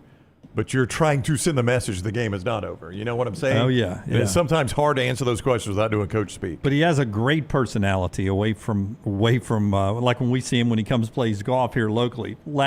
Cuts up with you really good. But he praises his quarterback after the win in Knoxville this past weekend. Here is Kirby Smart on Carson Beck. He's undefeated in another 300-yard passing game. Should Beck be getting more kind of national recognition for what he's doing? Should he be in the Heisman talk? Again, I don't lobby for those guys, but it's easy to sit back and say, "Look what this kid's done." You know, the worst thing for Beck individually is he plays with a good defense because it makes you not want to sit there and just run it up. I mean, some of these other guys, they get an opportunity, they got to score 40 a game. You know, like. With Carson Beck, I don't think we as an offensive staff think we got to score 40 a game. I don't think we have to. We may have to, but we don't think we have to. So you're able to call the game differently as an offensive coordinator. So I don't think that hamstring. I don't think he cares about that. But he is talented, guys, and he's smart, and he's a better athlete than you think. And he's got 19 and some good players out there. Yeah, now see what he's saying. They go in, they're not going to let him sling it around the yard and maximize his talent because they're playing to win the game and play to their defense. And here's what you got to look at. A couple of things. Did he almost say Jaden Daniels? Oh, did he? I didn't notice that. It's hinting about him and Caleb Williams. No, but it almost sounded like he almost went with and he kind of caught himself. Yeah. So it's like he almost said it. But if you're a Georgia fan, I know you don't worry about losing guys because you do each and every year. But Carson Beck, if he was to come out this year, I think Drake May and Caleb Williams go in front of him, but Carson Beck could be the 3rd overall quarterback. He looks like a pro. He looks like a pro. You want his worst line of the year? He hasn't thrown multiple interceptions in any game. He is not, Lance. He's only thrown 5 all year. Worst line of the year at Auburn? Well, I'll tell you this. At Auburn, he was 23 of 33, 313, a touchdown and a pick. Oh, my goodness. If that's his worst line of the year, that's pretty good, but I don't think without it is. him, they wouldn't have won the game. I know. His worst line of the year, I think, is Missouri, 21 of 32, 254, 2 touchdowns, no picks. And was sacked 3 times. Maybe at Vanderbilt, 29 of 39, 261, a touchdown and a pick. Hey, you by could the say way, that's his worst one. If that's the worst day he gives you, that Missouri team. I mean, I know they just keep winning. They had to deliver on a 4th and 17 this past week from Brady Cook to Burden to set up the thicker kicker. But that's another win for them. They should be in a New Year's Six bowl game. Yeah, they will be. They should be. Yeah. I think if you were watching that live, I don't know if you were or not. If you were watching it live, it seemed like Florida thought they had won the game. I think Florida let their guard down. It was 4th and 17. Just a little bit. Yeah. All they had to do is make a stop. And I'm talking about even the score right before they give the ball back to Missouri. Yeah. The sideline is celebrating. Everybody's fired up. They did everything but pour Gatorade on Napier. I know. Yeah. And then you come back out, and then to your point, you've got 4th and 17. And they just let Luther Burden run right down the middle of the field wide open. Yep. I don't know what that defense was. Their best receiver. I don't know what that defense was, but it was the wrong one. By the way, Billy Napier's buyout, $31.6 million. Safe. He's safe. He should be, yeah. But tough schedule next year. We've already looked at it. If they lose to Florida State, they end on a 5-game losing streak. All right. Show being brought to you by one of our new sponsors. It's our friends at Bandwagon. You know, a lot of people are on the bandwagon with several teams. Bandwagon Sports here in Birmingham is a store we visited. It is tremendous. They've got 3 retail locations in Birmingham, and they are great for holiday shopping.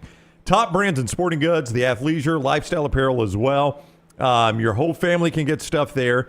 They've got a store in Cahaba Heights, a store in Homewood, and a store in Trussville. Bandwagonsports.com to see more. Bandwagonsports.com. Here's one thing I like about it. They've got a lot of the local team logo stuff on high-end apparel. That's something you don't often see matched up. Your school's logo, but on higher-end apparel. And they've got that at Bandwagon. Tremendous place. Friday morning, Black Friday, open at 8 o'clock. So get that Christmas shopping started right.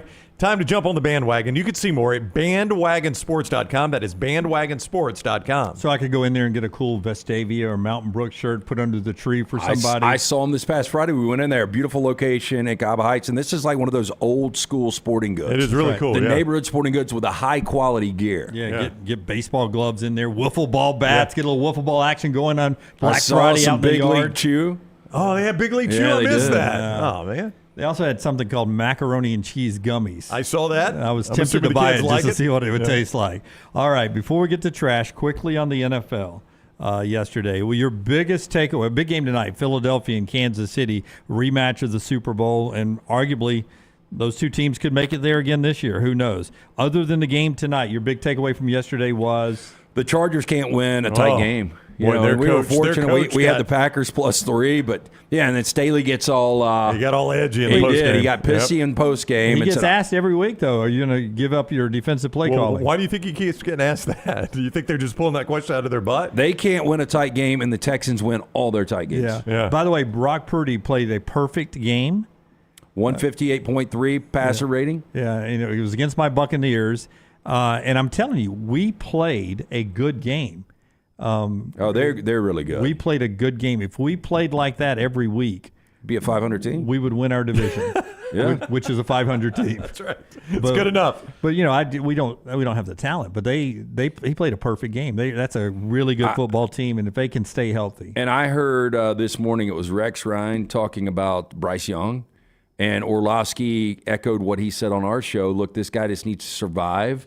But he said today, you got to make it till 2025. No, good luck. And Rex Ryan was like, I just don't think he's going to be able to do it. Yeah, he threw a pick. Was it 1 or 2 pick sixes this past I think it was week? just one. Yeah. It was an awful throw, though. That Bland kid for the Cowboys has 4 pick sixes this year, tying an NFL record. Hey, so he's got 4 pick sixes. That's more touchdowns than Travis Kelce has this year. Wow. By the way, one of my takeaways is Thursday we're going to get one of the best Lions games we've ever gotten on Thanksgiving because they're good, and the Packers are winners of 2 out of the last 3. They're playing Yeah, better and look, football. I was dogging out Jordan Love to the Alex, the bartender at Odie's. That's a big Packers fan. I was like, I just don't think he's the guy. But watching him yesterday, he made some critical throws against a bad Charger pass defense. That's but a still. fun Lions game. We've watched a lot of bad Lions football, and we finally get to see some good Lions football on Thanksgiving. Yeah, looking forward to that coming up on Thanksgiving Day. Good one tonight on Monday Night Football. Trash is coming up. Don't forget Roback.com, Roback.com/TNR20, Roback.com/TNR20. Get some great gear this year under the tree, and you can get that 20% off right now. You see the logo in the corner up here, Roback.com/TNR20, 20% off the whole site. Don't have to be first-time customers. That's right. That's the key. Any of you can do it. That's the key. Even if you've already used that first-time 20% bonus, this one is good for everybody. That's right. Everybody. Even if you bought every week from them, 20% off the whole site. But do us a favor. Go to Roback.com/TNR20. Rockstar, hit it, man. I bought 6 Busch Light, 6 Bud Light, and I love them, tall boys. Well, come on, man. 2 drinks a week. What's that going to do for you? I mean, that doesn't even get you through a day. A reasonable amount. If you're at home, you should be able to have like 4 beer. That's just 2 more. I mean, I'll have 6. LT's Trash is presented by Mortgage Right. Mortgages done the right way. Are you a veteran looking for a VA loan? Mortgage Red has been advocating for veterans since their company began. As a veteran-owned, operated company committed to your well-being, they can help you find the best terms available, guide you through every step of the process. As a veteran-owned, operated company, they understand the difference between working with someone who gets it and someone who doesn't. They've made it their mission to simplify the VA loan process. Visit their locations, Highway 280 in Birmingham, Parkway Drive in Leeds. You can apply, mortgageright.com/TNR. Call 205-815-9200, NMLS 2239, Equal Housing Lender. Saw a really good Christmas movie over the weekend with Leighton, The Holdovers. Okay. What's it about? Yeah. So Paul Giamatti is your lead, and he is kind of a curmudgeon. That's what he plays best. Professor, 1970 is the year. He's at a boarding school. Oh, I've seen the promos. This is a new movie. And he gets pulled. There are 4 students that are holdovers that don't have anywhere to go for the Christmas break. Okay. So he is in charge of them for 2 weeks. And Alexander Payne directs. He's a guy that did really good films in Election and About Schmidt, Sideways. But Paul Giamatti will be up for Best Actor. This will be up for Best Film. I've already seen it not once but twice. Paul Giamatti plays exasperated better than anybody. He's always... He's such an intelligent character in this role, too. Yeah. It's really, really good. It's a good period piece, too. I mean, they captured the 70s really well. A lot of snow over the Christmas break. It's going to be one of those, to me...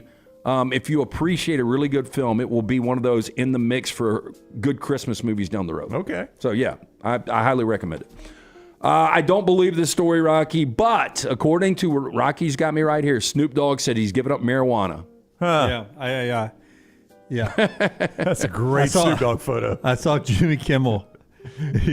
Jimmy Kimmel says, Snoop Dogg and pot's the only one... that he says he's given up pot that you're like, man, are you sure? Should we do an intervention? Snoop. Yeah, easy, Snoop. Should we do an intervention? According to Calvin Broadus, who is Snoop Dogg, quote, after much consideration and conversation with my family, I've decided to give up smoke. He told his 82.5 million followers on Instagram, please respect my privacy at this time. Now, the news may come as a shock to some. The rapper has been long open about his love of weed, even claimed to have smoked at the White House. I think a lot of people have done that. He has launched several business ventures related to marijuana, including a pot-focused media company called Mary Jane. He's also invested in a venture capital firm that invests in marijuana startups. But a lot of those are gummies.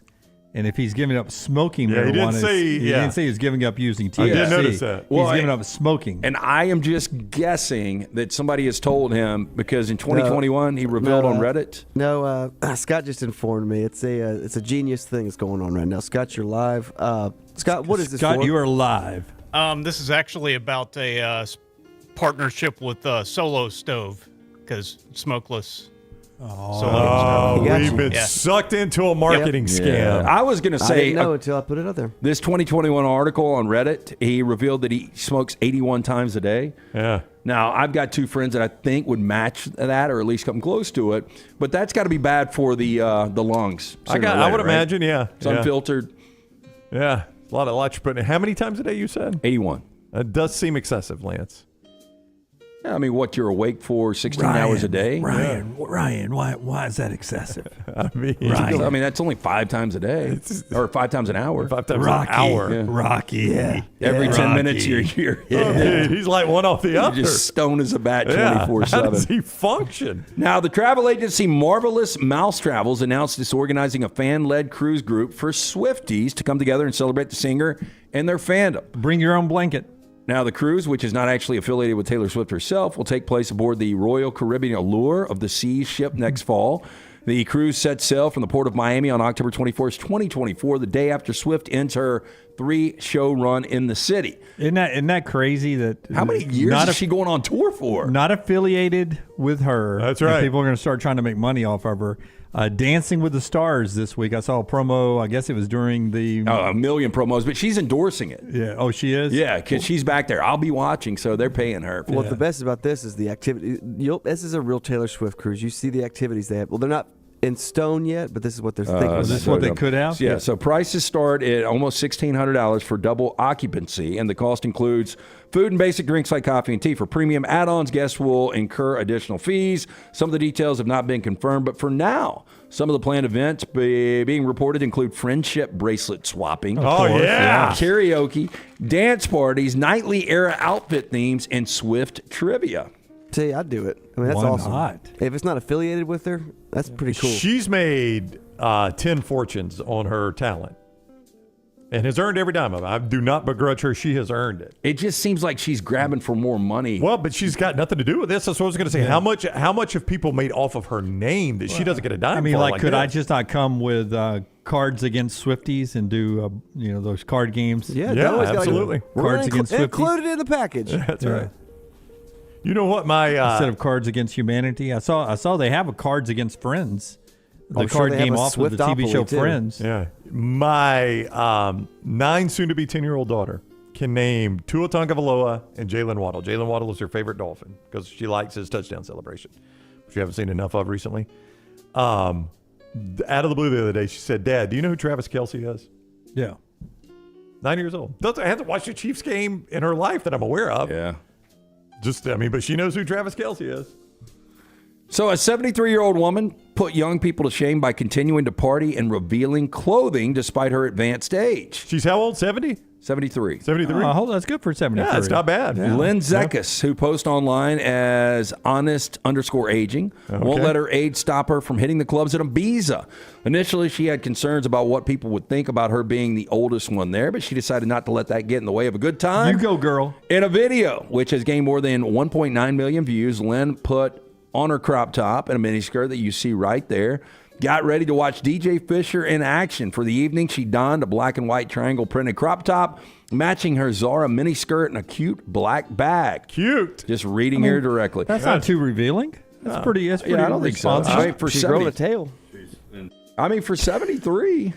Yeah, I mean, she also made sure to take her sunglasses to, quote, hide the wrinkles while she was enjoying the music. Over the top of the video of herself showing off some dance moves, she wrote, getting ready for 1:30 a.m., clubbing at 73 Ibiza, quote, high. Okay. That's a weird post. So she took a pill in Ibiza, apparently. Is that a hello high or a hi? Yep. Dude, and you know somebody just for the novelty. Probably pulling her out of the bubble party. The bubble party? This is the way I normally take a bath. I used to want to go to Ibiza. No desire anymore. My grandmother, maybe day Ibiza, not night Ibiza. My grandmother usually rubs my stomach before I go to sleep. Would you do that? Wow. What the hell's going on? What did you call your my grandmother? lower stomach? What was Nanny. her nickname? Yeah, I don't think this is a nanny. Is Hey, it? Nanny. Yeah. You want to dance, Nanny? So this is the way to do it. If I don't think my grandmother made 73. I think she passed before 73. Okay. This lady's older than my grandmother was. Yeah. Huh. If you win a major Powerball, the way to do it is sign NDA, right? Be down low. Nobody knows that you won this thing. I mean, I would try to keep it as quiet as possible, yeah. Now, the unidentified winner of the second largest Mega Millions jackpot is suing the mother of his daughter for violating their non-disclosure agreement, telling his parents about his $1.35 billion win. New court That'll keep you anonymous. filings revealed the main man prize winner, identified as John Doe, sued the mother of his daughter, identified as Sarah Smith, for a 6-figure compensation after revealing to his family his new millionaire status. On Friday, January 13th, after 3 months without a winner, Doe was a lucky gambler who bought the winning Mega Millions ticket at the Hometown Gas and Grill in Lebanon, Maine. He took home his winnings on a one-time payment of $723+ million, nearly $500 million after taxes. Would have gotten $52 million richer if he would have bought the ticket just a mile away over the New Hampshire border. Don't tell me that. Poor fella. Shortly after, on February 8th, Smith signed a non-disclosure agreement to keep Doe's identity as the jackpot winner a secret through June 1st of 2032, when their daughter turns 18 years old. Now, the court filing said, quote, due to the unique safety, security, and privacy concerns associated with winning the lottery, defendant agreed to enter into a NDA agreement with John Doe to promote the safety and security of John Doe, defendant, and their daughter to avoid the irreparable harm of allowing the media or the public in general to discover John Doe's identity, physical location, and assets. The contract also stated that Smith must get written permission from Doe if she were to tell anyone, in the case of an intentional or inadvertent disclosure, she must provide written notice of what happened. Now, according to the lawsuit, September, the mystery man learned that Smith disclosed his status to his father and stepmother over one or more telephone communications. So I don't get the big deal on telling his family, but I guess he's trying to keep it Well, they're going to ask for money. Well, he didn't makes his life miserable now. He didn't want the mother of his daughter to know because it probably affects the amount of money she gets from No. right? She knew. That's who the agreement was with, was the mother of the daughter. So he told her because he probably had to legally. Right. And then she's she the one that told signed the his NDA. parents. Gotcha. So the parents didn't even know, huh? Yeah. What I would do is I would bail and move to Europe. I mean, I would keep a pretty small circle, but I think my parents would be in that circle if I'd want it. I mean, first of all, I don't think I would tell anyone. I would tell everybody, but I would spend it instantly. I'd just tell everybody after a couple of weeks. But you know, my sorry, tapped out, got nothing left. But Lance, that seems smart. After a couple weeks, $500 million. Here's the way I would approach it, though. You know, my parents invested so much in me, I would feel very guilty if I didn't give them some of that. Yeah, probably was not a good relationship. That's your personal story, though. This. No, I know. I'm just that's the only one I can share. I mean, my you could give them something and just say, "Hey, look, I don't want to discuss it, but I came across something. Here's $1 million in cash." Yeah, I just think once you open that door and people find out, your life is never the same. I think you're actually a miserable person winning that much money. Probably so. I think with my parents, I could probably sit them down, tell them what has happened. I'm going to cut you guys in, but we got to keep it quiet. I think they probably would. And if you could trust your parents to do that. Yeah, I don't know if I'd want to win that. I know that sounds crazy. It comes with a lot, doesn't it? Yeah, it really does, because I really think you would probably have to relocate. I think you would. Finally, most men know what the perfect girlfriend would look like, but physical traits and personality preferences are usually different depending on where you live in the U.S. I can tell you I'd rather win the lottery than knowing what the perfect girl looks like. Love Expert surveyed more than 21,000 American men about what their ideal mate would look like, such as hair length, eye color, hairstyle, and makeup style. Now, the results show the, quote, average girlfriend had shoulder length, middle parted, light brown hair, blue eyes, natural makeup look, and a streetwear style. So this is the perfect girl in Alabama, it says? According to AI, so I got 6 highlights. So you got Alabama. Pretty eyes. Hey, by the way. Yeah, she's cute. I don't know about that tat. What is that tat? I don't know. Looks like a fish or something nautical. Yeah. Here's California. Oh, good dimples. Yeah. Yep. Girl next door. All right. Florida. Whoa. Yeah, I like Florida a little bit more. Yeah. Vanessa Hudgens look. A little bit. Michigan. Yeah. Not a lot of sun. Not a lot of sun in Michigan. New York. Okay. Again, that's kind of Vanessa Hudgens again. A little bit. Yeah, I think of Vanessa Hudgens. She got some tats too. I think I know who AI likes. Tennessee's a little thick. Yeah, she's a little thicker, a little farm girl. But she's cute. Tennessee orange.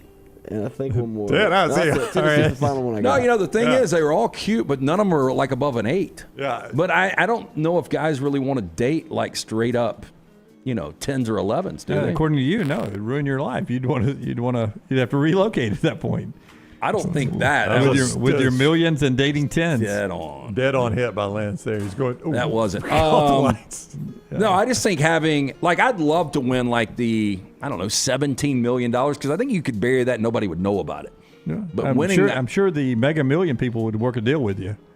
Hey, listen, I only want 17 million of this. I'm sure they would. Give the rest to your church. I don't know. Take 17 million. 17 million, you're going to get destroyed anyway. People are going to come after you. Absolutely. Might as well have enough to give it out.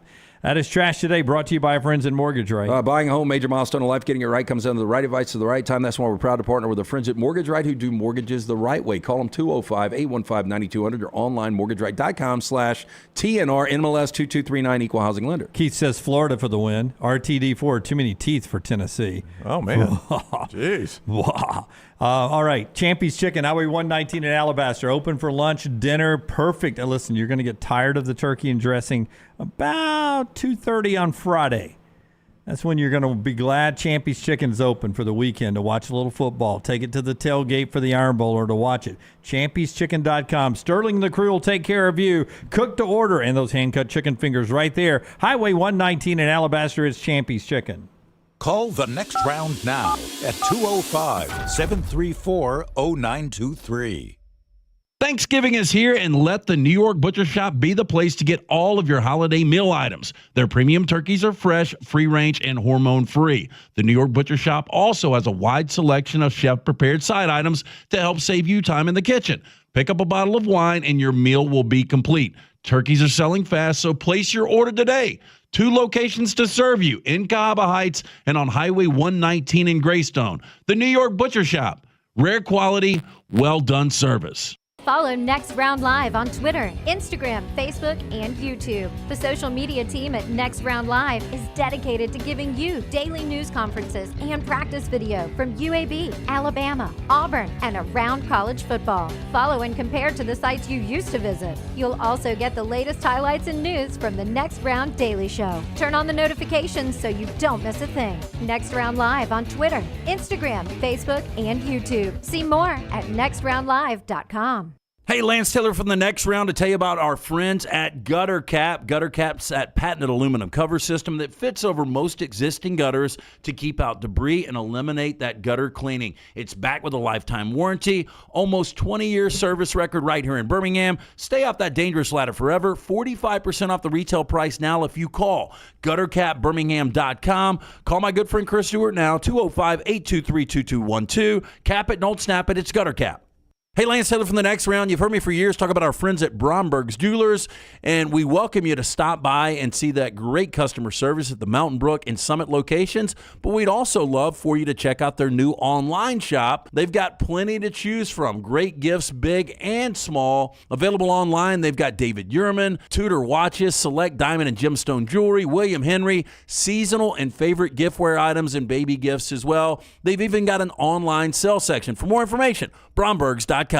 Want more of the Next Round? Download the app or visit nextroundlive.com for the latest podcast, the Mystery Fifth Hour, our Not For All Ages podcast, The Last Call, and the entire Double Down Media podcast family.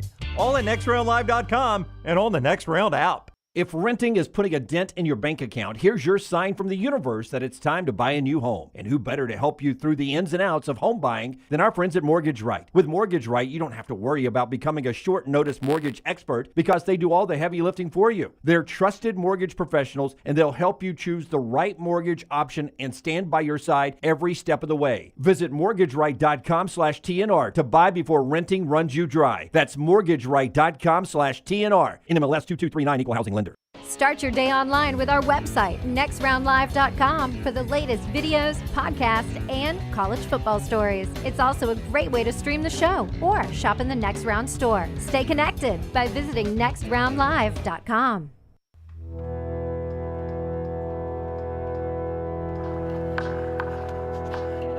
Brownie's got the biggest takeaway from Alabama's game coming up, and also a little bit more on what we saw this college football weekend. Nick Saban's news conference, and then Hugh Freeze coming up in our overtime at the top of the hour. Show being brought to you in part by a couple of folks. One of them, our friends at Simpio. Yeah, Simpio, again, takes care of the BS in every office. When your business joins Simpio, they take care of the 4 pillars: compliance, HR, payroll, benefits. On average, Simpio saving companies of all sizes and industries over 18% out of the fees. You can join Simpio any time of year, no annual contract. With that being said, Simpio has a 99% retention rate. For more information, Simpio.com or call 205-635-7467. And our friends at MyBookie, Brownie. I'm going to run through some lines here after you tell us about MyBookie. Are you going to do college or NFL? I'm going to do college. I was going to hit a few NFL. Just coming up this weekend. Tonight, Kansas City -2.5. And your Thanksgiving Day games, Detroit favored 7.5 over Green Bay. Dallas favored 11 over Washington. San Fran favored 7 at Seattle. All those available right there at mybookie.ag. Code NEXTROUND. When you use code NEXTROUND at mybookie.ag and you make your initial deposit, they're going to do a 50% match up to $1,000. 50% match up to $1,000 at mybookie.ag when you use code NEXTROUND. Bet anything, anytime, anywhere. mybookie.ag, code NEXTROUND. mybookie.ag, code NEXTROUND. Your reaction to some of these: Ole Miss only 11.5 in the Egg Bowl against Mississippi State in Starkville. Weird game. State was only up, I think, 6 or 7. I saw my buddy Bryant Metters played football at Southern Miss. Saw him at church Sunday, and he's like, man, I thought we had a shot to win the game. And then it ended up a 21-point game. Yeah, but Southern Miss played right with them. I think this is a situation. Lane Kiffin has not been in this situation before where he has the opportunity to run it up. Yep. I think he will do everything he can to completely run them off 11 the field. felt low to me, honestly. It did to me, too. He got the 9 wins this past weekend, so he's done that now twice in his career. Oklahoma, by the way, at home to TCU, only an 11-point favorite. Where's Dylan Gabriel? Got banged up a little bit in that BYU game. He's out, if I'm not mistaken. So that's a big number if he's out, right? Yeah, I don't know if they've officially announced that he's out, but I think it was unlikely he was going to be able to play. But I'll double-check on that. Double-check on that. Elsewhere, it's a big game. You've been talking about it for weeks. Tulane and UTSA, Green Wave -3 in that one. I like UTSA. I think Texas San Antonio is the better team right now, but that'll be a hell of a game. Winner of that game likely gets SMU for the American Championship, all three unbeaten in the league. Also on Friday, Missouri -7 on the road there at Arkansas. Small number. Arkansas is so schizophrenic. And whether or not I fully expect Arkansas will play with them. Missouri's a much better team. Boise State's at home. They're giving 6.5 to Air Force. There's still a scenario where Boise State could get into the championship game to play UNLV in Vegas, and Andy Avalos has been fired already. How weird is that if you're playing for your conference championship and your coach has been fired? It's still not good enough for the expectation of Boise State. Boy, Air Force, they flew it into the mountain quickly. It looked like they were playing so well. The team's playing the best right now in the Mountain West. UNLV, and believe it or not, San Jose State, who started out 1-5, they've won 5 consecutive games. Got a big win over the weekend, late night. Texas, by the way, at home Friday night, could be the start of chaos. Only 13.5 against Texas Tech. I just don't see. If the game were in Lubbock, maybe. I just do not see it in Austin. There is something missing right now with this Texas team, though. It's not their defensive tackles. No, they're really, really good. They struggled to just put Iowa State away. It was like they would score. Yeah, I thought Iowa State played bad, too. Yeah, they'd get up a couple scores, and then as soon as they would do it, Iowa State would hit a home run play and come right back on them. Oregon, only 13.5 against Oregon State. And I say that, but, I mean, the way Oregon scores and Oregon State at times struggles offensively, that does not seem like a big number. Yeah, look, I think Martinez will be able to run on this Oregon defense. We'll see. If he does, takes a little pressure off TJ.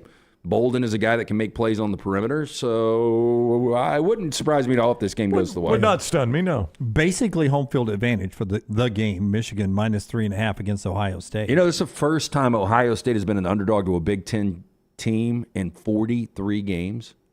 So even these recent years? They were favored. Wow. Yeah, our resident Ohio State fan that's on the second floor in our building here sent me a text, asked me what the number was, and he said, we win by 10+. And I was like, I find it hard to believe Ohio State would win in the big house by double digits, but you found it hard to believe last year Michigan would win in the horseshoe by double digits. I like Michigan in this game. I don't know how you guys feel early on. I'm early lean Ohio State in this one. I've thought Michigan all along, but it's a pick 'em for me now. I don't have an opinion. I'll save my play for later in the week. Alabama -14.5. Over under, what is it, 49? Low scoring game, relatively speaking. I like Auburn. You like Auburn within that number? Mm-hmm. Not to win? No, not to win. Not going that far. Brown has one more. That would be borderline shocking. Brown. By the way, no Bud Light game night this week. Thursday's Thanksgiving. We're back with you the next Thursday night before we head over to Atlanta for SEC Championship. Bud Light, easy to drink, easy to enjoy, always. Appreciate those fine folks there. Brown has his takeaway from the Alabama game. And I'm curious, Nick Sabin will be on with us on his news conference. We'll have it for you in about 5 minutes. And I don't know how much he'll talk about this or if he will be asked. But I am curious if they stick with Caleb Downs returning punts.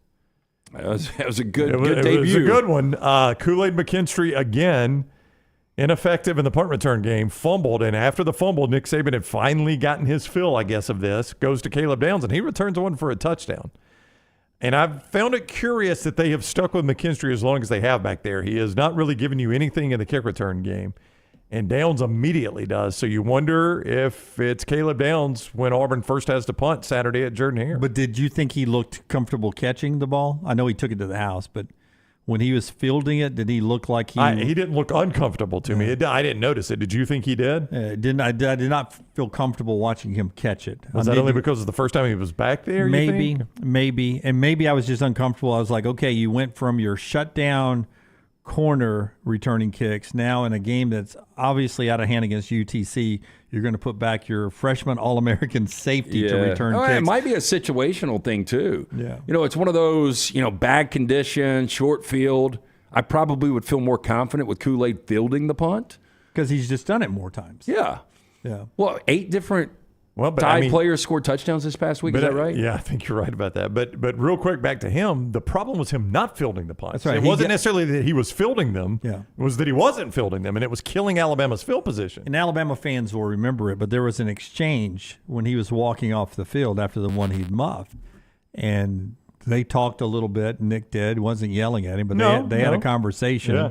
And Kool-Aid said something back, and then he did his hair like this and put his helmet on and walked over to the bench. So that may have been right then where he said, we're going to try 2 and see what he can do. Again, to Lance's point, that was a heck of a debut. If he were auditioning for the job, you'd probably go ahead and give it to him on the spot after that return. I mean, that's just something like Kool-Aid would be worth the gamble if he were giving you big returns. He's not even giving you that, I mean, he's letting it go. He fumbled it. I mean, he's just not really giving you a whole lot there. And he's a tremendous football player. It's not a reflection of him as a football player. He's just, I don't know what has gotten into him as a kick returner. If this was a 17-game NFL season, do you think Milroe is back in conversation for MVP? Yeah, I do. I do. Yeah, with 5 games left, I would agree. He's playing his best football. There's no doubt about that. No, he's been tremendous and got it done early and got out after the first half this past weekend. And they made a point on the ticker on his stats. By the way, I didn't get to watch the game. I couldn't find it. He called me. I called Brown. Lance called me. And I wasn't I had like 3 or 4 people text me. It was a pain in the ass. Just ESPN Plus. I mean, all I did you could do it on ESPN Plus or SEC Network Plus, but all I did was click on the ESPN thing on my TV, and I'm a subscriber. I subscribe to ESPN Plus. So I could pick either one. I've had it before. You go through your ESPN app on your TV? I do. Yeah. I just go through my Hulu app. Okay, so my ESPN app wasn't working. And then we tried the Disney app because it's been on there before. Mm-hmm. And it just, I was like, you know what? And it was 21-0. Yeah, when Lance called me, I was like, dude, it's already 21-0. You're wasting your time. Yeah. You know what I ended up doing? I ended up surfing around on things. And I even texted some friends of mine who are in the business. Oklahoma. You know how Alabama puts the camera of their broadcast booth on Facebook, their Facebook page? We can watch Eli and them do the game. Oklahoma streams theirs on ESPN Plus. It's like an HD. It's a beautiful picture. And you can sit there if you wanted to and just watch the Oklahoma broadcast team. So I did that for a series. YouTube has this thing. I don't know if you guys have seen it before, but it's like different fan bases. Like I watch the Browns feed and the Steelers feed, and it's like these 2 fans going back and forth. And they're raising money for their broadcast. I've not seen that. Yeah, they were up to like $50,000. Let's do it. That's not YouTube TV. That's YouTube. Yeah, that's on YouTube. Yeah, 100%. It's crazy. All right, top of the hour here. Don't go anywhere though. If you want to see Nick Saban's Iron Bowl news conference, we're about to carry that live, and then you'll hear from Hugh Freeze. It's an overtime coming up. Again, thanks for being with us from the Birmingham Racecourse Casino Studio. Until next time, God bless you and God bless America.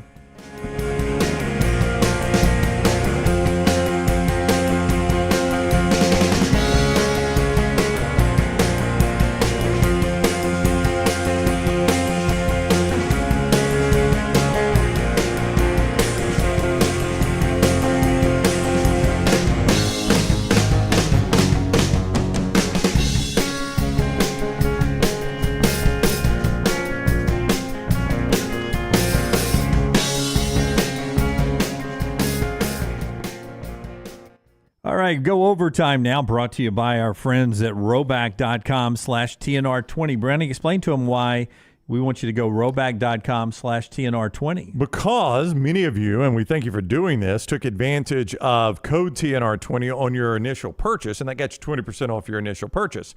And Roback has seen that, and they're like, man, you guys, you have killed it for us. We want to bonus the fans again. So even if you've already used that sign-on bonus, TNR20, if you just go to roback.com/TNR20, you get that 20% yet again. That is good through Black Friday. It is a great deal. I don't know if they'll extend it after that, so you need to jump on it now. If you're a lady watching this and you got a man in your life that loves golf, I can promise you he's going to love Roback. Great gift idea. You're welcome. Roback.com/TNR20. And you can get that 20% discount whether you've used it or not already. So it's a great deal right there from our friends at Roback. By the way, Michigan getting ready and having their news conference for the battle with Ohio State while we wait on Nick Saban. Sharon Moore says that Roman Wilson, Miles Hinton, and Ladarius Henderson should be good to go against Ohio State. Those guys were limited in some form or fashion last week against Maryland. You know, he had some tricky 4th down decisions to make in that game against Maryland and played it conservative in every case, or well, most every case. Pretty much took the conservative call there. I found that interesting when he was challenged initially on some of those 4th downs out near midfield, what he was going to do as quote-unquote acting head coach. Like, I don't even know, Jim, how Harbaugh would have played him. Like there was one, and I'm not going to remember the exact scenario, but I think it was a 4th and 2, and I thought, Harbaugh might actually go for this, but Sharon Moore punted it. And it ended up being a good idea because I think that's the one where he punted them deep, and they got that sketchy grounding call. I don't know how you felt about the grounding call on Talia out of the end zone. I thought that was a little ticky-tacky. That was a little ticky-tacky. I know he was in the pocket, and I know that ball landed short, but even Klatt was like, yeah. Sometimes you get rushed. He's in a direction. Yeah, I mean, he's at least throwing at a receiver. Right. Yeah, I mean, it's a better attempt at it than just throwing it straight in the ground, which we allow sometimes on when screen passes are covered up. Yeah, when they just spike it right at the foot of the receiver. Yeah, 100%. David Ubben writes a story at The Athletic while we're waiting on Nick Sabin here. The College Football Committee's protocol would allow them to keep Florida State out of the playoff after Jordan Travis's injury. He writes about that at The Athletic today. David Ubben does. But, part of the evaluation is you evaluate the team that would be available. And we discussed this. Now, Auburn took care of it back in the day. But we discussed this about Alabama when Tua got hurt after the LSU loss in 2019. Going to Auburn, if Alabama had won that, would they still be in the conversation for the college football playoff? And then everyone was like, without Tua, no. You can forget that. Now Auburn ended up beating them. Yeah, Auburn won that Iron Bowl back in 2019. A Bo Nix-led Auburn team, by the way. That's how long ago that has been. Won that Iron Bowl back in 2019 and took that off the table. That was going to be a one-loss non-conference champion, so that was going to be even trickier. This could potentially be a undefeated conference champion with a backup quarterback. And I think much like he's trying to win the job, their backup's got 2 games here to try to show this committee there's no drop-off in us. But you made the point earlier, there's a good chance Florida State drops out of the top 4 today. Or tomorrow, excuse me. And when they do that, assuming they do that with Washington jumping over them, it's, I think, going to be hard for them to get back in it. Unless, the chalk wins. You're going to clean one team out with Michigan State, Ohio State. If Georgia beats Alabama, then they've got a much better chance of getting back up in there. Yeah, interesting. Or Auburn beats Alabama, either way. 2 things. The new AP college basketball poll is out for the men. Kansas, Purdue, Arizona, Marquette, UConn's your top 5. Tennessee is 7. Alabama is up to 17. Auburn not in yet, though they're playing really well. They're receiving votes there. That's the new AP basketball poll out. Still waiting on Nick Saban to make it to the podium. An interesting development happening on the Battle of the Morning shows. According to Awful Announcing on Twitter, now X, Michigan fans are trying to get together a boycott of the College Game Day set, ESPN, to boycott their sign-stealing investigation and reporting. And they're trying to get everybody behind the Big Noon Kickoff show. That would be a weird look if ESPN is set up somewhere on campus and there's nobody behind them. I don't know that you can successfully do a boycott like that. I think there are probably enough people that don't pay attention. But, boy, if they did, wouldn't that be a weird look? Because I pointed out to you it was Kansas, Oklahoma. Big Noon Kickoff was there, and they had a weather delay, so they kick it back out to the group on the set, Mark Ingram and Urban and all the guys on the set, and everybody had cleared out, and it looked terrible behind them. It's like trash everywhere, portalettes. Yep. And it looked so low rent, but they really had no other choice at that point, I guess. And, the Fox show is starting at the same time as Game Day this week. Usually there's a big difference, but they're both starting at 8 Central, leading up to the 11 o'clock kick.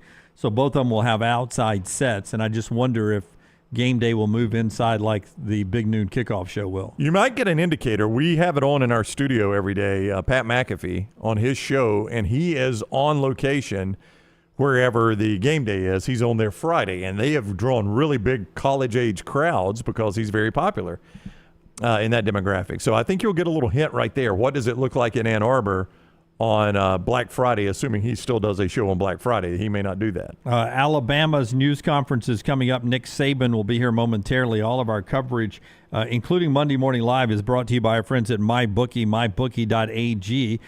Bet anything, anytime, anywhere, and get a 50% deposit bonus when you use the promo code NEXTROUND, mybookie.ag. And also, by the way, if you like the Next Round coffee, if you've always wanted to try it, you can get that right now with 20% off. You just go to nextround.store, and there's a link there that'll take you to Who Is Coffee.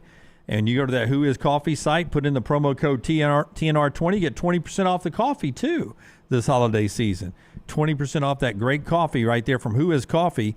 Just go to nextround.store and hit the link. Here is Nick Sabin as we get ready for the Iron Bowl. Well, final thoughts on the Chattanooga game basically is, we took our opponents seriously and came out and got the result that we wanted. We started fast in the game, executed well. Still lots of things to learn and improve on. Obviously, the Iron Bowl is, one of the great rivalry games in college football, something that you look forward to as a competitor. It's also something that is a great opportunity to be able to play in. And I don't think that anybody needs to pay attention to, what happened in the past, what happened in the last game, what somebody's record is. Anytime you play in a rivalry game, it's going to be a highly competitive, tough, very physical game, and that's what everybody needs to get ready for. I think, Auburn is, Hugh Freeze has done a fantastic job there, with his team this year. They've played very competitively in all their games. They're 6-5. They've won some games really well, but they do a great job of running the football. I think that they've got a very difficult offense to prepare for with the multiples that they give you, the different ways that they run the ball, the way the quarterbacks, both quarterbacks really can, add to the running game. The tight end, number 13 is a really good player, really good receiver. Number 5 is a really good receiver. Defensively, they've played really well all year long.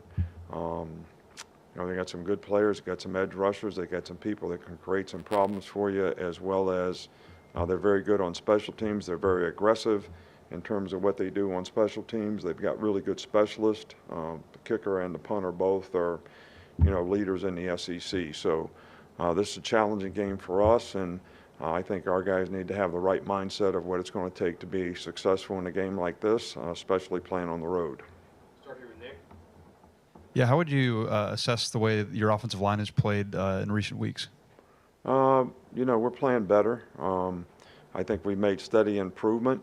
I think the improvement has come from better communication and, better, technical execution from a technique standpoint, hand placement, foot placement, that kind of stuff. Second step on the ground, I think all those things have helped. I think pass protection has improved. But that's something that we need to continue to improve on. How well do you think Jalen Milroe has protected himself as a runner this season? As a what? As a runner. Protected himself as a runner. Well, I think, Jalen is obviously someone that has great capabilities as a runner. I think he's been pretty effective in his choices of when to step up in the pocket, when to run, when he has an opportunity to make a play, when he doesn't.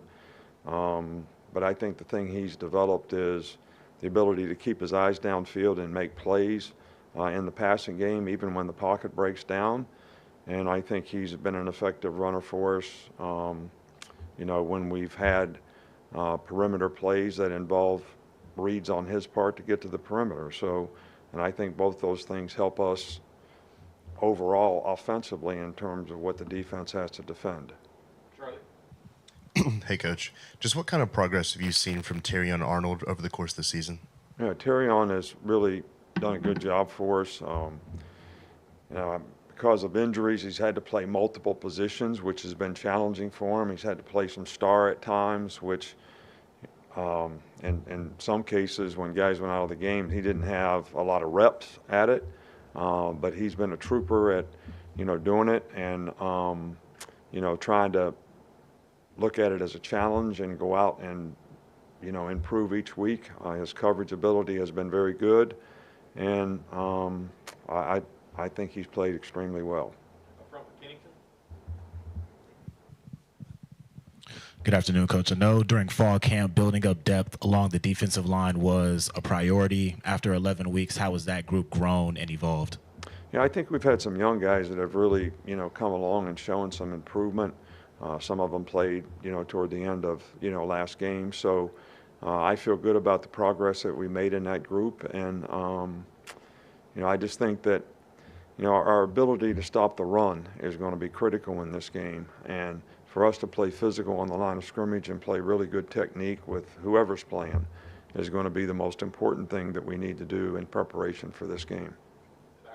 Coach, when Hugh Freeze got introduced as the Auburn head coach, one of the first things he mentioned was the relationship with you. He said when he left Ole Miss, you and Miss Terry were really there for him during even time when he wasn't coaching. What is that relationship like for the fans? I know this is a big rivalry, but you guys have a special relationship, the two of you. Look, I play against all kind of guys and all kind of coaches that coach for me, that I'm good friends with, whether it was Belichick when we were together, and then all of a sudden I'm at Miami and he's at New England.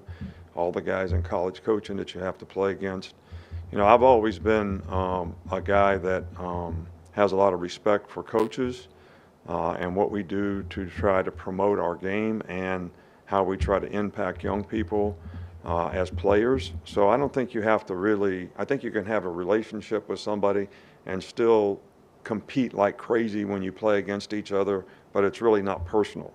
The outcome of the game is really not personal. You're doing the best you can to get your team to play the best, and I respect that as a coach. And, we're going to do the best we can to get our team to play their best as a coach, and hopefully, people respect that. So, but at the end of the day, does it have to affect your relationship? I don't think so. I don't think you have to dislike somebody or have an adversarial relationship with somebody to actually compete against them. Yeah, regardless of record, it seems like it's always a really competitive game when you guys go to Jordan-Hare Stadium. What do you think makes that place such a difficult place to win? Well, I think it's, if we're going to have success there, we're going to have to execute. Anytime you play on the road in this league, it's a difficult place to play. This is no different. But, people talk about all the crazy stuff that happens in this game. But since I've been here, the team that should have won the game based on who played the best. So I think the focus needs to be on, how we're going to play and how we're going to execute and do what we do and what kind of consistency are we going to be able to maintain in a difficult environment, which, we've had this challenge several times before, and this one's going to be just as difficult as any of the rest. I've heard your good friend Bill Belichick say that the concept of halftime adjustments is really overrated because adjustments get made during the first half because there's no sense in waiting. You can get hurt by that. So with that in mind, how effective is this coaching staff at staying on top of adjustments during the first half so that when you get into the half, the time is more about message, motivation, or whatever else? No, I think it's a combination of both. I love Bill, don't get me wrong, but I don't always agree with him. I didn't always agree with him when I worked with him for him. But anyway, and I'm sure he'll say he didn't always agree with me. But anyway, we're making adjustments between every series. We're going over the previous series, whether it's offense, defense, or whatever. They ran this stunt, we didn't block it right, or, they ran this formation, we didn't adjust to it correctly. But we also draw those things up as the game progresses so we can actually show the players those plays and some of the things that they did as maybe you've already covered it, maybe you didn't have a chance to cover it, but we kind of do both. And then if there's something different that we want to do, sometimes you don't like to do it until you can get everybody in front of you and you can explain it a little better than you can on the sidelines. So there are occasions where you want to make adjustments to things when everybody can see it because it doesn't just affect one group. Sometimes, okay, we're going to change how we play this. That may affect the outside backers and the inside backers as well. So I think both things are really, really important, and I think both things actually occur during a game. Tommy Reese was named a semifinalist today for the Broyles Awards. What can you say about what he's done to grow in his role this year? Well, obviously we nominated him, so we thought he's done a pretty good job, and I think he's done a great job of transforming our offense and the players and how they've improved. And I think that's made a huge difference in the confidence on our team offensively as well as our team in general. So I think he's done an outstanding job. Can a team taking a loss like Auburn did on Saturday sort of galvanize them, make them more dangerous this week? I can't answer that. I just can't answer that. I think you'd be better served to ask them, that question. But I think everybody pays attention when things don't go well, and they want to get it right. And I have enough respect, and we have enough respect that they'll probably do the same. Coach, I know how you prepare, you do the same thing every week and respect all of your opponents, but I wonder if any time in your career you've ever taken some time from preparation for one game in anticipation of another, and if so, how that came out. No, I never, in college football, I've never done that. In pro football, sometimes you do a little bit of work on the next team only because it's really, really difficult. That's not something that works well for me because, I'm sort of geared in on what you have to do in that particular game, and I don't like to commingle different things before that game is over. But I will admit in pro ball, not because of a particular opponent, it was just the best use of your time, to be able to, you didn't practice very long on Friday with the players, walk through on Saturday, so you had quite a bit more time before you ever played a game. And you weren't with the players all the time. We're with the players here a significant amount of time. Like Thursday we practice, Friday we have walkthrough, Friday we have meetings, we eat with them, we have meetings Friday night. So you don't have all those things, in pro ball. So, sometimes there's a little time to try to get ahead, but it was not something that ever worked very well for me. All right, Coach, thank you. All right, thank you.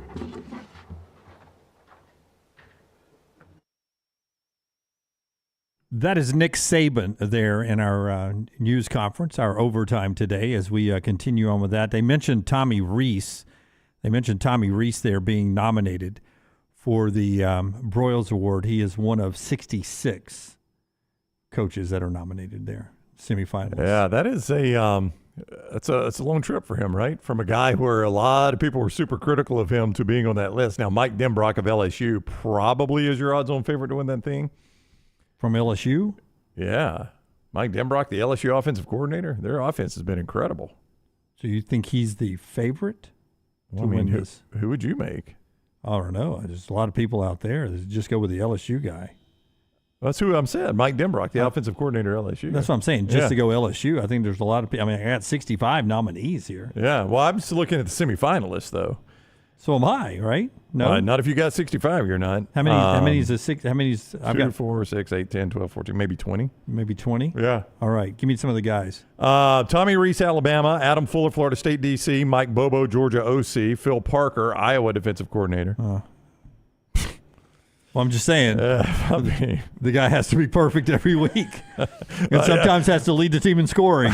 Have you watched Mike Denbrock at LSU? I mean, the James Madison defensive coordinator, the Louisville defensive coordinator, the Michigan offensive coordinator, Sherrell Moore, who's also had to be a head coach. Maybe he wins it. He's nullified now. He's no longer an assistant coach. That's true.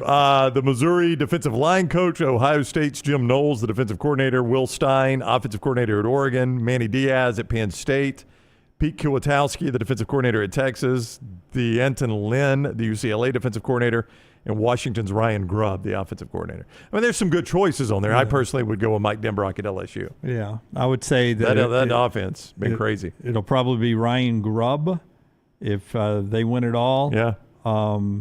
Or the Texas defensive coordinator would be interesting. Yeah, Pete Kwiatkowski. Yeah, though they would be unbeaten right now if he had played defense with 1 minute and 34 seconds left in the Red River Shootout. Yeah, there's one particular game that stands out for him. There's no doubt about that. Yeah. But the fact that Tommy Reese is a semifinalist is crazy when you think about kind of how he was viewed in that Texas game and then the way the South Florida thing unfolded, and even once it was established that Milroe was the starter. But, boy, over the last month, I think the view on him has changed considerably. Yeah, Hugh Freeze is going to answer some questions now. You heard Nick Sabin defer one, saying you probably need to ask Hugh about that. Well, I'm sure Hugh, over these next few minutes, will get asked about that as we continue on with our overtime today. The other side of the Iron Bowl is the Auburn Tigers. Here's Hugh Freeze's news conference. Saturday's effort, and it was an embarrassment and it's just it can't happen like that, and it starts with me. I have to get our coaches and our players ready to play, and I obviously missed the mark tremendously, and it's frustrating and sickening to watch. And I certainly Jerry Kill's crew did exactly what they needed to do to win the game, and give them credit, and they're a really good football team. But we did not respond in any way, and that is very frustrating. And so I'm ticked off. I hope they're ticked off. I haven't seen them yet, but we've got to learn from that for sure. But very disappointing. One of the things I think is the greatest challenge we have probably now in these college football rooms, team rooms, staffings, is true connection. Just to where, man, I'm really playing for you, and I'm really playing for the school, and when we have that true connection and relationship, you can really hold each other accountable. And that's something I've got to work on for us to feel more connected. For when you get hit in the face like you did Saturday, and now we quickly got to turn the page and put that behind us for sure, because we all know what the Iron Bowl means to so many, and you can fix your feelings a whole heck of a lot with a good performance in that game. And so we've got to have a balancing act today when I get with the team on owning mine and everyone who had a responsibility in the way we played Saturday. We've got to own that, but we've got to move forward pretty quick for sure to get ready for what I think is the best team I've seen on film at the point at which we're playing them. I think they're playing at an extremely high level. So, man, what a rivalry to be a part of. We're going to try to educate our young men as best we can with use of former players and the history of this great game. And hopefully they have a clear understanding of what it means to so many people.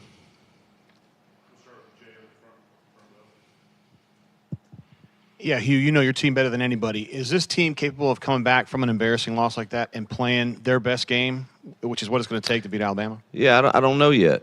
Sure hope so. That's part of, you play this game or coach this game long enough, you're going to have some of those, and how you respond to it will determine a lot about you as a team and as a person. And I wish I had a better pulse for that, but I haven't seen them yet. And met with the Culture Council this morning. I like their response. But that's going to be a good test for all of us to see how we respond.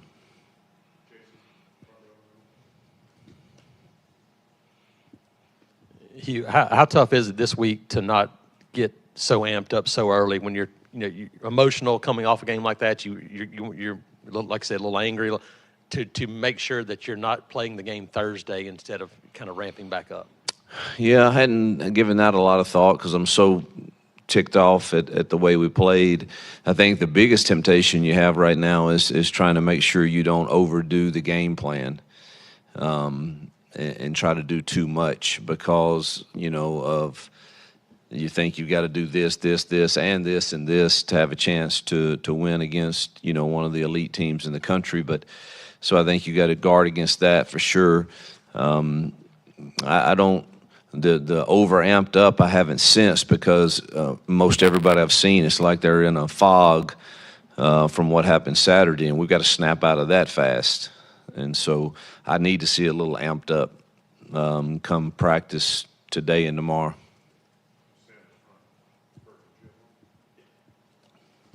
Hugh, you guys on the offensive line and on the defensive line too had played so well against Arkansas and then against New Mexico State. Looked like it just, kind of reversed. What do you think was the biggest reason for that, especially on the front after coming off such a good, dominant performance in the trenches, last week? Yeah, lesson in humility, for sure. But I will say, offensively, I think we could have run the ball. We never had we never had the chance, truthfully, and that's not an excuse. We had 42 true offensive plays, and and as the game went on, it was obvious that they were controlling the clock very well, and you've got to press a little bit. And whenever we did get on schedule, we shot ourselves in the foot with a penalty. And so I'm not sure how effective we could have been running the ball or not, truthfully. And it was just that type of game. But the most discouraging thing is our inability to get off the field and to stop their explosive plays defensively. And so it was, but as good as we were, offensive line, defensive line, special teams at Arkansas, we were equally as bad in all three Saturday. So this week you talked about kind of turning the page, getting out of that fog with Alabama this week, Thanksgiving's this week too. With all these things going on, all kind of in a 1 week span, how do you try to, or even attempt to stay focused on any one thing at this point? Well, my lesson that I'm teaching today is about focus, and we'll see if they respond. They get a choice. Everybody has a choice of how you respond to whatever you're dealing with, and we'll all have that choice this week, but you sure would hope that if they got any type of competitive spirit in them as an individual, they're going to shake off the cobwebs and get ready for this war that they're getting ready to go into, and it will be that. Hey, Hugh, you mentioned after the game about thinking that practices didn't go well. You mentioned Wednesday and Thursday weren't great. Is that something you noticed in real time? And what was kind of your feeling maybe on Saturday morning? Were you thinking about that? Yeah, I was nervous, anxious about how we would handle the success of 3 straight and becoming bowl eligible and check that box, and now you got Alabama next. And sometimes I can talk myself into believing things, and so you have to kind of balance that. But I told my wife Saturday morning I'm really concerned about are we really ready to understand you have to earn the right to win a game? And so I was concerned, and but it's my job to have them ready, and it's our coaches' jobs. And we as a staff this morning had a lot of heart-to-hearts, and obviously we failed in getting that message across to our young men. Talk about the task of defending Jalen Milroe, who is so dangerous with his legs as well as with his arm. Yeah, it's, we did not fare well against a kid similar to him down in LSU, and now he's playing at a very high level with good receivers and good running backs. It's a very difficult task for sure. I don't know that you completely do that. You got to hope that you do limit those explosive plays somewhat, but stopping him is no one's really done that. So we've got to mix up the coverages, mix up the plan, figure out if we can get pressure to him or not. Do we need a spy? You've got all those things going through our heads right now, and how much can our kids handle and do really, really well against all the different sets you might see. Coach, switching gears just a little bit, this is the 10-year anniversary of the Kick Six. I'm just curious if you remember where you were at for that and what you remember about that game. I was trying my best. I don't think that I saw it live, or I believe I would remember that vividly. So we must have been either on a playing at the same time or on a flight back or something. I can't remember, but I do remember once I first saw it and found out, I couldn't wait to call Gus, say, man, you got to explain to me how in the world that felt.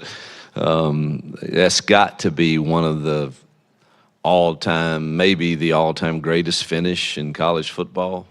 You got to, it's definitely top three, I would think. But, man, what a finish that was.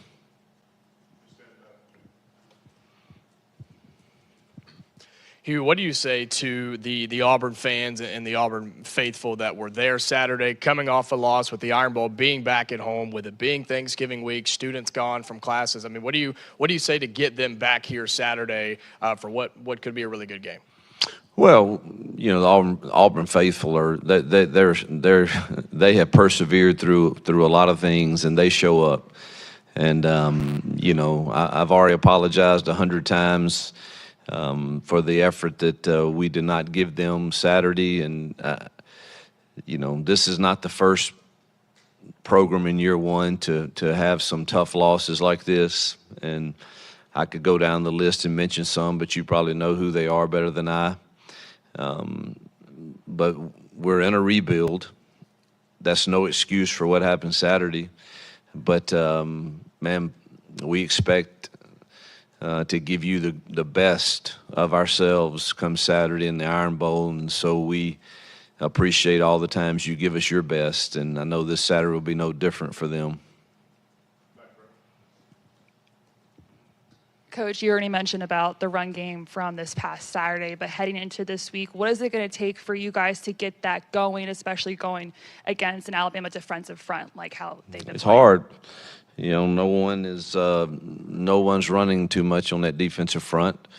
We'll have a good plan, and our backs are good, and our tight ends are good, and our O-line is competitive. But we do need to establish a run game. It will be no fun if you're having to drop back and throw every down. That won't work. 15 and 41 off the edge for them are both really, really good. So it's we need to stay balanced and make them have to at least honor the run game.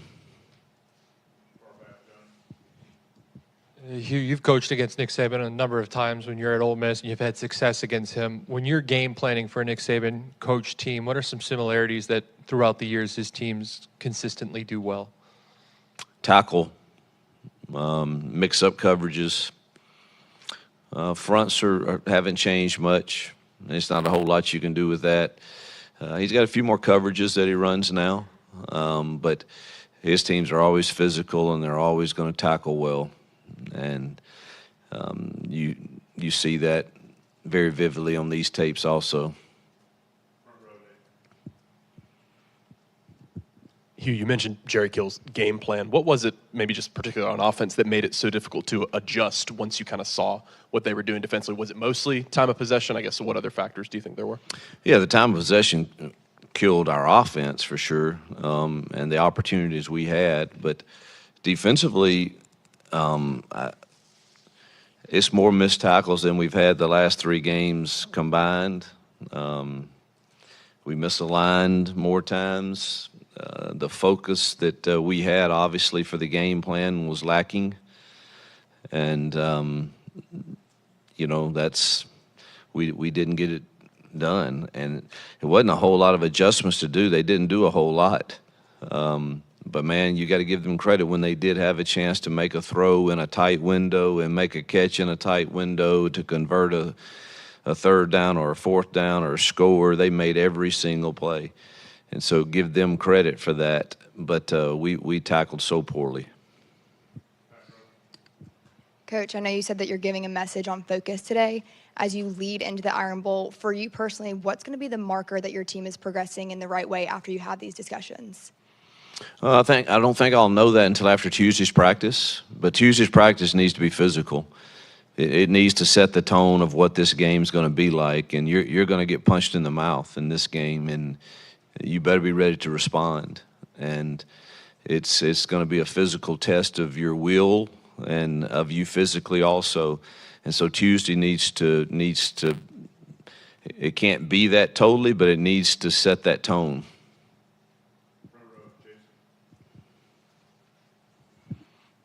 I think 6 out of 7 possessions offensively faced a 3rd and 10 or longer. Yep. Staying on schedule has been a focus all year. Is that ultra important come Saturday? No, yeah, that game will get really difficult if we're not in some 3rd and manageables. It was just a nightmare of everything we've done pretty well the last few weeks, winning first down, not having penalties, taking care of the ball. All of those things were pretty non-existent Saturday, and we're going to have to be very strategic about our first and second down calls to try to get us in those 3rd and manageable. I mean, I don't know, I saw their stats on 3rd down are pretty dang good. I can't remember what they were, but they're in the top 3 or 4 in 3rd downs.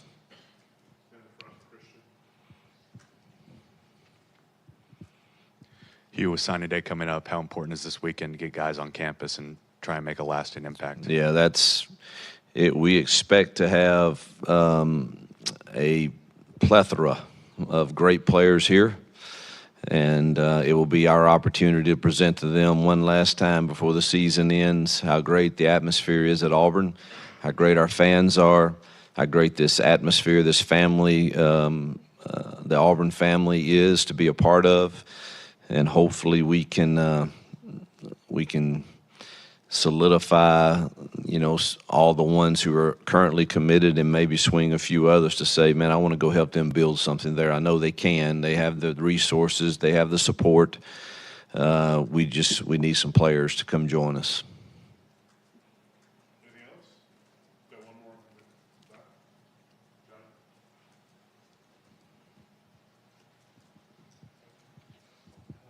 Coach, we cover both Alabama and Auburn in Birmingham, and despite coming off the loss Saturday, Alabama double-digit point favorite. There's a good contingent of that fan base that's terrified to come here and play this game in that building. What does that say about this program, about this game, and about the atmosphere that this university is able to create? Well, I think it speaks to the history, the people that have gone before us, fans and coaches and players who understood what this rivalry meant to so many, and they were willing to lay it on the line, and in particularly doing it here in Jordan-Hare, where our fans have been incredible, and I think they'll even be at another level come Saturday. And I think it just speaks to the love and passion that our people have for our program, and particularly when you're playing in this game.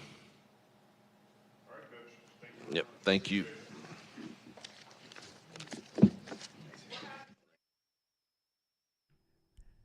That is Hugh Freeze wrapping up his Iron Bowl week news conference. Before that, Nick Sabin. One note, Florida State quarterback Jordan Travis confirming that his career is over with, college career. Travis thanked everyone for their thoughts and prayers since the injury, but he says now he is done with his career, confirming what everyone had expected there. He's been overwhelmed by the support. That is something to keep an eye on with the college football playoff announcement, the rankings going into rivalry weekend, which is tomorrow night. But most of us expected Washington to jump Florida State even without the injury to Jordan Travis. So you heard from Nick Sabin, you heard from Hugh Freeze. We'll continue to talk more about that, not only on our social media platforms, but also tomorrow morning at 9 a.m. Central Time. That's it for Overtime. We are back with you tomorrow.